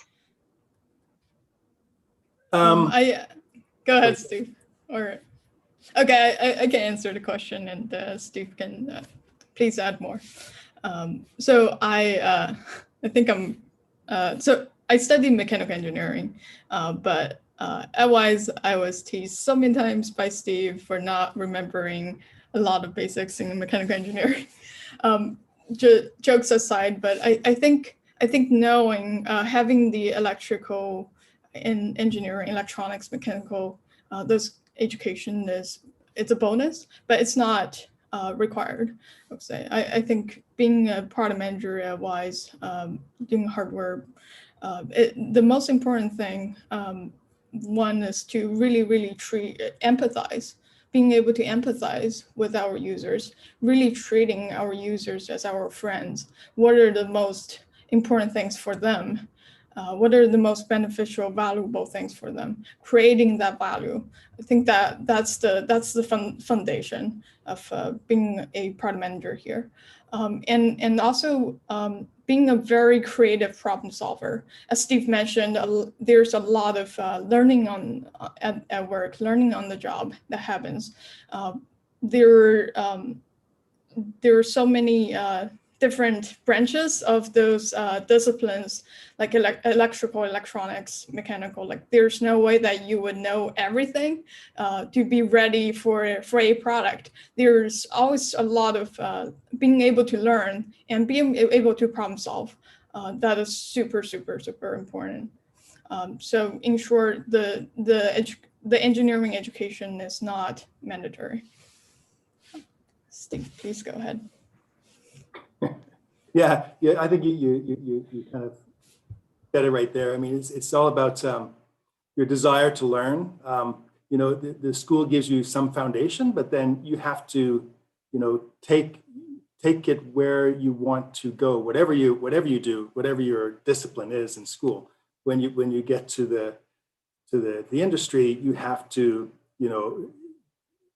that's a foundation, but it's not your day-to-day activity. Day-to-day activity, you're facing new things every day, and you have to solve new problems every day. So really, it's really up to the individual character to be able to take on challenges and be willing to learn. Thank you.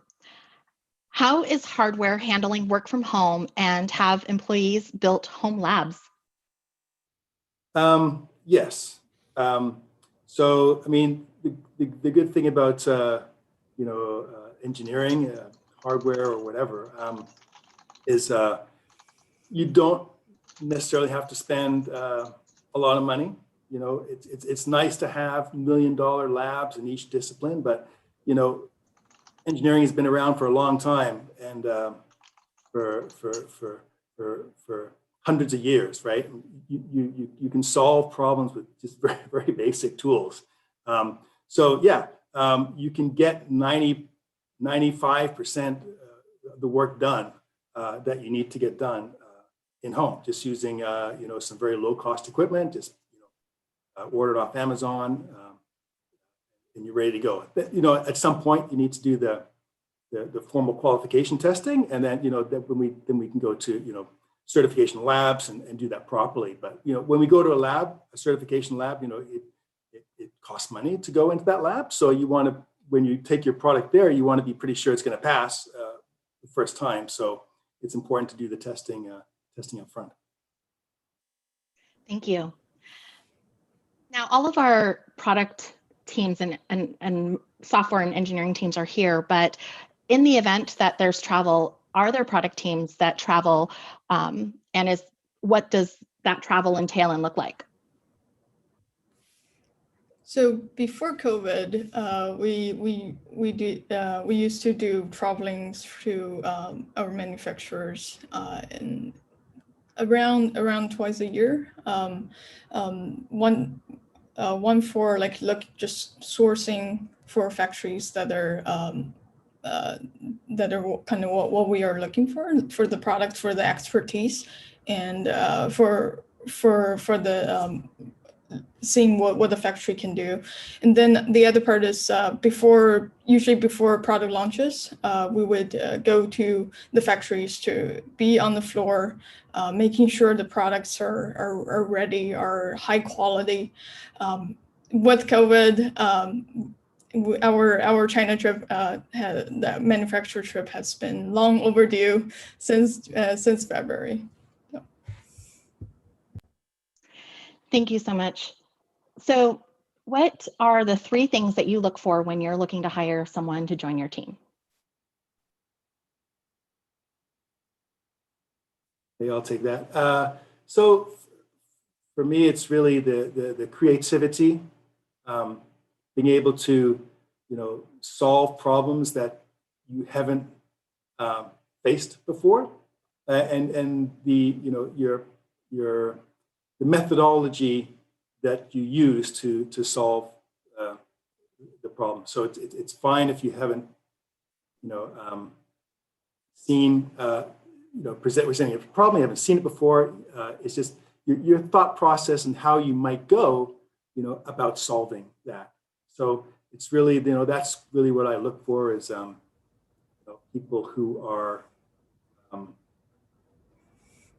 sort of inventive, I guess, in their solutions, or not afraid to try something new, and honestly, not afraid to research.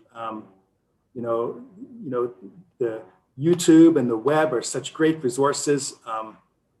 Don't get stuck thinking that you have to, solve this all yourself using first principles. You don't. I mean, just go and research it. It's probably already been done already. Find the solution. You find a whole bunch of solutions, and you come together with your own idea that maybe even improved on something that exists already. Thank you. I want to echo what Steve said. There's a lot of being able to learn is super important, especially as we're doing a lot of new things as a 3-year-old startup. And at the same time, I think being a product manager at Wyze, we work with everybody in the company. Being a very, very good collaborator is super important. We work with the manufacturers, we work with the engineers, hardware side and software side, the software release team, the e-commerce, sales, marketing, being able to keep a tight communication and and also being willing to just being resourceful and ask questions. It's not. Building a product comprises so many things that there's just no way that you would know everything. So being a team player, working with everyone, there are things that I may not have answers, but someone in the company will do. So so being able to just being a team player is super important, and on top of that, the user empathy, being a problem solver, a creative problem solver, those are very, very important. Thank you, Kim. So how does the hardware team work with other product teams and other teams within Wyze? I can answer that question. So we work, so the hardware PMs at Wyze, we usually own, each product manager usually owns one product or one product line. And we work a lot with the software product team at Wyze, like Tao, you met in the previous session, for software releases, to making sure the app component is working properly as intended with the hardware. We also work with the e-commerce team for the product page and making sure the product page is conveying what this product entails. Thank you. We have a lot of passionate users here, and one question that has come up a couple times is, are we able to take on part-time people on our product team, and is that feasible? Steve, do you want to take that? Well, it's a product team question. So I would say I'm probably not. I don't know where we're going with that. I wouldn't say no. You know, always. I think someone mentioned earlier. You know, you just need to be you know, aggressive in your career search, and you know, doors and opportunity opens to you. You know, if you take some first steps. But I think obviously our plan has always been to to hire full time and in Kirkland and Seattle. Thank you. And sorry, Karen, just to add to that, so we don't have part-time positions for the product team, but we are always recruiting for beta testers. You can help us build a better product just by being our beta testers. We're always looking for very engaging testers to test our product and making sure it's a solid product. Thank you. What kind of opportunities do you foresee coming up on the product hardware team in 2021? So we are always in need of great product managers. I remember before I joined Wyze, just quoting from Yuan, our CEO, he said, like, if he could find, if he saw 10 great product managers on the street, he would just hire them right away. We are always in need of great product managers who can solve customers' problems and create values for our users. As our users have seen, we are building new products and at the same time improving our existing products. We need help in both areas. Thank you. I wanted just to add that. So from on the engineering side, you know, if you kind of looking for like a lot of our development, our joint developments with our partners. So it's you know, it's being able to you know, work in international environments, as Kim said, you know, across the company here, and then you know, so you can vertically and horizontally, you're working with everybody, and just being able to assist where it's necessary in terms of being able to deep dive issues that come up in either the development or the production or in the field, and while also keeping abreast of the latest technology that that the industry is offering, and bringing that to the product management team as potential things that they could be looking at in the future.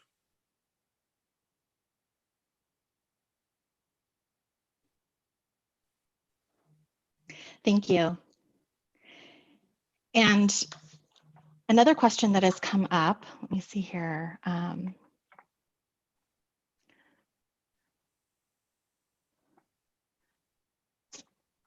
So some of these questions that have come up are not really career specific. So I'm actually going to hold off on these questions because I know we have an AMA coming up next week. So we don't want to take away from that.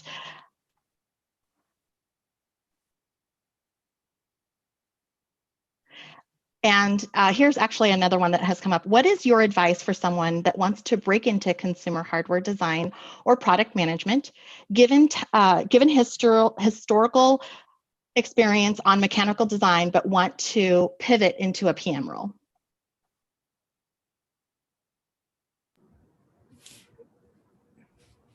Kim, that's your story, isn't it? Truth told, yeah. I started with mechanical engineering education, and always wanted to be a PM to connect between the product and the users. I think there were many try to seek opportunities to do PM type of work, even while you're in an engineer position. That's super important. I think for Wyze, we are open to all different academic or career backgrounds for PMs, as long as you are you're a friend to customers, and you are a creative problem solver and a good collaborator. Does that answer your question? Sure. Yeah. Yes, absolutely. Thank you so much, Kim. Another question that has come up. Now we're getting some different questions. How large was the Wyze product team involved in the recent Wyze Cam outdoor camera release? And there's two questions to that. So I'll stop there to give everyone a chance to respond before I ask the next half. Go ahead, Steve. You say on the Wyze Cam outdoor, but it's actually just launched just a little bit before I arrived. But you know, there are, you know, all in all, you know, I want to say not 100, but very close to that in terms of people involved. You know, in terms of, you know, Wyze employees and partnerships that we have, the engineering teams. It's in the software development, the back end development. There's just a lot that goes into that. You know, the whole hardware, software release, logistics. It's a huge number of people for every release. But that one was particularly large because it's a complicated product. There's a lot of pieces that have to be redone. It takes a village to build a product. Yeah. And the outdoor cam is a 2-year village. That's right, 22 months in the making. Thank you, Kim. The second part of this question, how are product team members selected for prospective products? Is it a mix of new and old employees? And also, what types of job titles are involved in a new product development? That's a big question. I'll try to answer as much as I can. I also saw there's a related question about respective product or like where are the ideas coming from? Is it top down or like a bottom up? I think for us we are constantly developing our product roadmap on what are the things that we see there's a gap in the market, the gap in product offerings to customers, and once we identify those opportunities, we try to find the right people to build the products. I think there's a lot of there are many product managers on my team and who are just talented and in I would say like we're all talented in different ways. So like finding the product that kind of aligns better with what someone is better at. That definitely goes into it, and a lot of interest, of passion, being passionate about the product, being able to empathize with users of that type of product. That is very important. It is a mix of new and old employees. As I mentioned earlier, we're always looking for new product managers to help us. And there are so many people involved in product development. Just like we talked about WCO, the outdoor cam, taking 100 people or so to build a product. They were just end to end. Just to name a few job titles, the hardware engineers, firmware engineers, electronics, industrial designers, app designers, supply chain. I can go on and on. It's a big project to build a hardware product. Thank you so much, Kim. So we have 5 minutes left. We have one more question.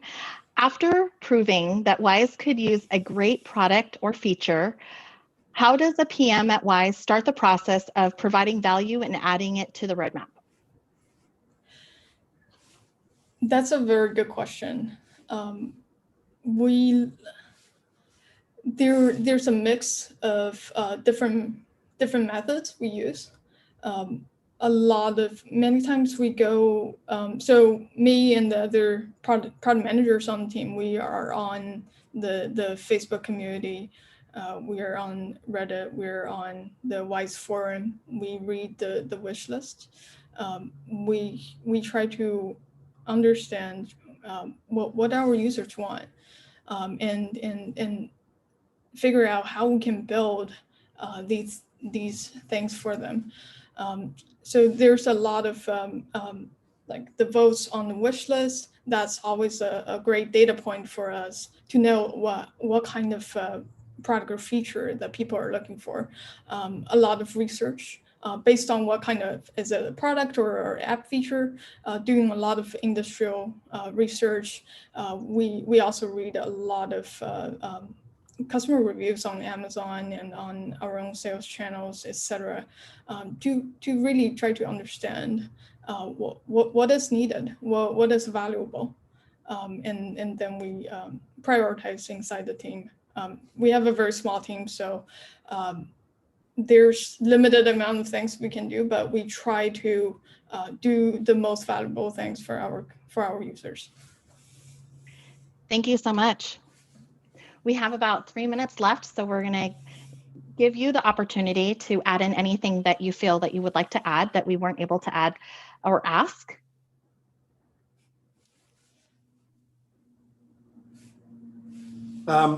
So I just want to say that, it's Wyze is such a great opportunity if you want to, work delivering, products and changing people's lives in terms of, going to your friend's house and seeing your products in their home.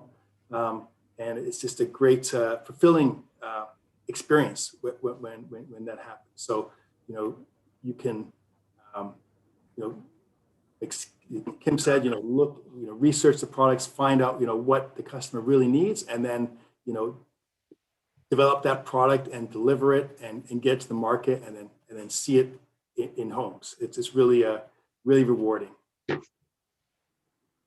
And just to add a last note, I know I know there are probably many questions about products. We have a later session with Mike and Sunny on one more session on product development. If you're interested, stay tuned. And also we have a AMA coming up later in the week, so you can, if you have more questions around the products, we're happy to answer them. Kim, Steve, thank you so much for your time. We really appreciate it. Thank you for joining us. And until next time, as we get ready for the next session, thank you so much. Have a great afternoon and a great rest of your Saturday. Cheers. Bye-bye. Thanks. Just a friendly reminder. Thank you. Bye-bye. Just a friendly reminder. Please send questions into either, actually, please, Gwendolyn is preparing to send links during our chat. So please do send those questions through into the Google Forms that they prepare. And here we are. We've got our next session that's about to start with product design team. And we have Greg Robinson, product designer, and we also have our famous senior product development manager, Mike Sobaski. Everyone has heard Mike's name everywhere with all of our awesome products that we have. And everyone sees and uses Greg's products that from our product design team. So thank you so much and joining our event today. Of course, thanks for having us. Yeah, thanks for the invite. So if you don't mind, it would be great to actually, we go through all these sessions and I forget that there's people that join and unjoin. So welcome to the Wyze Career Day. Thank you so much for joining our event. This is our session for the product design team here at Wyze. We have our careerday@wyze.com email alias. Feel free to send questions there. I know there's a lot of questions through chat as well.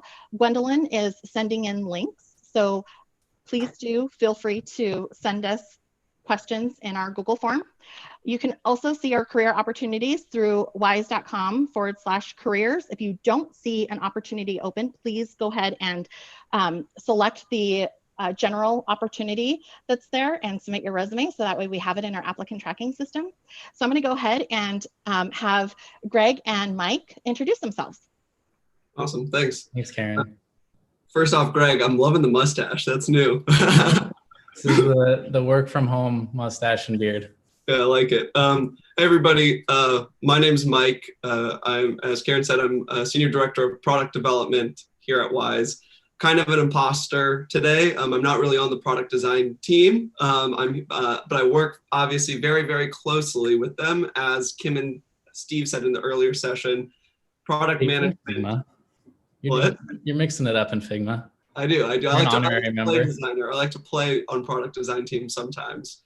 So I'm gonna definitely let Greg do most of the talking today, but just a very, very brief intro to who I am and kind of how I ended up at Wyze. I came from Amazon before Wyze, and actually was working with Dave Crosby, who is one of our co-founders if you joined that session.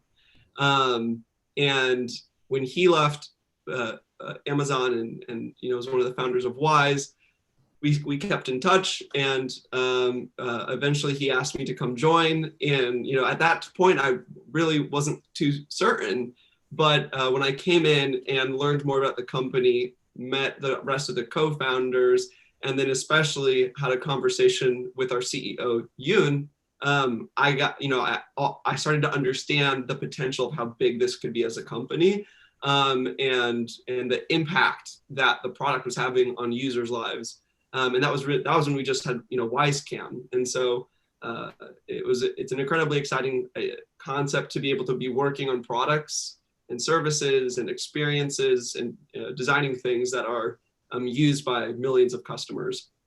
So I've been at the company now for about 2.5 years. I work very closely with Greg and our design team, so I'll let him take it from there. Yeah, thank you, Mike. So as he said, and as Karen said, my name is Greg Robison. I'm a product designer here at Wyze. I've been with Wyze for a little over a year now. Short version of the road that brought me here was I used to be at another startup, a little bit smaller company. But I was really looking for a place where the team truly cared about their users. Like, it wasn't just a business, it was also about kind of a friendship and working together with our customers and our users to build the best products and best experience we can. So that part of Wyze really resonated with me.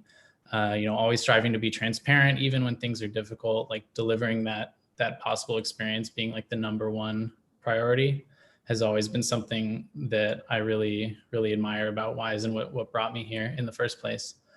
So working as a product designer here, this takes me all over the app experience. So we have different designers here at the company, but I'm on the app team. So anything from app-wide features like notifications and messages, all the way to individual product experiences like the camera page or the sensor pages, or the setup flow, for each of you who've set up a device. I've had a hand in how that works in the app. And this obviously involves working closely with anywhere from PMs to engineers to research to marketing. And this all depends on the feature and the stage of that feature or the stage of the product. So on a day-to-day basis, this can mean either sketching or wireframing or managing our component library, prototyping, or kind of polishing up those final designs. Really just depends on the stage of the feature or the product. And a lot of days, this actually includes a mix of these because we're working on different projects simultaneously. So we'll, maybe go from wireframing in the morning to polishing some high fidelity designs in the afternoon.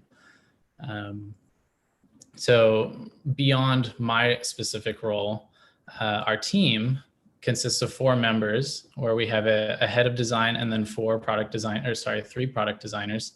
And this really means that we each hold a lot of responsibility. Like you have a big impact here. I've talked to designers, and I know friends of mine that are designers at those larger companies, where you kind of get a subset of a subset of a feature, and you're really become an expert on that super small piece of it. But here with an app design team of 4, you have an enormous amount of responsibility and enormous amount of impact on those products and features that you're working on. So our job ultimately is to craft a simple, intuitive, and delightful experience. And this even when it comes to complex problems and products. So that's obviously a lot easier said than done, but that's what we strive to do every day. And beyond our team, like I said earlier, we have other designers working on e-commerce and marketing as well that we kind of touch base with as needed, depending on the feature and the product. And so I'm sure we'll get questions about this a little bit later, but I wanted to touch on, we each kind of at different stages of the product will flex into that researcher role as well. We have a small team that we're working with, and research has been something that's grown at Wyze over my time here. And we now have a team member who has transitioned into that researcher role and is a huge help to us. But in addition to that role, we kind of flex into that researcher role as well to do that usability testing, kind of concept testing to really validate those designs and the design direction and strategy as we navigate through alpha, beta, and finally product launch, and even after it's released. Thank you so much, Greg. Really appreciate all of that. That's a great summary. And can you share with us if mobile app experience is required for product design on your team? On our team, mobile app experience isn't strictly required. As far as like what we're looking for in a candidate, it's pretty open from like a range of experience levels to fresh grads all the way to senior designers. As far as specific mobile experience, that obviously is a plus, but with a strong portfolio or a strong showing in the web space, we can definitely see how those things can translate. Just kind of expanding on that to what we're actually looking for on our team. These people who are looking to join our team should be looking to take on challenges and seeing these challenges as an opportunity to help mature design thinking across the company, like not just within our team and not just among the design sessions, but helping to promote design thinking across the company to improve that process and how we execute that from an organization level, not just our design team. And these candidates that we're looking for should have a design-related degree or prior professional experience in design. Thank you so much, Greg. Of course. Another question has come through. What are the differences and similarities in the work that product management, product design, and product marketing do in terms of discovering customer needs and translating them into critical to quality features? That's awesome. That's a great question. I'll start on that, and then Greg, you can definitely fill in on the specifics of product design and anything else. So all 3 teams, as the question articulates, all of us have some responsibility in trying to discover customer needs.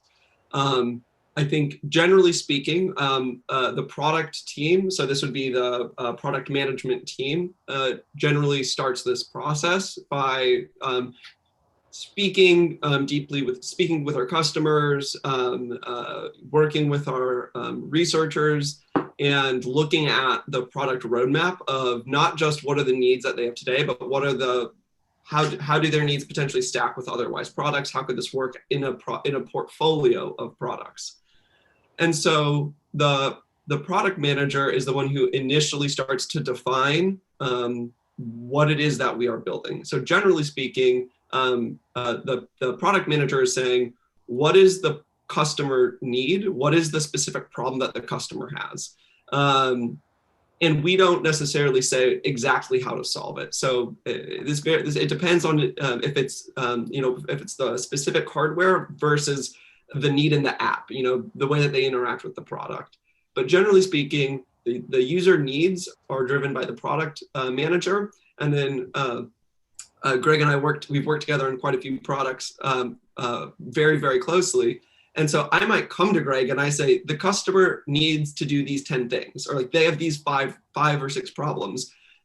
And I might have an idea of what that's going to look like in the app, but ultimately Greg and I will have a discussion and he'll start trying to think of solutions to the problem, but then ultimately there's a lot of back and forth. So, and it's the same thing with the marketing team. As we start working on detail pages and talking about how we're going to frame this product to users, the product manager might have defined the product this way.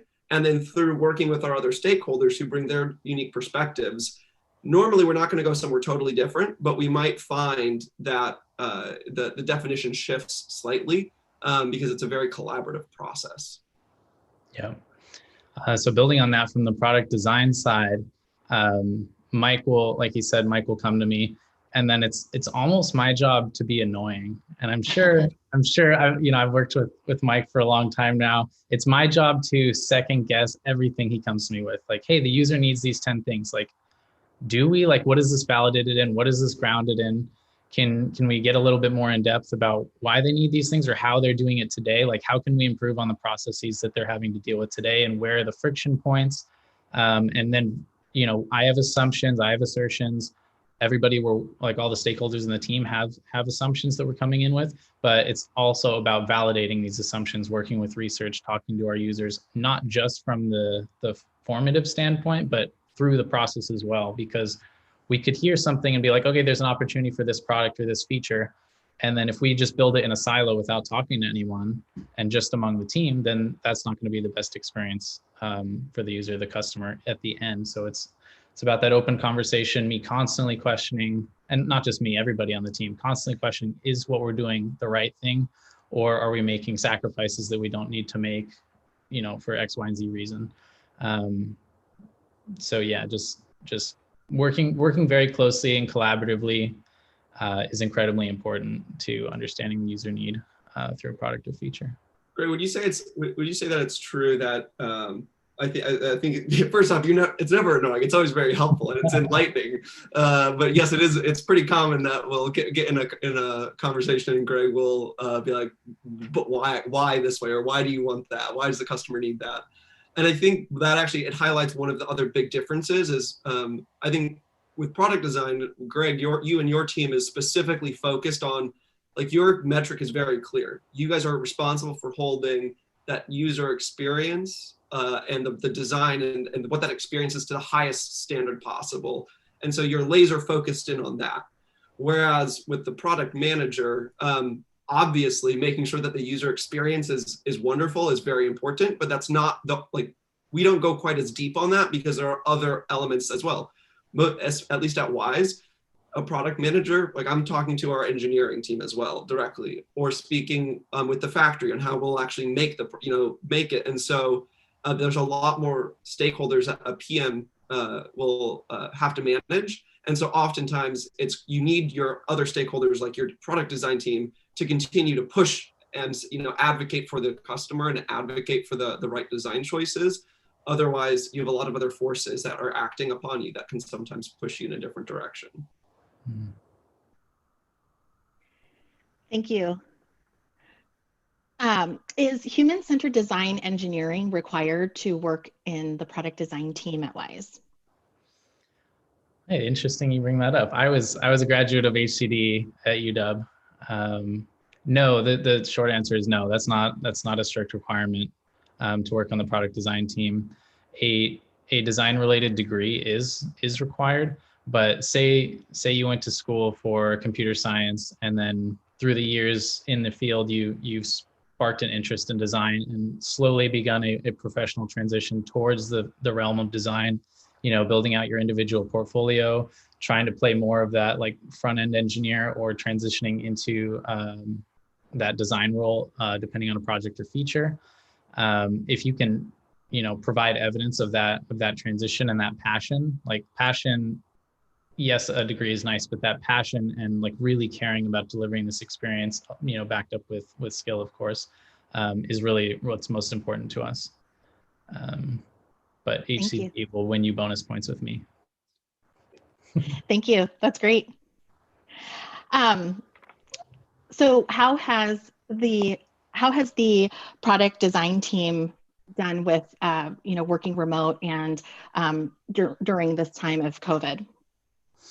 Yeah, so obviously things are significantly different during the work from home. When we're back in the office, we have a studio that's all, you know, the app design team sitting together. We've got whiteboards covering the walls. We can, you know, really easily reach over and be like, hey, you know, can you come take a look at this design? Or hey, let's get up on the board and I just want to like walk through this feature real quick. And it was much easier to kind of get each other's feedback very quickly and informally, which is sometimes like where those best ideas come from. So in lieu of this, first of all, we have a daily morning stand-up where we'll quickly walk through, you know, what we've been working on the past day and what we're kind of working on the next coming day. We've also increased the regularity of our studio time where we all meet together and we'll share more in depth and get more detailed feedback on the designs and stuff that we're working with. Occasionally too, like we're a very close design team, so we'll just ping each other on Slack, like, hey, can you hop on a call real quick? I want to run through this design. And everybody is so friendly and open to doing that. We all know the value of getting quick feedback. You know, you can get in a little tunnel vision session where you go 3 hours working on the same feature and you're like, this doesn't seem quite right. And you just keep like pushing and pushing and pushing. And you really just need somebody's feedback. So we're all open to that, to hopping on a call, getting in. We're working in Figma. That's the design tool that we use. So we can see each other's cursors flying around and we can just hop over into each other's file and be like, hey, we can leave comments for each other. So, you know, it's obviously not the same as an in-person session where we can just hop on the whiteboard. But we have been making it work. We have been, you know, making sure that we're available. We're friends with each other. So we're always open to Slack messages, hopping on a quick informal call. Like it doesn't have to be these formal, okay, once a week at Thursday at 3 p.m., we're going to meet for design studio time and you present your work. It can be more informal and quick, and like quick and dirty feedback is always something welcome with the design team.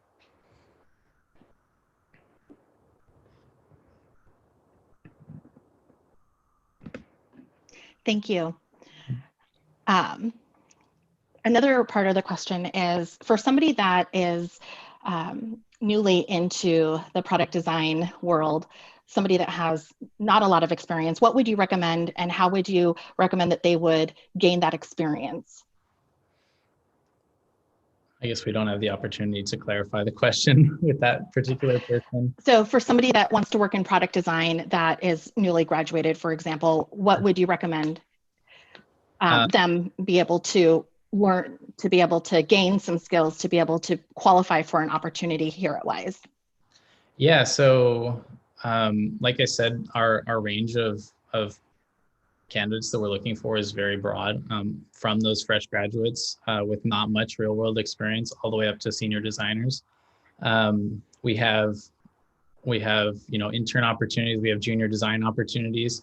That real world experience will come, you know, it's hard to get that just getting out of school, especially during this time. But I would encourage you to apply. I would encourage you to be working on your portfolio, just showing that you're passionate and having a portfolio that reflects that. And like, these are projects that I truly care about, not things necessarily that were like, this was a group project at school, I think it was a good thing to put on my portfolio.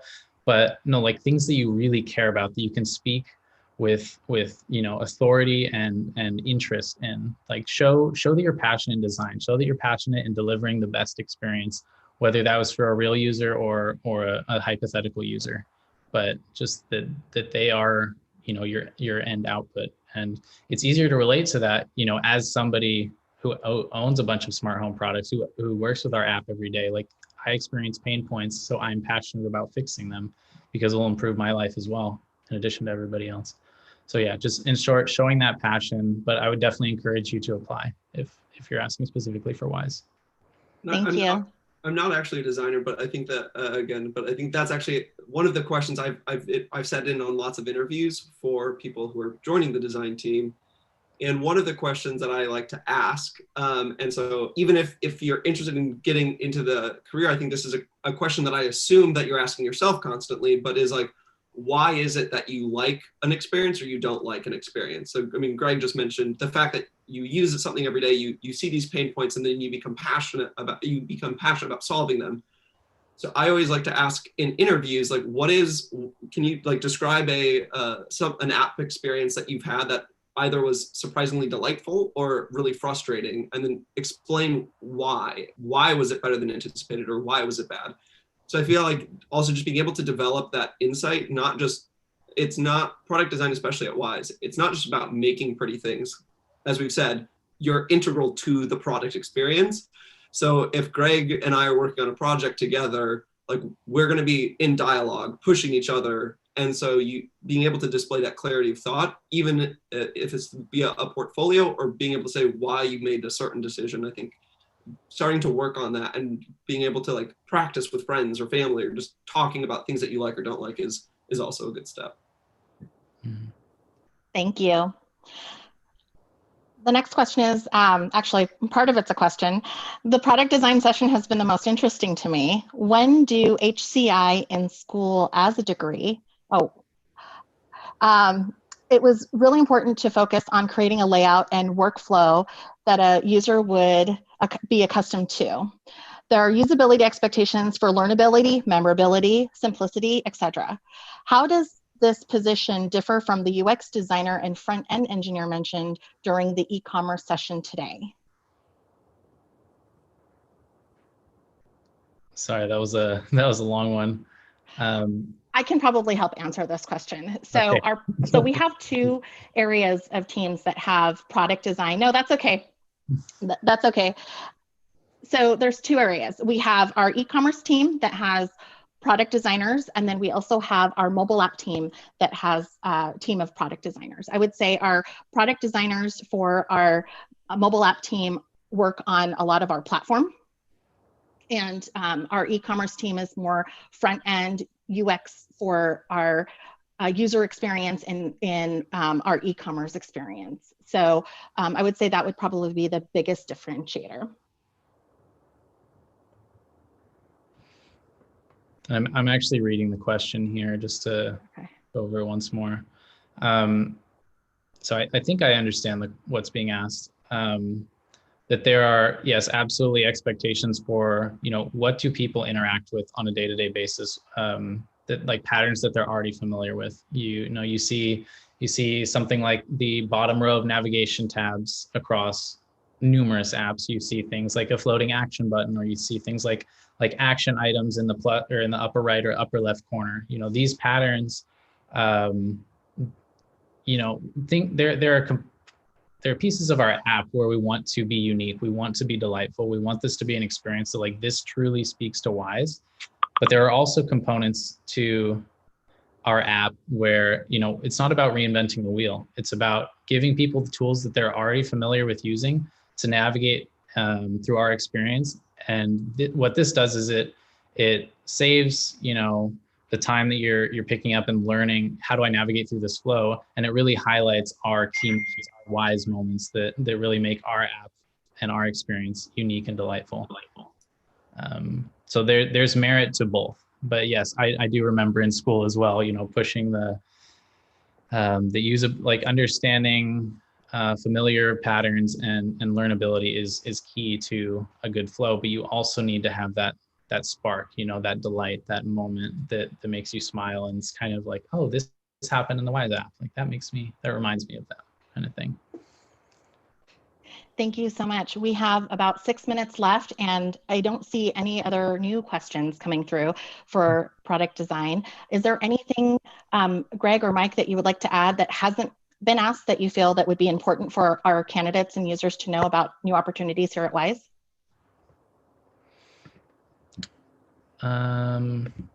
Just in case anybody is interested, I have a rough overview of the interview process for product design, just in case anyone's interested in. That would be great. Thank you. How we navigate that.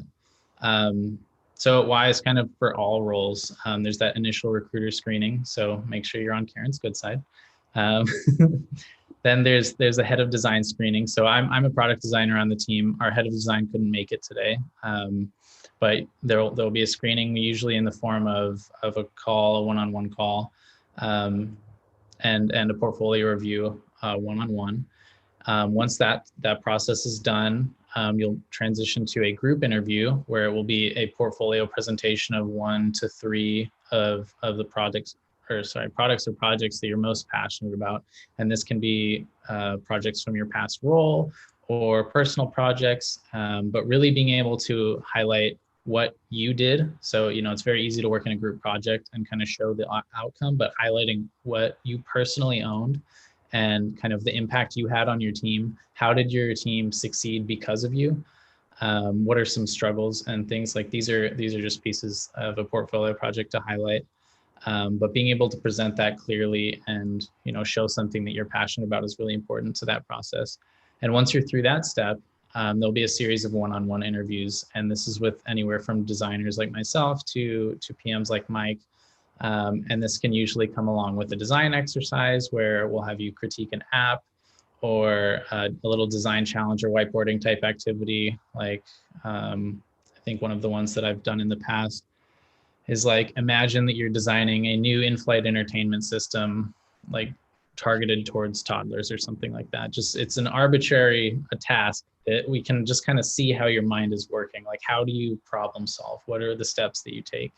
And then being able to articulate those to us will help us see, how you could stack up in a world with a lot of ambiguity and a lot of responsibility. So you kind of have to work with what you've got. Thank you, Greg. We actually have a Greg-specific question here that has come through. Okay. Greg, does your role as a product designer cover both UX and UI? Yes. So like I mentioned before, we have a small team here. At a larger org, there are roles like purely for interaction design, and then a separate role like a visual designer or UI designer, where they would focus on the prettifying or whatever, whereas the interaction designer focuses on that flow, what the user navigates most effectively. So my role does cover both, and I believe I'm seeing the question the second half. So how do you balance your focus on needs?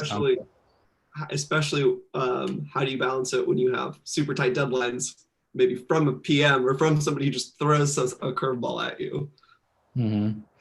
Yeah, so one of the things I did mention earlier was component library management.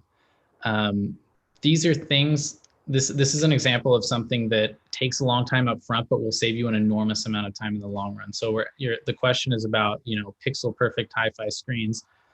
If you have 80 to 90% of the components that you would regularly use across a page or a flow in your library, it saves an immense amount of time and really opens up time to deeply prototype. So that's where I spend a lot of my time. If I have extra time in a project, is prototyping that experience so that the developer really knows exactly what I'm trying to communicate. And because that's not always clear. If you lay out a design on Figma and that's all you do, you leave it there. Maybe you have some flows like say, hey, this transitions in this way, but unless they can really feel it and play with it and know all the timings and transition arcs, this is something that's kind of hard to translate and would result in a lot of time down the road of back and forth. Like, hey, no, it needs to be this way. It needs to be this way. We're kind of fine tuning it through there. One more part of that, but we do also have team members that have a strength in visual design, whether it's graphics or illustrations. And that's something I definitely defer to them about. So we do have our specialties, but being a full end-to-end designer is a strength here at Wyze. Thank you so much for both of you. Mike, Greg, thank you so much for joining us today and answering questions from our users. We really appreciate your time. We are just 1 minute here, so we're going to give that time back to you as we get ready and prepare for the next session. Thank you so much, and I look forward to seeing you all soon. Great. I'll see you after 30 minutes. Thank you. Bye. We do, as all of you can see, we do have a pretty amazing team here at Wyze. Everyone has come all hands on deck to be able to make this career day exciting and helping each and every one of everyone's come all hands on deck. So just a few reminders, careerday@wyze.com. Gwendolyn has been moderating the chat channel, and now that they are here with us today, I think that might be a little more difficult to do. And but we will start. Our next session here is our Wizards and community team. Let me just share that really quick. For some reason, I'm having some technical difficulties here. So our Wizards and community team, we have Mark Tan, our Director of Product Marketing, Gwendolyn Evans, our Social Media Community Manager, and Bruce Wagner, our Director of User Engagement. Go ahead and introduce yourselves. Who wants to go first? I guess I'm unmuted, so I'll go first. I'm Bruce Wagner. I'm Bruce Wagner. I'm the Director of Customer Engagement, Customer Service, and I chose Wyze because I wanted to build something. I wanted to build something from scratch, and it was a young company, and I was able to get in there and really build something. The people at Wyze are tremendous. Everyone's fantastic, and it's such a collaborative company. I just couldn't resist. So that's why I chose Wyze. What do I do for Wyze? Basically, I run the customer service organization and do everything I can do for the customer to provide legendary customer support. My team is a small internal team, and then we also have an external team as well that handles a pretty high volume of customer interactions now for a diverse group of products. So that's what we currently do. And then no current open roles, but we'll be working with Karen to open up some roles in the self-service aspect of things here soon.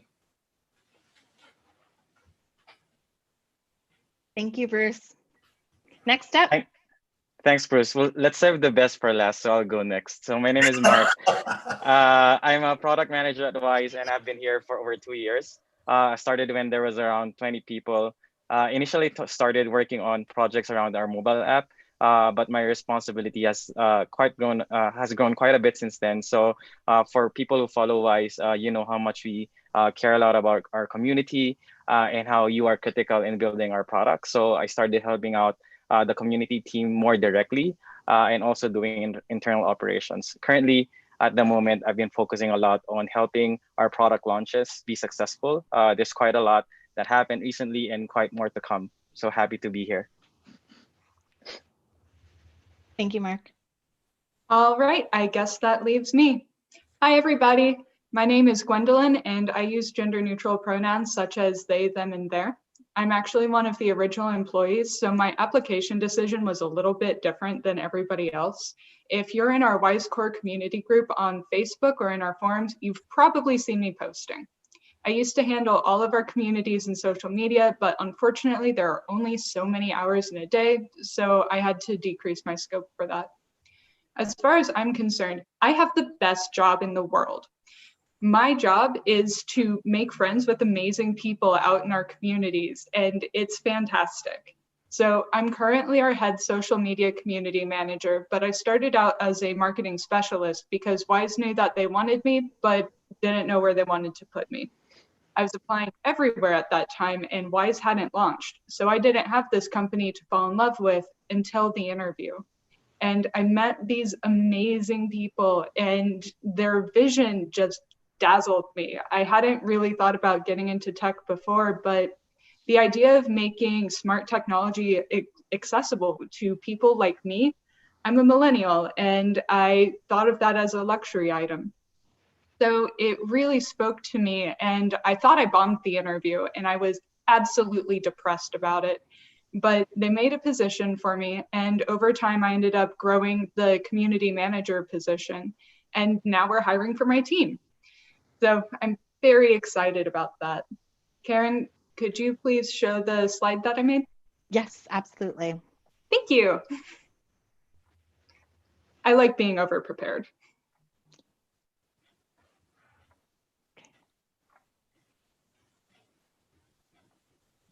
All right, so this is my handy dandy slide because the role that we're hiring for, the digital community manager role, is a hybrid role. And so you end up with the top part of the iceberg, and that's going to be things that people can see publicly. Those are the community responses, social posts that I may make, like when we launch a new product or if we have a new firmware upgrade. If we have any emergency responses, such as people starting to be unkind to each other in the community, or if there's a service outage or something, you'll usually see me bopping around and helping out with that as well. But one of my favorite components about my job, and I've seen multiple volunteers that I work with in the chat all day. Thank you. I get to work with our volunteers and lead them. I get to grow our volunteer team, and I get to train them and show them how we want to respond to our customers. And I get to see them foster those friendships with our community as well. It's amazing and absolutely phenomenal. But outside of the public view, we also do things on my team, such as creating announcement drafts for big events. I do grammar bashes, not just for our product pages, but also sometimes inside of the app or for external communications. I also help with our product testing. I do hardware and software test management. As many of you may know, we recently moved over to Code as our test management platform. So I've been helping people learn that platform and figure out how to apply for tests. And I do a lot of the back-end work for all of our hardware tests. We also do bug reporting, emergency management. We help foster internal communication because we work with everybody in the company. When you have a customer-centric company, everything connects to us. So we end up being really well informed and a little less siloed than you may find in other areas of the company. And we do a lot of work to help facilitate the teamwork that Wyze really loves to have. So when we are looking for people for this role, we're generally looking for people who are extremely empathetic, very comfortable on social media. And then after that, we really want people who are passionate, not just about smart home technology, but our mission. And then you get to kind of choose your own adventure. So one of our coworkers is now transitioning over to more of a product manager role. One of my colleagues is helping the marketing team and doing a lot of our marketing drafts for new product announcements and such. We really like it when people have a specific team that they like partnering with so that they can follow their own interest and help strengthen the company as a whole. So you get this wonderful mix of being the voice of our customers and interfacing directly with people, but also you get this diverse workload that is never boring, and you get these really tangible results from everything that you're doing. And I am good on that slide now. Sorry. Remember when I said I over-prepare? So we're looking for a digital community manager. When we look for that, we want people who are high in empathy, self-driven, adept with problem solving, and have a high emphasis on people and social skills. But we also want people who have that passion for smart tech and who have skills in tech support. So we often send people with deeper troubleshooting issues over to the Wizards, the team that Bruce leads. But we do a lot of the more basic things or confirming bugs, or if there is an outage, we do a lot of work confirming that and reporting information where it needs to go. So we want well-rounded people that will love our communities like we do. That's the most critical part as far as I'm concerned. We have all of these fantastic people out there, and it's so important that people on our team can foster those relationships with them. So on the bright side, that usually means that people who make it that far in our interview process are going to be a really good culture fit for our team. We're nerds, friendly nerds. We work very closely together, and we want to enjoy our coworkers like anybody else does. So one thing that I want to note is that I know that a lot of people have these preconceptions of what somebody who works on social media would be like or look like or maybe even sound like. But we specifically want a diverse team. Our community is filled with people from all walks of life and backgrounds, and we think that's fantastic. And it's very important to us that our team reflects this. So if you feel like maybe you are interested in this role, but you aren't really sure if you're the type of person to do it, please apply. The worst thing that happens is that we say no, but we really want to hear from you. Okay, now I'll relinquish the floor. No worries. Thank you, Gwendolyn. That was great. Thanks. So this question is actually directed to Gwendolyn. How do you recognize the candidates that will be friends to customers from just a page of resume before you talk to them?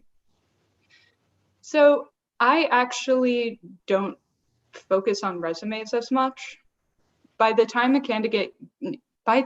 candidate gets over to me, usually they've already talked to either Mark or Karen. So at that point, their resume is already strong enough for them to have made it to my area. I'm not going to be able to know if somebody can make friends with our customers through their resume. Instead, I'm going to talk to them and I'm going to listen to the presentation that they give about why they care about community, what they want to do with the Wyze communities.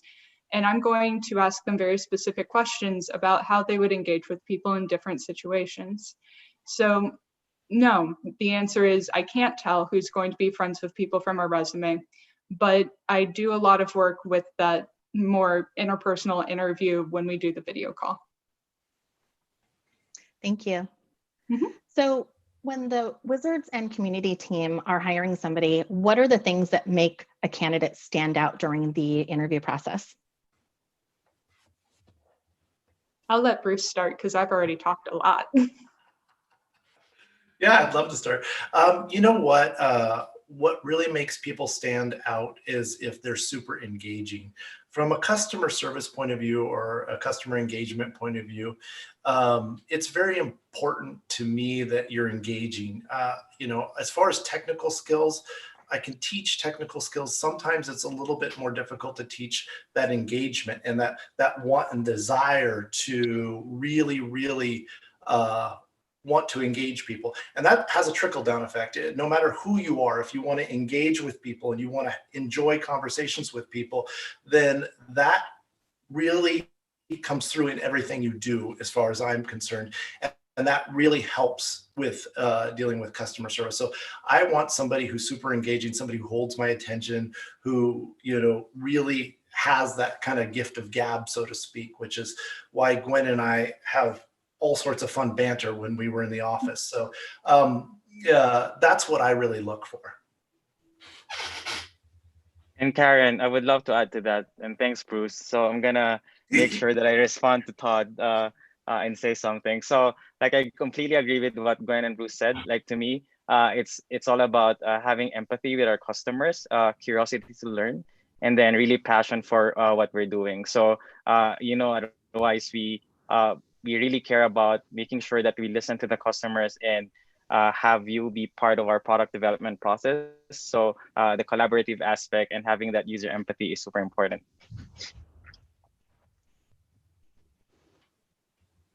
I think that I actually probably already answered this. So yes, I agree with them.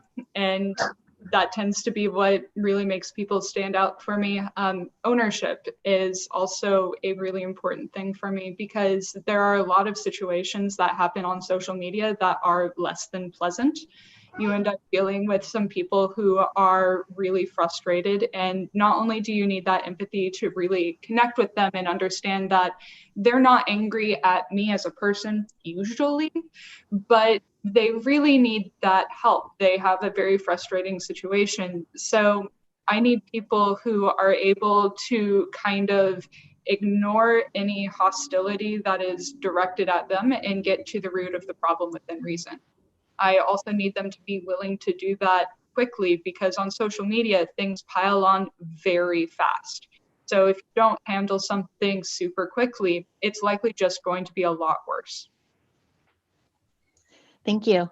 What other teams do the Wizards team and the community team collaborate with and work with?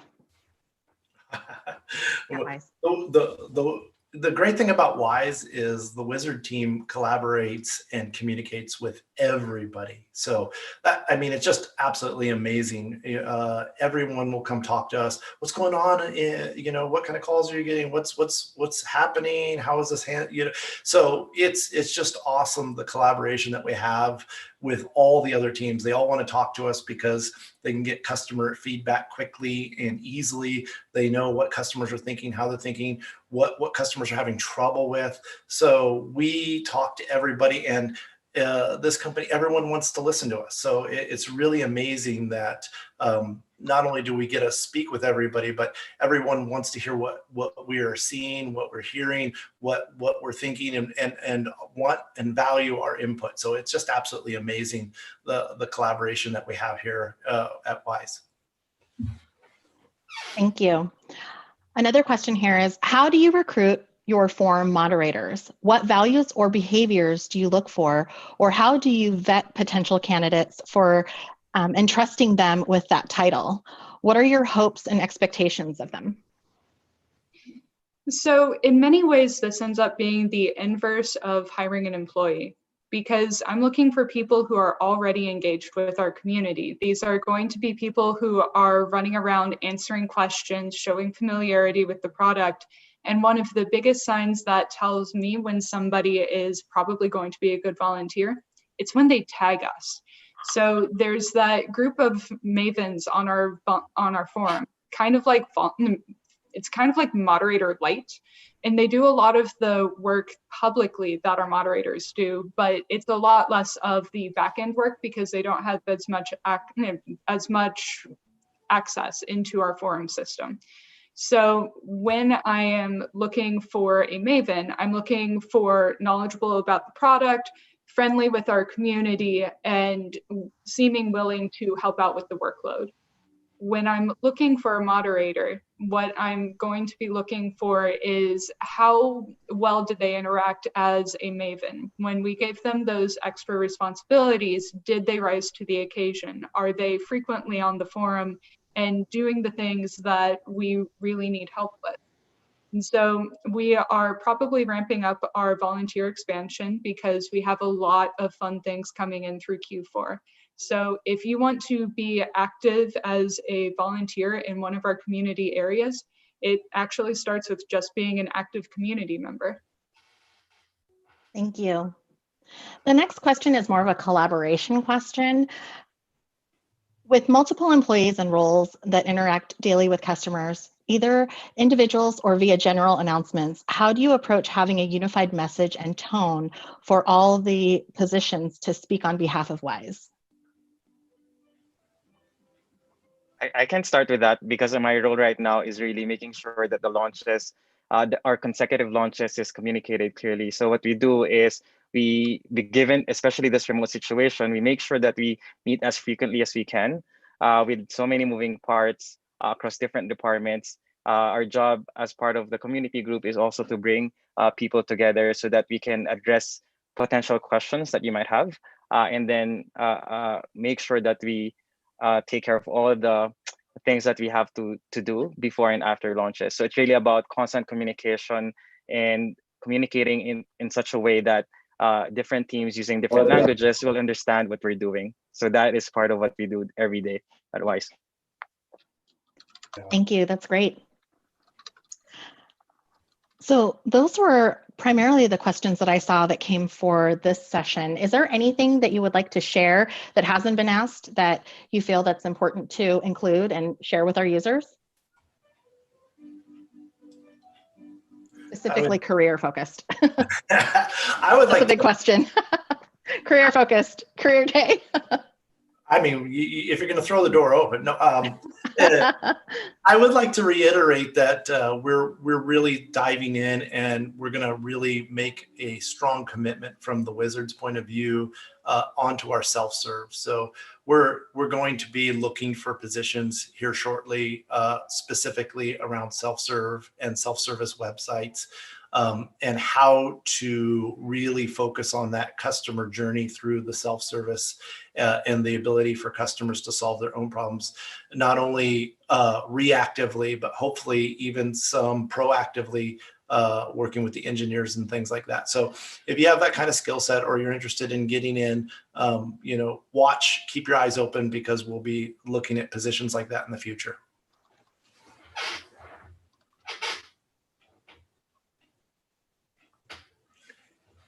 So I had some questions come in earlier, and unless Karen decides to swap me out of the Zoom, I would like to address them because I think that they are very important for when you're considering being on this team.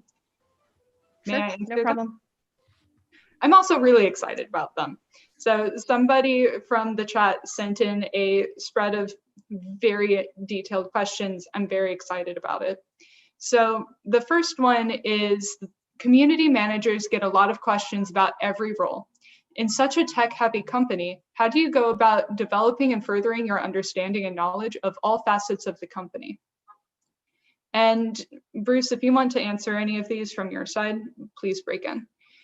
So from my end, I talk to everyone. Absolutely everyone. If I have a question, I'm going to go talk to somebody. I'm going to look at their documents. I'm going to be checking out their Slack channels. So I basically consider our updates in Confluence to be like my daily newspaper. And if I have a day off or something, it actually becomes a little bit challenging to catch up because everything in the company moves very quickly. But our coworkers are also really great about sharing resources about new developments that happen in the tech sector in our various relevant Slack channels. So I get to kind of piggyback on all of the work that they're doing. Mark is actually fantastic, and he sends me resources all the time. And so I feel as if I've really grown not just as a person, but as an employee since he became my manager. Also, thank you, Mark. All right. The next one is, if you don't know the answer to a live question, how do you go about addressing that user? And I think that Bruce is going to have a slightly different answer for this one than I will. Do you want to lead off with that? Yeah, we can start with that. If we don't have the answer, again, a great thing about Wyze is we can reach out directly to the product manager. We can reach out directly to an engineer. There's a multitude of people that we can work with and hopefully get that answer via several different ways of collaborating with the team. So if we don't have an answer, we'll ask the customer, we'll tell the customer that we're going to reach out to the engineer, or we're going to reach out to the product manager, and we get their information, and then we reach out and get follow up and then get back to the customer with the information that we're requesting. So that's what we do from a Wizard point of view.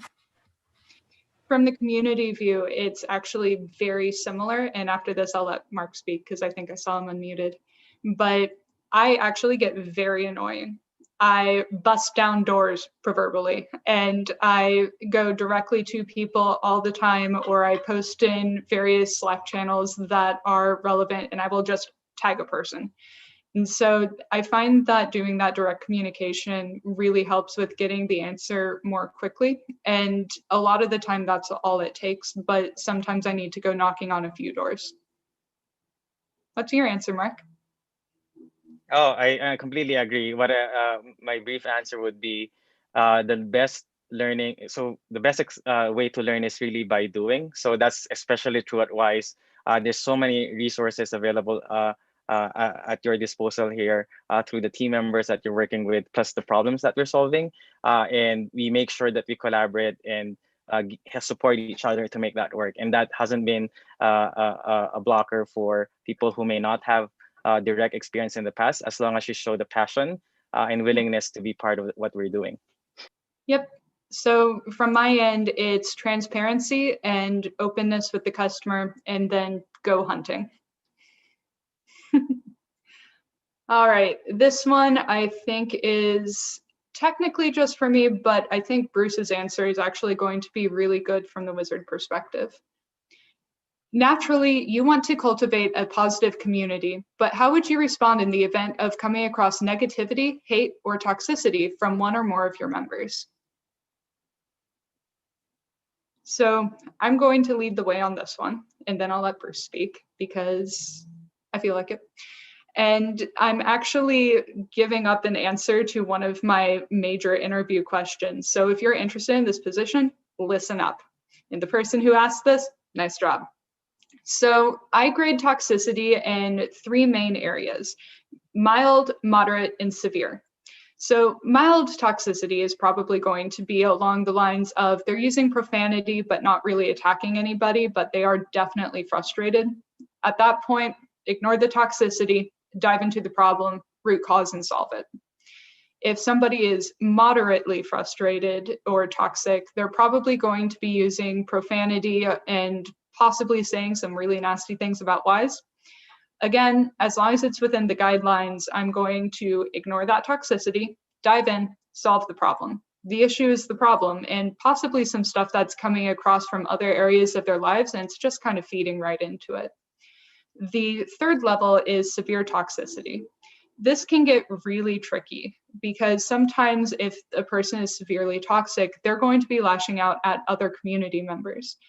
My job is to make sure that we have a welcoming, friendly, and helpful community for everybody. And if we have somebody who has a legitimate problem, but they're really not engaging well with the community, it often ends up being a situation where if I can't get them calmed down and working with me within 1 or 2 posts, or if they have gone completely off the rails before I got there, I might have to take actions such as making it so that they cannot publicly post, and maybe I'll try to solve it from there in more of a private section, like if I have messages on the forum, or I'm going to throw them at Bruce because I'm a jerk, and I'm going to tell them that they are not allowed to post in the community. If you need any help with troubleshooting, please reach out to our customer support team.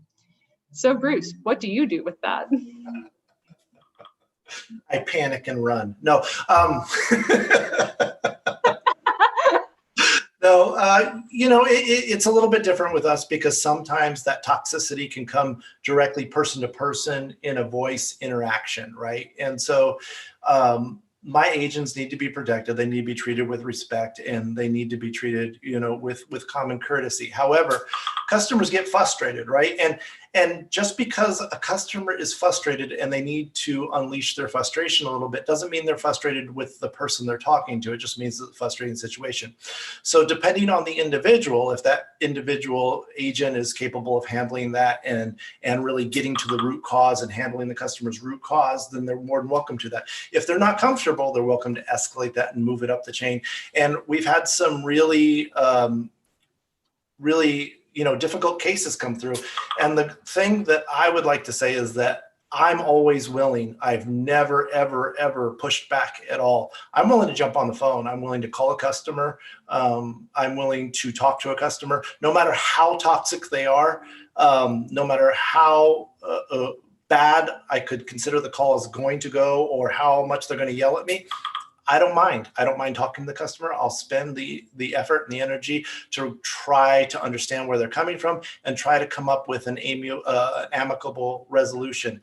And I'm always willing to do that. So I think that it comes down to individual tolerances. And then obviously we want to protect and help our individual agents, and people here at headquarters are always willing to talk to customers and dive in full. I've been doing this, and I hate to say this because I'm going to date myself. I've been doing this for 21 years now, and I've taken every call you can imagine and every customer interaction you can imagine. So I'm always able to jump on and help out.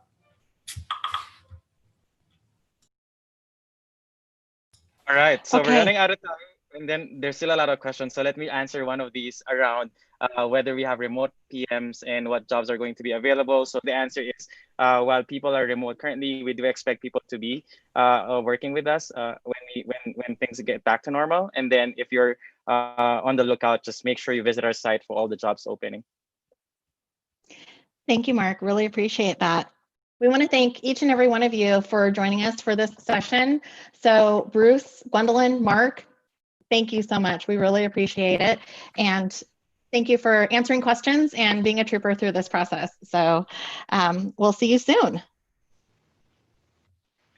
When things get back. Have a great day, everybody. Thank you. Thank you.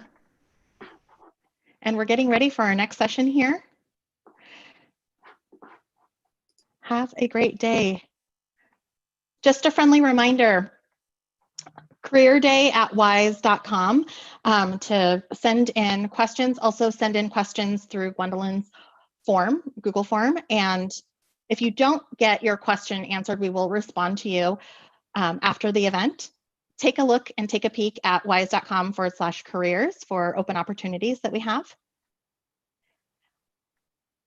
And our next session, we have our product team, specifically for software, HMS. We have Mike Sobowski, who's back with us, Senior Director of Product Development. Thank you for joining back. And we have Sunny, Head of Services. Let me just...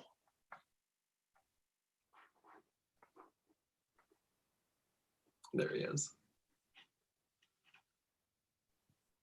Hi, Sunny. Thank you for joining. Hi, a pleasure to be here. Okay, why don't we go ahead and kick it off with introductions? Yeah, sure. Mike, you want to go ahead or? You can start. Okay, yeah. So hello, everyone. Thanks for joining the Career Day at Wyze today. I know it is a long day from 9:30, and thanks for everyone's patience, and special thanks for our awesome team, Karen, Gwendolyn, Amy, and everyone working behind to make this happen. Yeah, thank you. My name is Sunny Wu. I'm the head of services at Wyze. Joined exactly 3 months ago, exactly the same day today. Working with a team to build solution-based services to add value to our users, to our hardware devices, and to the entire business.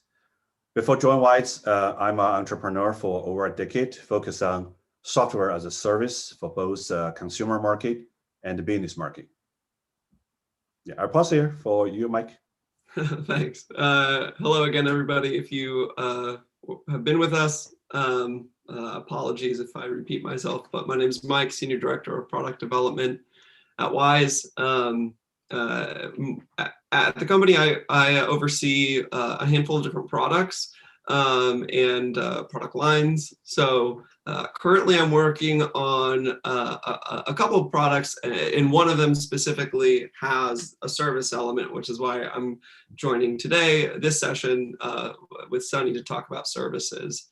But I also manage, similar to what Steve and Kim spoke about in the hardware section, I oversee the hardware for the product as well, and the user experience, the product design. So I work closely with Greg, as we mentioned in that section as well. So I can speak to a couple of kind of the overarching product development, and then any hard questions about services, I will leave to Sunny to answer. Why don't we talk about some of the opportunities that you both have on your team today? I know we are looking for a project manager in our HMS team. So what are the specifics that we're looking for folks that are going to be interested in joining our HMS team? Yeah, sure. Before we jump into that, may I start a little bit information or background about the service and about the reason of my basic feeling about joining the team. I want to share that, first. So I think first is I want to say why I'm here, right? It started for me as a huge fan of Wyze products, and then friends of the team, and then part of the team to make this too good to be true happen. I still remember one day, because I have to share this story here, Karen, is the one day I met you. At that time, I was just trying to sell the service we created to Wyze at that moment. And Karen mentioned one thing at the end of the meeting, which she said, she noticed that every time when I mention or talk about Wyze, my eyes were shining. I think that is a moment I start to realize, oh, maybe my life will change by Wyze in many ways. Yeah. So the smart home market is hot and young with huge potentials. And I think Wyze is the fastest player in this area with an amazing growth rate, which prove the Wyze model being friends with our customer works. So beyond devices, I think now we're seeking a continuous way to deliver growing value to our users in a faster pace. And that is where the Wyze service came in. It is a part of the Wyze model, I would say. As Mike mentioned, Mike is, I think, the VIP for a lot of people here at Wyze. I'm not surprised to see your face during the entire day. And as Mike mentioned, the service team now is working on several, I think 3 major services. It's a small team now here.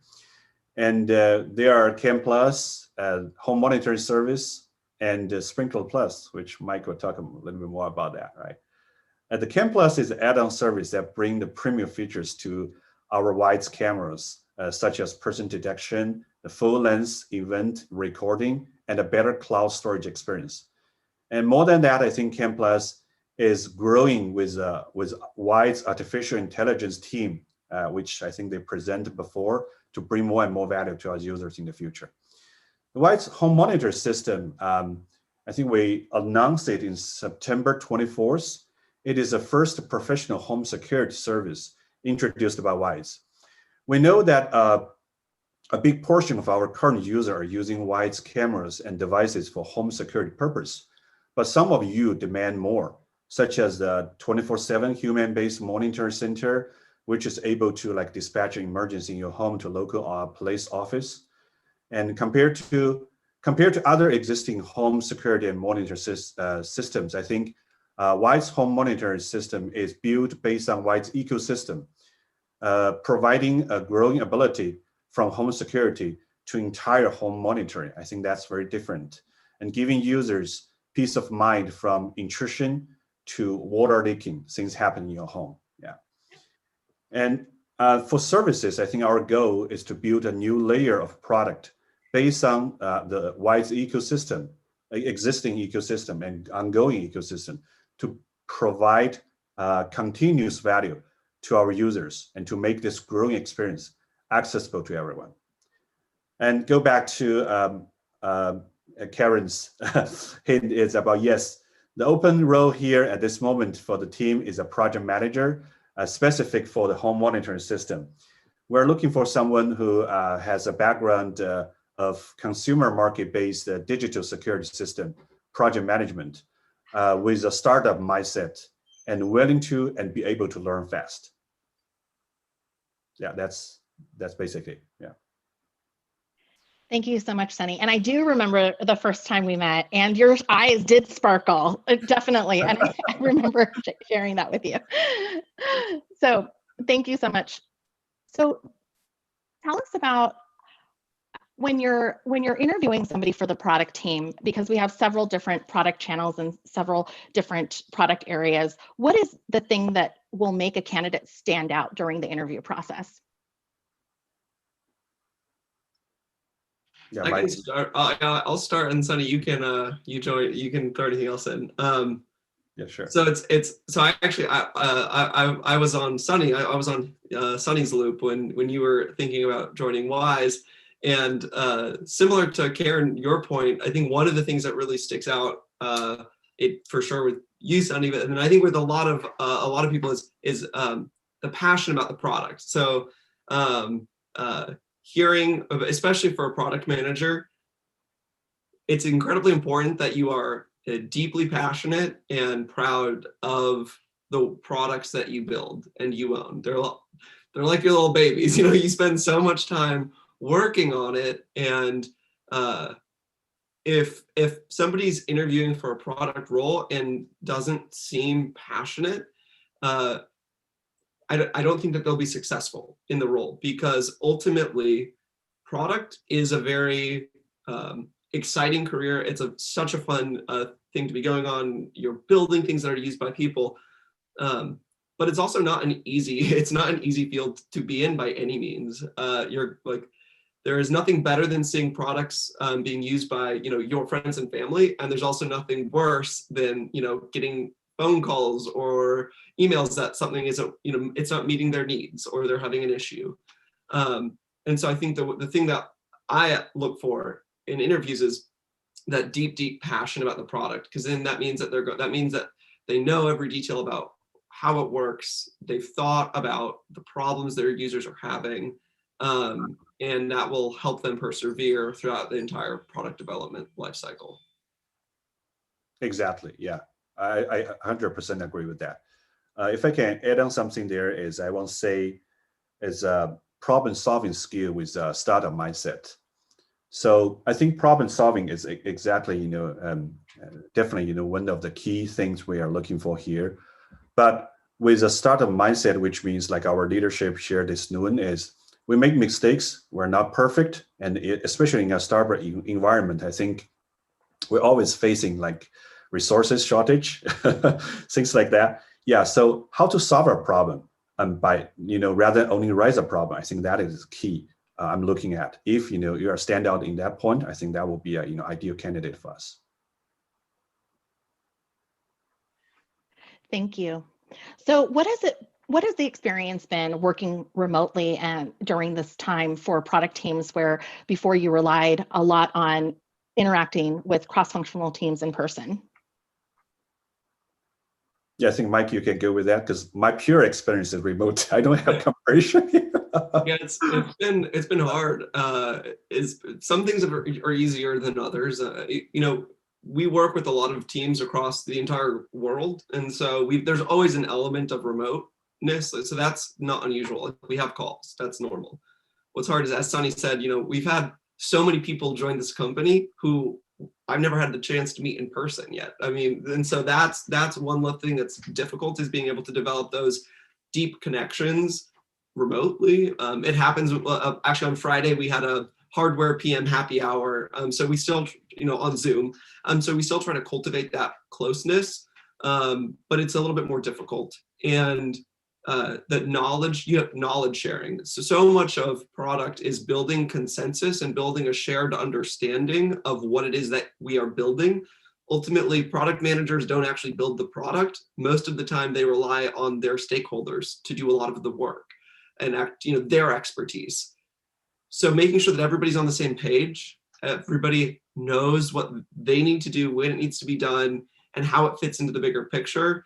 These are things that are much more difficult to do remotely, because you're just not casually bumping into each other. You don't see what people are actually working on a daily basis. So it means more frequent check-ins, kind of like short stand-up meetings. We've had to spend a lot more time focusing on documentation, which is probably a good thing, that we have to write things down a lot more. You can't make decisions, just on the one call, because nobody then will find out. Those are a handful of the things that I've found particularly challenging. Another question that has come up is after people return back to work when it's safe, do you feel that it would be possible to continue to have product teams work remote? I mean, personally, I foresee that. Well, one, I don't know when we're going back. I see that there will always be. Again, we have part of our team located overseas, so we do have a remote element. So I anticipate that that's not going to change now. But I do also think it we will still primarily focus on having for PMs located in the States, primarily, I assume still wanting to be in Seattle, but I don't think we would write it off by any means. Sunny, do you want to, I don't know if you have something different. Yeah. Yes, I think so. Yeah. I think the pandemic proved something that, look at the past year. I think the Wyze team started to work remotely from March, but everything is growing. It's keep going and going fast, even faster than before. I think we conquered a lot of difficulties during this process, and we learned a lot of new things, new methodologies, new way to commute, new way to solve problems during this pandemic. I think maybe we're a key part of that, right? And to move on, no matter, the pandemic, still there or gone. But some of the downside, maybe, if it's gone, I will say, yeah, I personally, I prefer to see everybody's face every day. Yeah. Thank you. So this question has been asked before, but it continues to come up, and I think it's actually a really good question to ask, both of you being, to give a different point of view. What is the advice would you give to someone that feels passionate about product management, but feels lost about where to start? No, I think anybody in product management probably feels lost a lot of the time. There wouldn't be so many books and, speakers and TED Talks about how to do product management if everyone didn't consistently kind of feel lost at some point. So first off, I think that's not surprising, and I think that's expected. One thing I have started trying to do, it was easier pre-pandemic, but is finding mentors. So Sunny's a mentor of mine. I would consider, Sunny, you can talk about, like, he's done multiple startups. This is my first startup that I've ever been a part of. So finding people who have, and then I've also spoken with other product managers in completely different fields, not even in smart home, but just hearing their stories, and having people that I can go to, especially when you have a problem that maybe like you can't solve internally. So I would say, like, really try, like, if you know anybody, go find somebody who's in the field and try to, set up even as like a 30-minute Zoom call. Those conversations I found to be super helpful. I think that's one step. And then secondly, like, yeah, there's lots of books and resources out there. So start reading them, but also know that everything you read on product management is going to be different depending on which org that you join. There's no one way of doing product. So I would say, especially at Wyze, you want to have some idea of what you're getting into, but you also don't want to come in with too rigid of an idea of what product management is, and this is how we have to do it. Yeah, I totally agree with Mike. Yes. And I want to add maybe 2 points here. Is first is if you want to chase that career path, I think the first thing is try to be a picky user. That's a first step, to try to use a kind of product mindset when you're using any of your daily products in your life, and try to find a problem. That's definitely the first step, because if you don't have a professional skills or knowledge base, you may not able to find the solutions, but that doesn't matter. Find the problem is the first step. If you can see the problem compared to an average user, then I think that's a huge step ahead. And then try to learn some professional skills, knowledges, just like Mike mentioned, to see if you can find solutions. So that's, I think, the first thing I would suggest. The second thing is, practice. I think learn from practice, learn from the real hands-on things. I think is extremely important in my eyes. So that is to say, you can start from a very junior position, if possible, to step into this domain, step into this direction, or you can just try to build a product by your own, right? Try to figure out everything, try to make mistakes, try, everything you can fail with, and to learn from there. I would say that will be extremely helpful as well. Thank you. Sure. Let me see. Oh, and another question came through is, what kind of books, like Mike earlier, you had mentioned books. Are there any books that either of you would recommend for product managers or people that want to get into product management and pivot their career? I think the 2 books that I read actually right when I was joining Wyze, because not only was I going from a big company to a startup, but I also was moving into a different type of product that I had done. I read the book, The Lean Product Playbook, which is it goes along well with the Lean Startup. I think it's an obvious must read, I think, for most PMs. So many concepts are in product management come from that. There's also a little bit more technical manual, but I found it really useful on user story mapping. How do you write good user stories? How do you map out user experiences? These aren't things that you generally have experience doing. I don't know if some people studied it in school. It was not what I studied. I was a political science major, so I had no background in consumer technology or in product, so have had to learn it on the fly. But those are 2 books specifically that I would recommend. What about you, Sunny? Yeah, I agree with that. Yeah, I think I learned a lot from the, just like I said, from the practical things and failures. But one book I think I love a lot is a pretty old one. It's called Innovator's Dilemma. Mm-hmm. I think that's a couple of years ago. But that, I think, gave me a lot of impact for how I understand the journey of if you want to do something disruptive, if you want to make some innovation in product, and build a mindset, start from there. Yeah.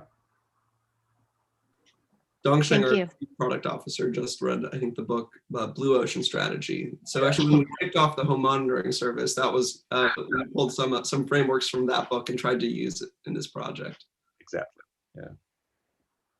And we have it about 10 minutes. I was hoping, you know, the memory that I have is when we celebrated our 1 million users party. And Mike, you had shared your story about when you first joined Wyze. And I'll never forget, you had shared publicly that when you first joined, you know, Wyze Sense was a big project for you, and what that journey looks like. So I was hoping if you can help summarize and share what your journey was like as a product manager when you first joined Wyze. I think that experience was really memorable for me, and I think would really help our users to be able to see what it's like. Yeah. Man, that 1 million users seems like so long ago now. But so, yeah, the team's grown so much, but and we've built so many things, and the product team's changed. But so I mean, in a condensed form, just for background, when I joined Wyze, the product team was really small. We had the Wyze Cam, we had just launched the Pan. And we were a camera company. That's what Wyze was known for. That's where we were. But I mentioned in the previous session, when I was first thinking about joining the company, Yoon was explaining his vision for Wyze, and it was a massive vision. This like huge vision that, you know, it was insane. It was sitting in this tiny office in Kirkland, you know. Crazy to me that he had dreamed this giant company, and that we're going to build smart technology that completely changes the way that people live. But it was also so exciting, and you could, you know, I could see that path and how we could get there. So when I joined, the task I was given was help transition from a camera company to a smart home company. You know, how do we start making this transition? And it took, we didn't have a lot of resources at the time. So you hear Sunny talking about like, how do you solve problems?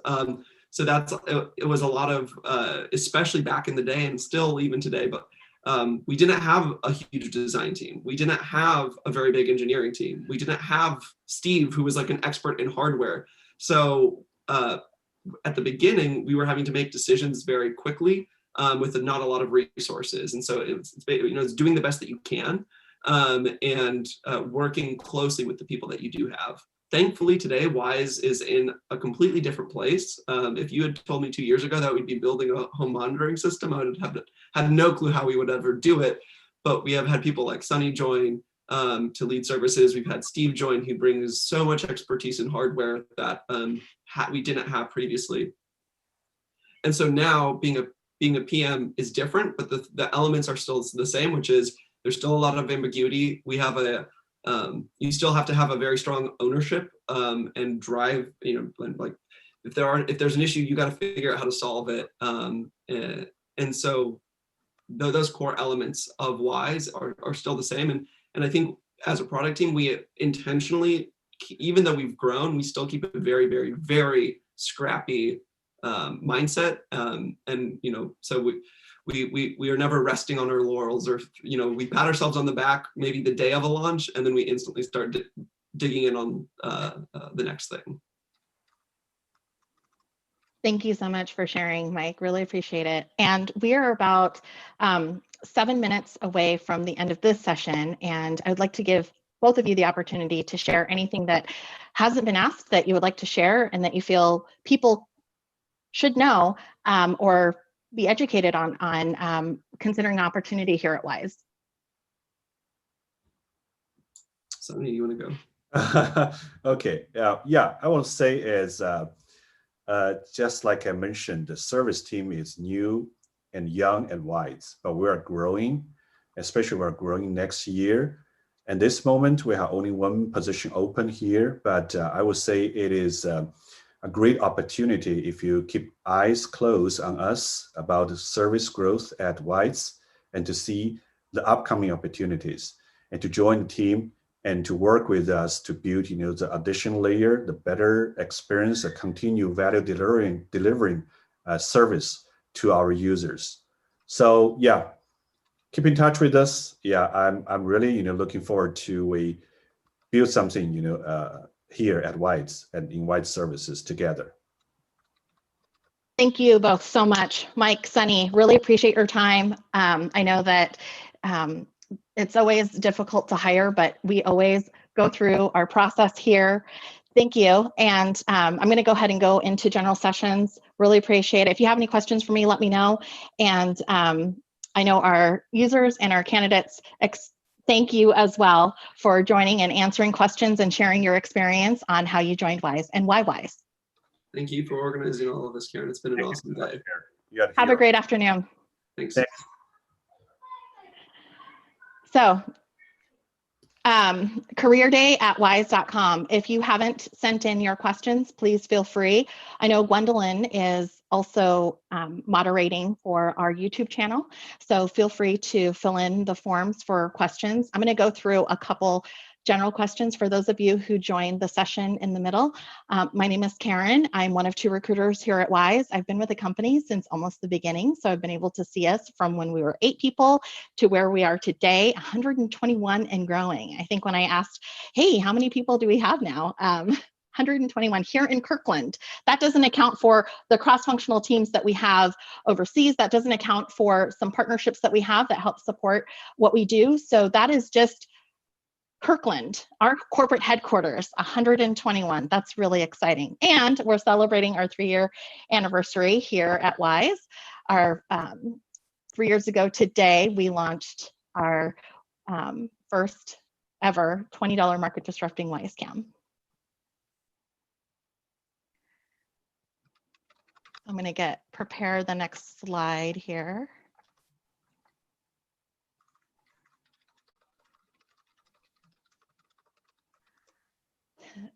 So I'd love to give a huge shout out to Haley, who is on our marketing team, and our graphic designer. She helped us create all of our new branding that we see today.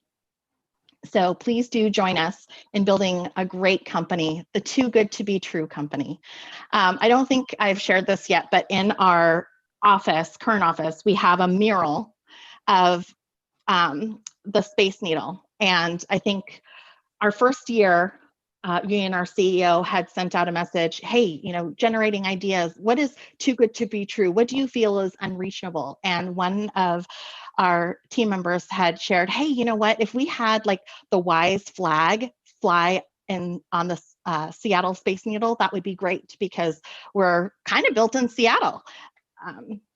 And so we have a mural of the Space Needle with the Wyze flag on top of it. And then we have dry erase paint around that mural, and people share ideas when we were in the office before the pandemic on, what too good to be true product or what too good to be true experience we want to be able to build for our users like you.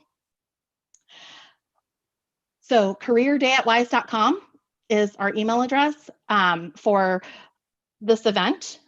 There were a lot of questions that were asked during this event. A lot of the questions, a handful of them were technical questions that were really about our product or issues, and those questions will be answered during next week's AMA. We'll definitely share your questions to our product team. They're visible to all of our folks here. We want to make sure that the questions that you have are answered. Please do visit our wyze.com/careers website. It has all of our open requisitions currently. For any requisitions, if you are interested in a position that we currently don't have open, please apply to the Wyze Career Open House link. That'll make sure that your resume and your application gets into our applicant tracking system, whom most of the people here at Wyze have access to, specifically hiring managers and people that are on our interview team. And it makes it so we can share your resume with multiple teams.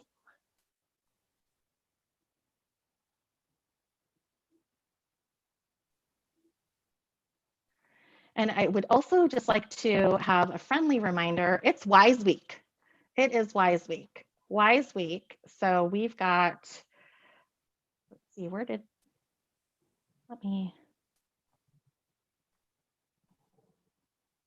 a lot of events going on. So for users who received emails. So if you subscribe to our newsletter, you would have received an email at midnight. We're celebrating Wyze Week from now through October 30th. So there's some exclusive offers at wyze.com. We also have offers that are on our Wyze app all week. So some of those offers include free shipping on our orders $33 and over, free shipping, free Wyze Lock keypad with a purchase of a Wyze Lock, free 3 months of Cam Plus with the purchase of Wyze Cam V2 or PAN. On Tuesday, we have a big product announcement, and that's on the 27th at 10 a.m. Join us in our big announcements. On Thursday, October 29th at 12, we have our live AMA for our product team, and the Wyze team will be joining that. So it'll probably help you answer some of the questions that weren't answered today that aren't career related.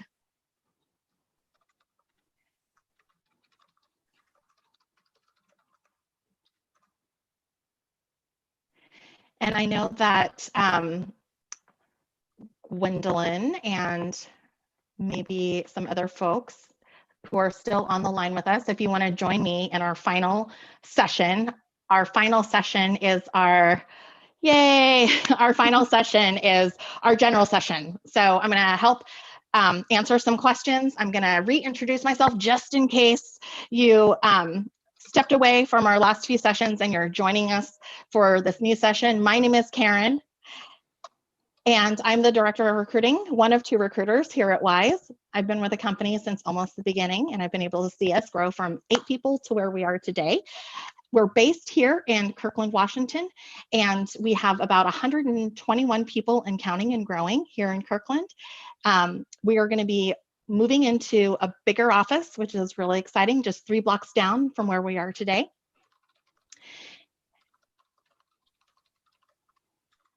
Let's see here.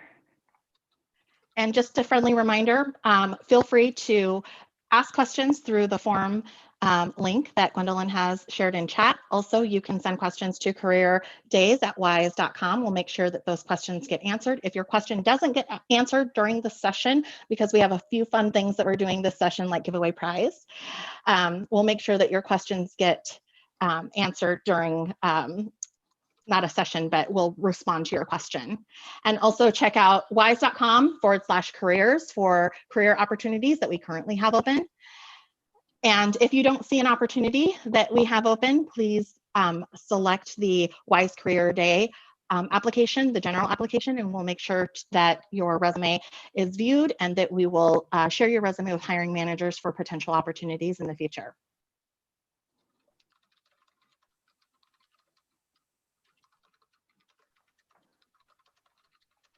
There we go. Now we can see Gwendolyn.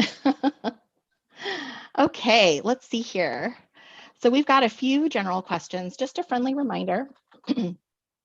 Wyze is an equal opportunity employer. All applicants will be considered for employment without attention to race, color, religion, sex, sexual orientation, gender identity, national origin, veteran, or disability status. So we definitely make sure that we consider every single candidate and look at every single qualification during our resume review process.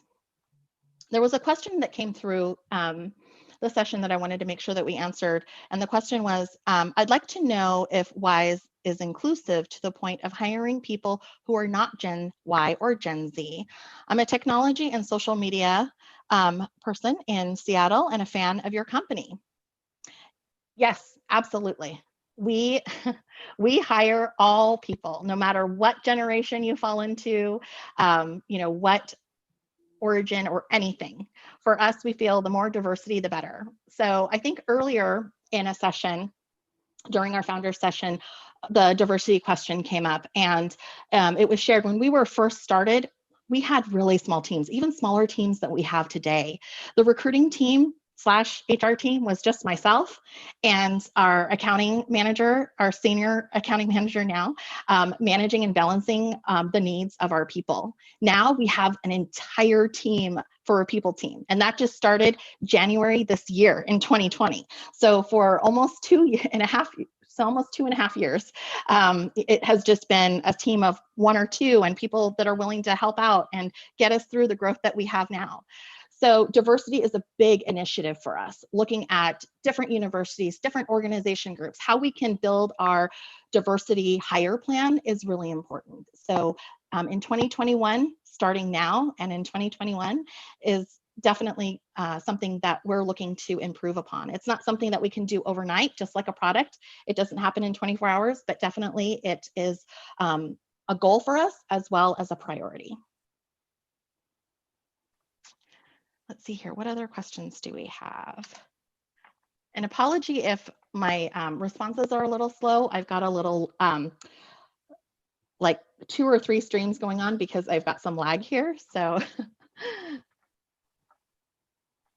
let's see, another question that has come up quite a bit in a few of these sessions, and just in case you missed it, I'm going to go ahead and repeat some of the general questions. So what is the culture like at Wyze? Our company culture is very collaborative. We're very cross-functional. As all of you may have seen or heard during these sessions, everybody works really closely together. We're a really big team. We value ownership and accountability. We also respect unique team cultures based on the roles and functions. Do we hire interns? Yes, we do. Our interns, so right at this very moment, we don't have internship opportunities. But over the last 3 years, we have had internships. So we've had some summer interns, but what we found successful has been internships where people are able to work while they're in school. So many of those hires have turned into full-time opportunities after they graduated. This last year, actually, we had, so in 2019, we had a handful of people who joined us as interns in all different roles. So we had BI, we had supply chain, in operations, we had people in accounting, we had people in product, and also AI and machine learning and in software. And 6 of those people had turned into full-time employees when they graduated in the summer of 2020. So that's really exciting. So we'll know more about interns and our internship opportunities probably in Q1 of 2021. When are you planning to go back to the office? We follow the safety protocols and guidelines provided by the government, so the CDC as well as every state. So currently, I believe we're still in barely phase 2, and that changes quite a bit. So the safety of our employees, the safety of our people and their families are number 1 for us. So we will make sure that we continue until we have more details. Another question that has come up is, do we sponsor for H-1B? We have sponsored for H-1B in the past, but as all of you know, the USCIS office does change the rules on everybody. It's not just Wyze, it's everybody. So right at this moment, we have put a hold on any new and current H-1B transfers. So we're looking at things case by case, but definitely based on the current standards, we're just not able to support that right at this moment. But once the USCIS guidelines change and we monitor that, then definitely that will probably open back up again.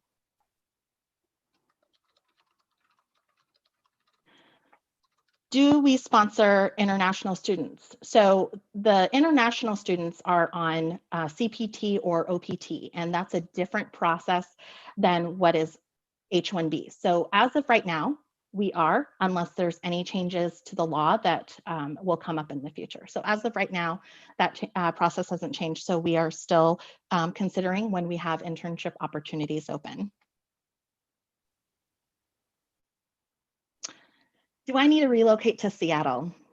So this is a tough question because currently we're all working remote, but we are a Washington-based company. So we do eventually want everyone to relocate here. So there are people that we've hired over the last 6 months that are remote, start remote, and then they are looking to relocate when it's safe. So hopefully that helps answer the question. For Wyze, we've always had that, as you can hear through all these different sessions, we're really big on collaboration. We're really big on working together as a team. And sometimes being remote too long makes it a little bit difficult.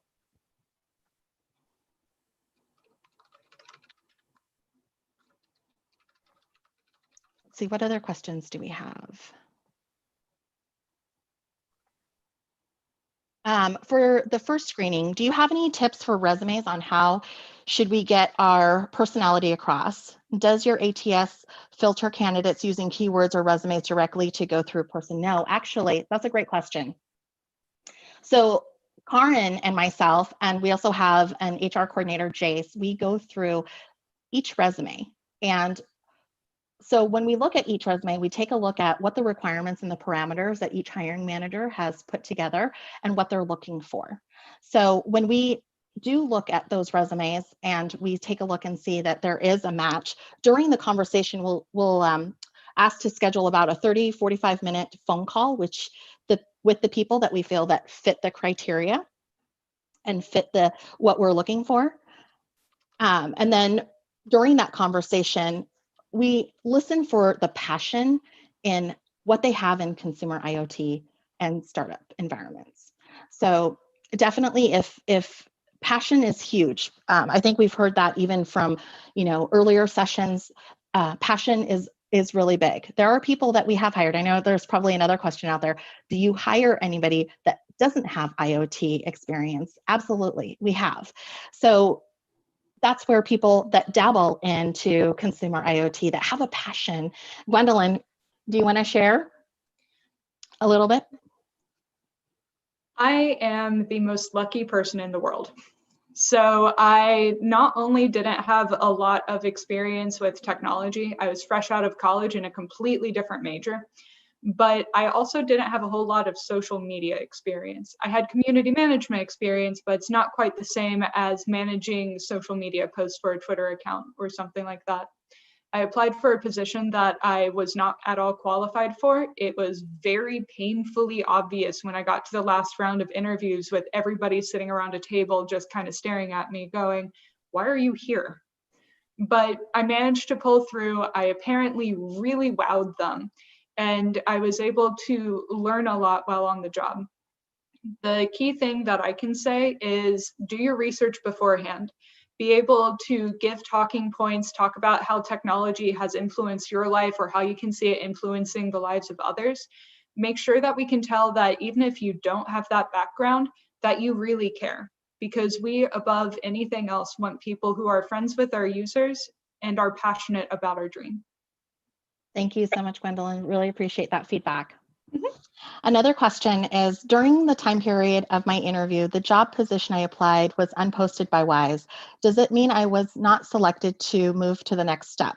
So being a startup, opportunities shift and change. Ambiguity is actually part of what we work with all the time. And so if a position did become unlisted, it's probably either because one of a few things. We've received quite a few candidates, and we want to make sure that we're able to go through all of the candidates and resumes that have applied before we open that requisition back open again. And then we'll open it back up, or because we're in Q4 and everyone is really focused on our product launches and all the things that are happening right now, we could have pulled it because we're not able to move forward with the interview process, because we want to make sure we try. I know we're not perfect, right? So our goal is to be able to process and have conversations and have everyone go through our interview process in about 2 weeks.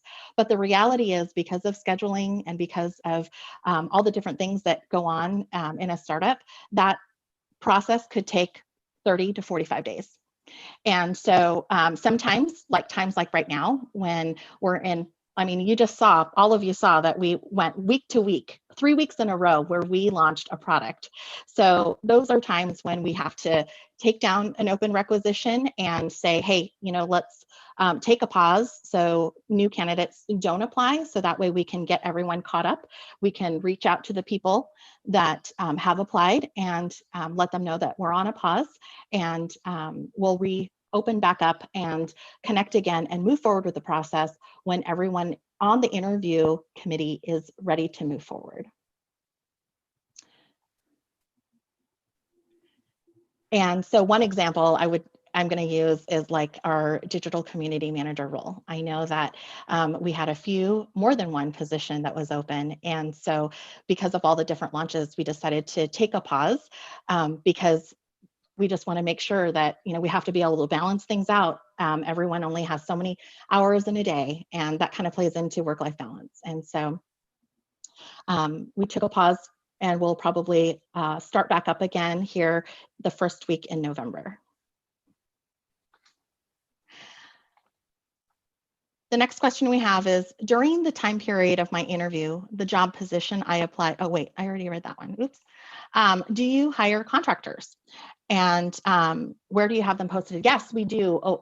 We do hire contractors. So we actually have a contract opportunity open right now. And I think that requisition is online. So we have, I'll double check right after this event. So it's a software test position. So we're looking for software development engineers that specifically have test experience at probably the mid to senior levels.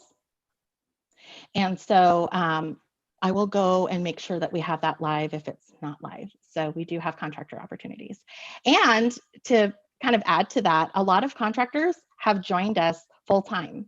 So I actually joined Wyze as a contractor when we only had 8 people. So I joined Wyze when we signed our Series A of 20 million in January of 2019. So even though that I've been with Wyze since the beginning, technically I've only been with Wyze as a full-time employee since January of 2019. So it does happen. Right now, our goal is that whenever we have contractors in place, that if their contract is going to be from 6 months to a year, usually around that year mark, we'll have like a presentation session where you're able to talk about and present the work that you've done here at Wyze, and then usually a hiring decisions made right around that time. So typically we have contractors with us no longer than 12 months. I can confirm that Karen was the one who did my initial interview. I managed to do enough research before my interview to actually impress her and move to the next couple of rounds. And so she's one of the originals, even if she wasn't one of the original technical Wyze employees. Thank you, Gwendolyn. Foundation of the company. Let's see here. What other questions do we have that we can help answer?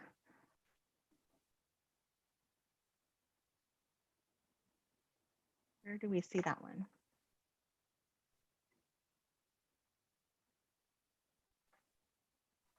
Sorry for the pause.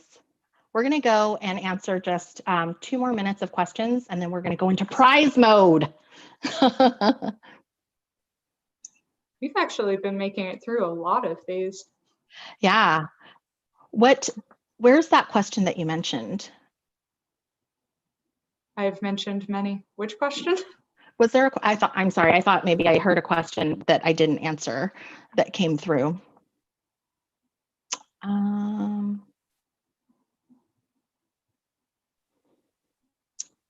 Let's see here. A lot of these questions that we're that are coming through, that I would say maybe 80% of the questions are related to our product. And so a lot of these questions, again, we recommend and encourage you to join the AMA that's going to happen next Thursday. So that is, let's see here, what day is that? Thursday, the 29th. I think most of the questions I see are mostly about remote work. For the most part, people using the form from the chat have been really on topic. Sounds good. Thanks, Gwendolyn. Well, why don't we just go ahead? So it sounds like we've answered quite a few questions, and we'll make sure that we'll continue to monitor careerday@wyze.com, also our chat channel. And also just keep in mind, please do go to wyze.com/careers for current opportunities, and select the Wyze Day careers if you don't see a current opportunity, and we'll make sure that your resume gets reviewed. So why don't we go into something fun? So the next 10 minutes, we have prizes to give away. But the fun thing is you're not going to know what the prizes are until next week when we have launches, because we have launches coming up, I think, in our, let's see here.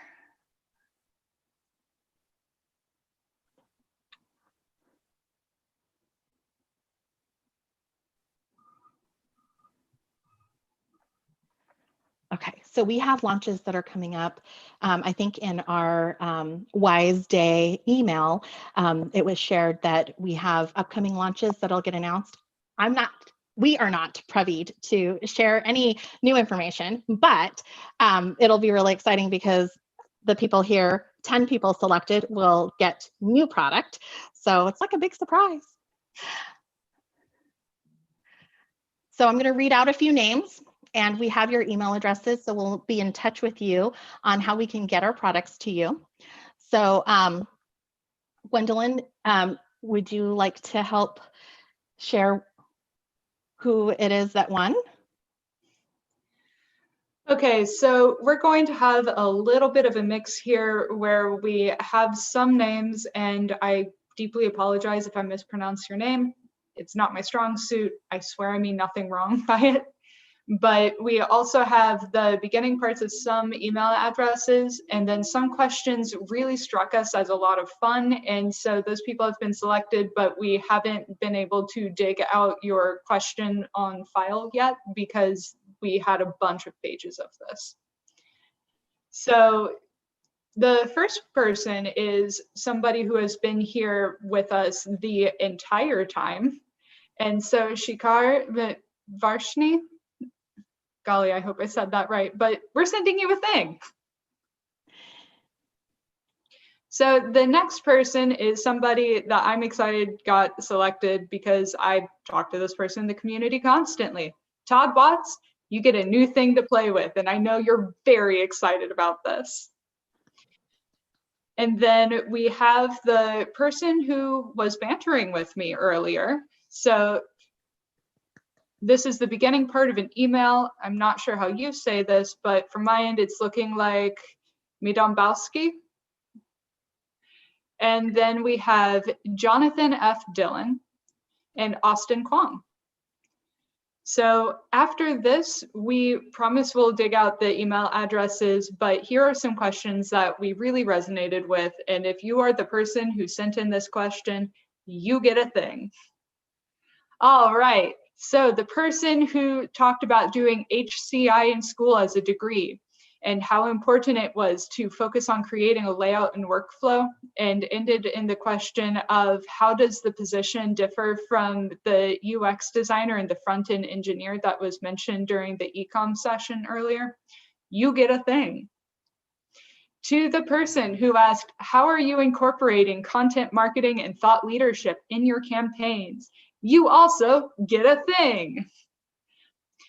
For the person who said, how are you keeping the AI and ML ethical considering the primary product is a camera which collects some very personal data? We are happy to send you your very own thing. For the person who asked how I handle disagreement, that's actually going to send you a thing. It was a lot of fun watching Amy answer that question. And then our last person is the person who asked, how do you develop and grow people during the founder session? Thank you very much for your questions, everybody. And that person also gets their very own nameless thing. Thank you so much. Really appreciate each and every one of you. Gwendolyn, thank you so much for reading off all the names and all of the people in the sessions that won. We really appreciate your time. If by chance we're not able to get in touch with these people or they choose not to have the whatever it is that we're launching in the future, then we have a few runner-ups, and so we will make sure to reach out to those folks when that time comes.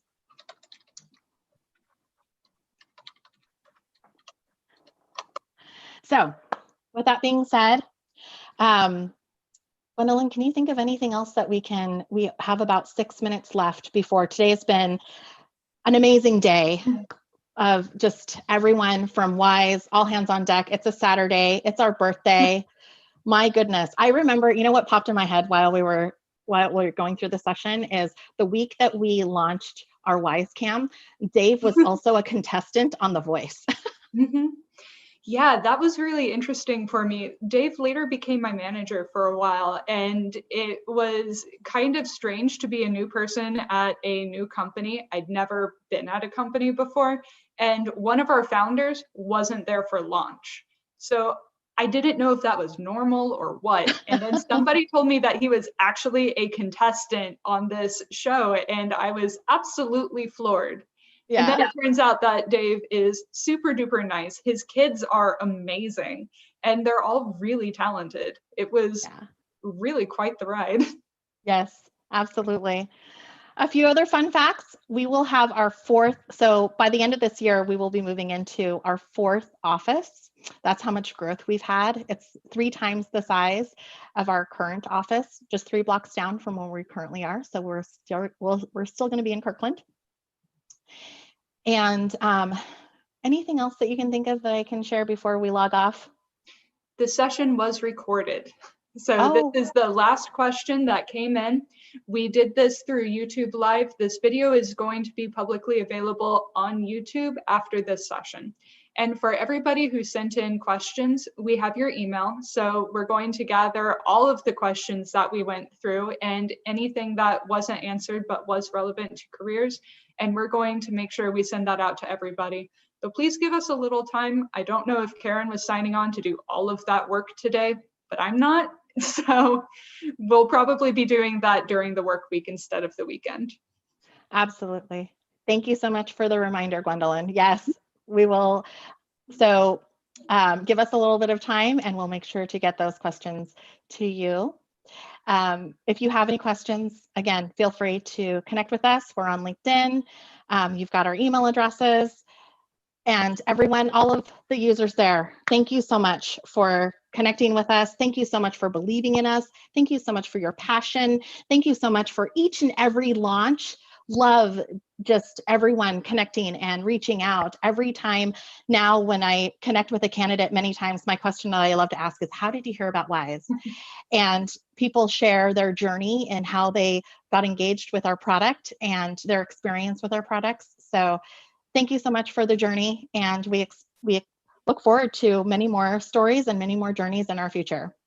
And to everyone, thank you, Gwendolyn, for everything. Sorry, no, thank you.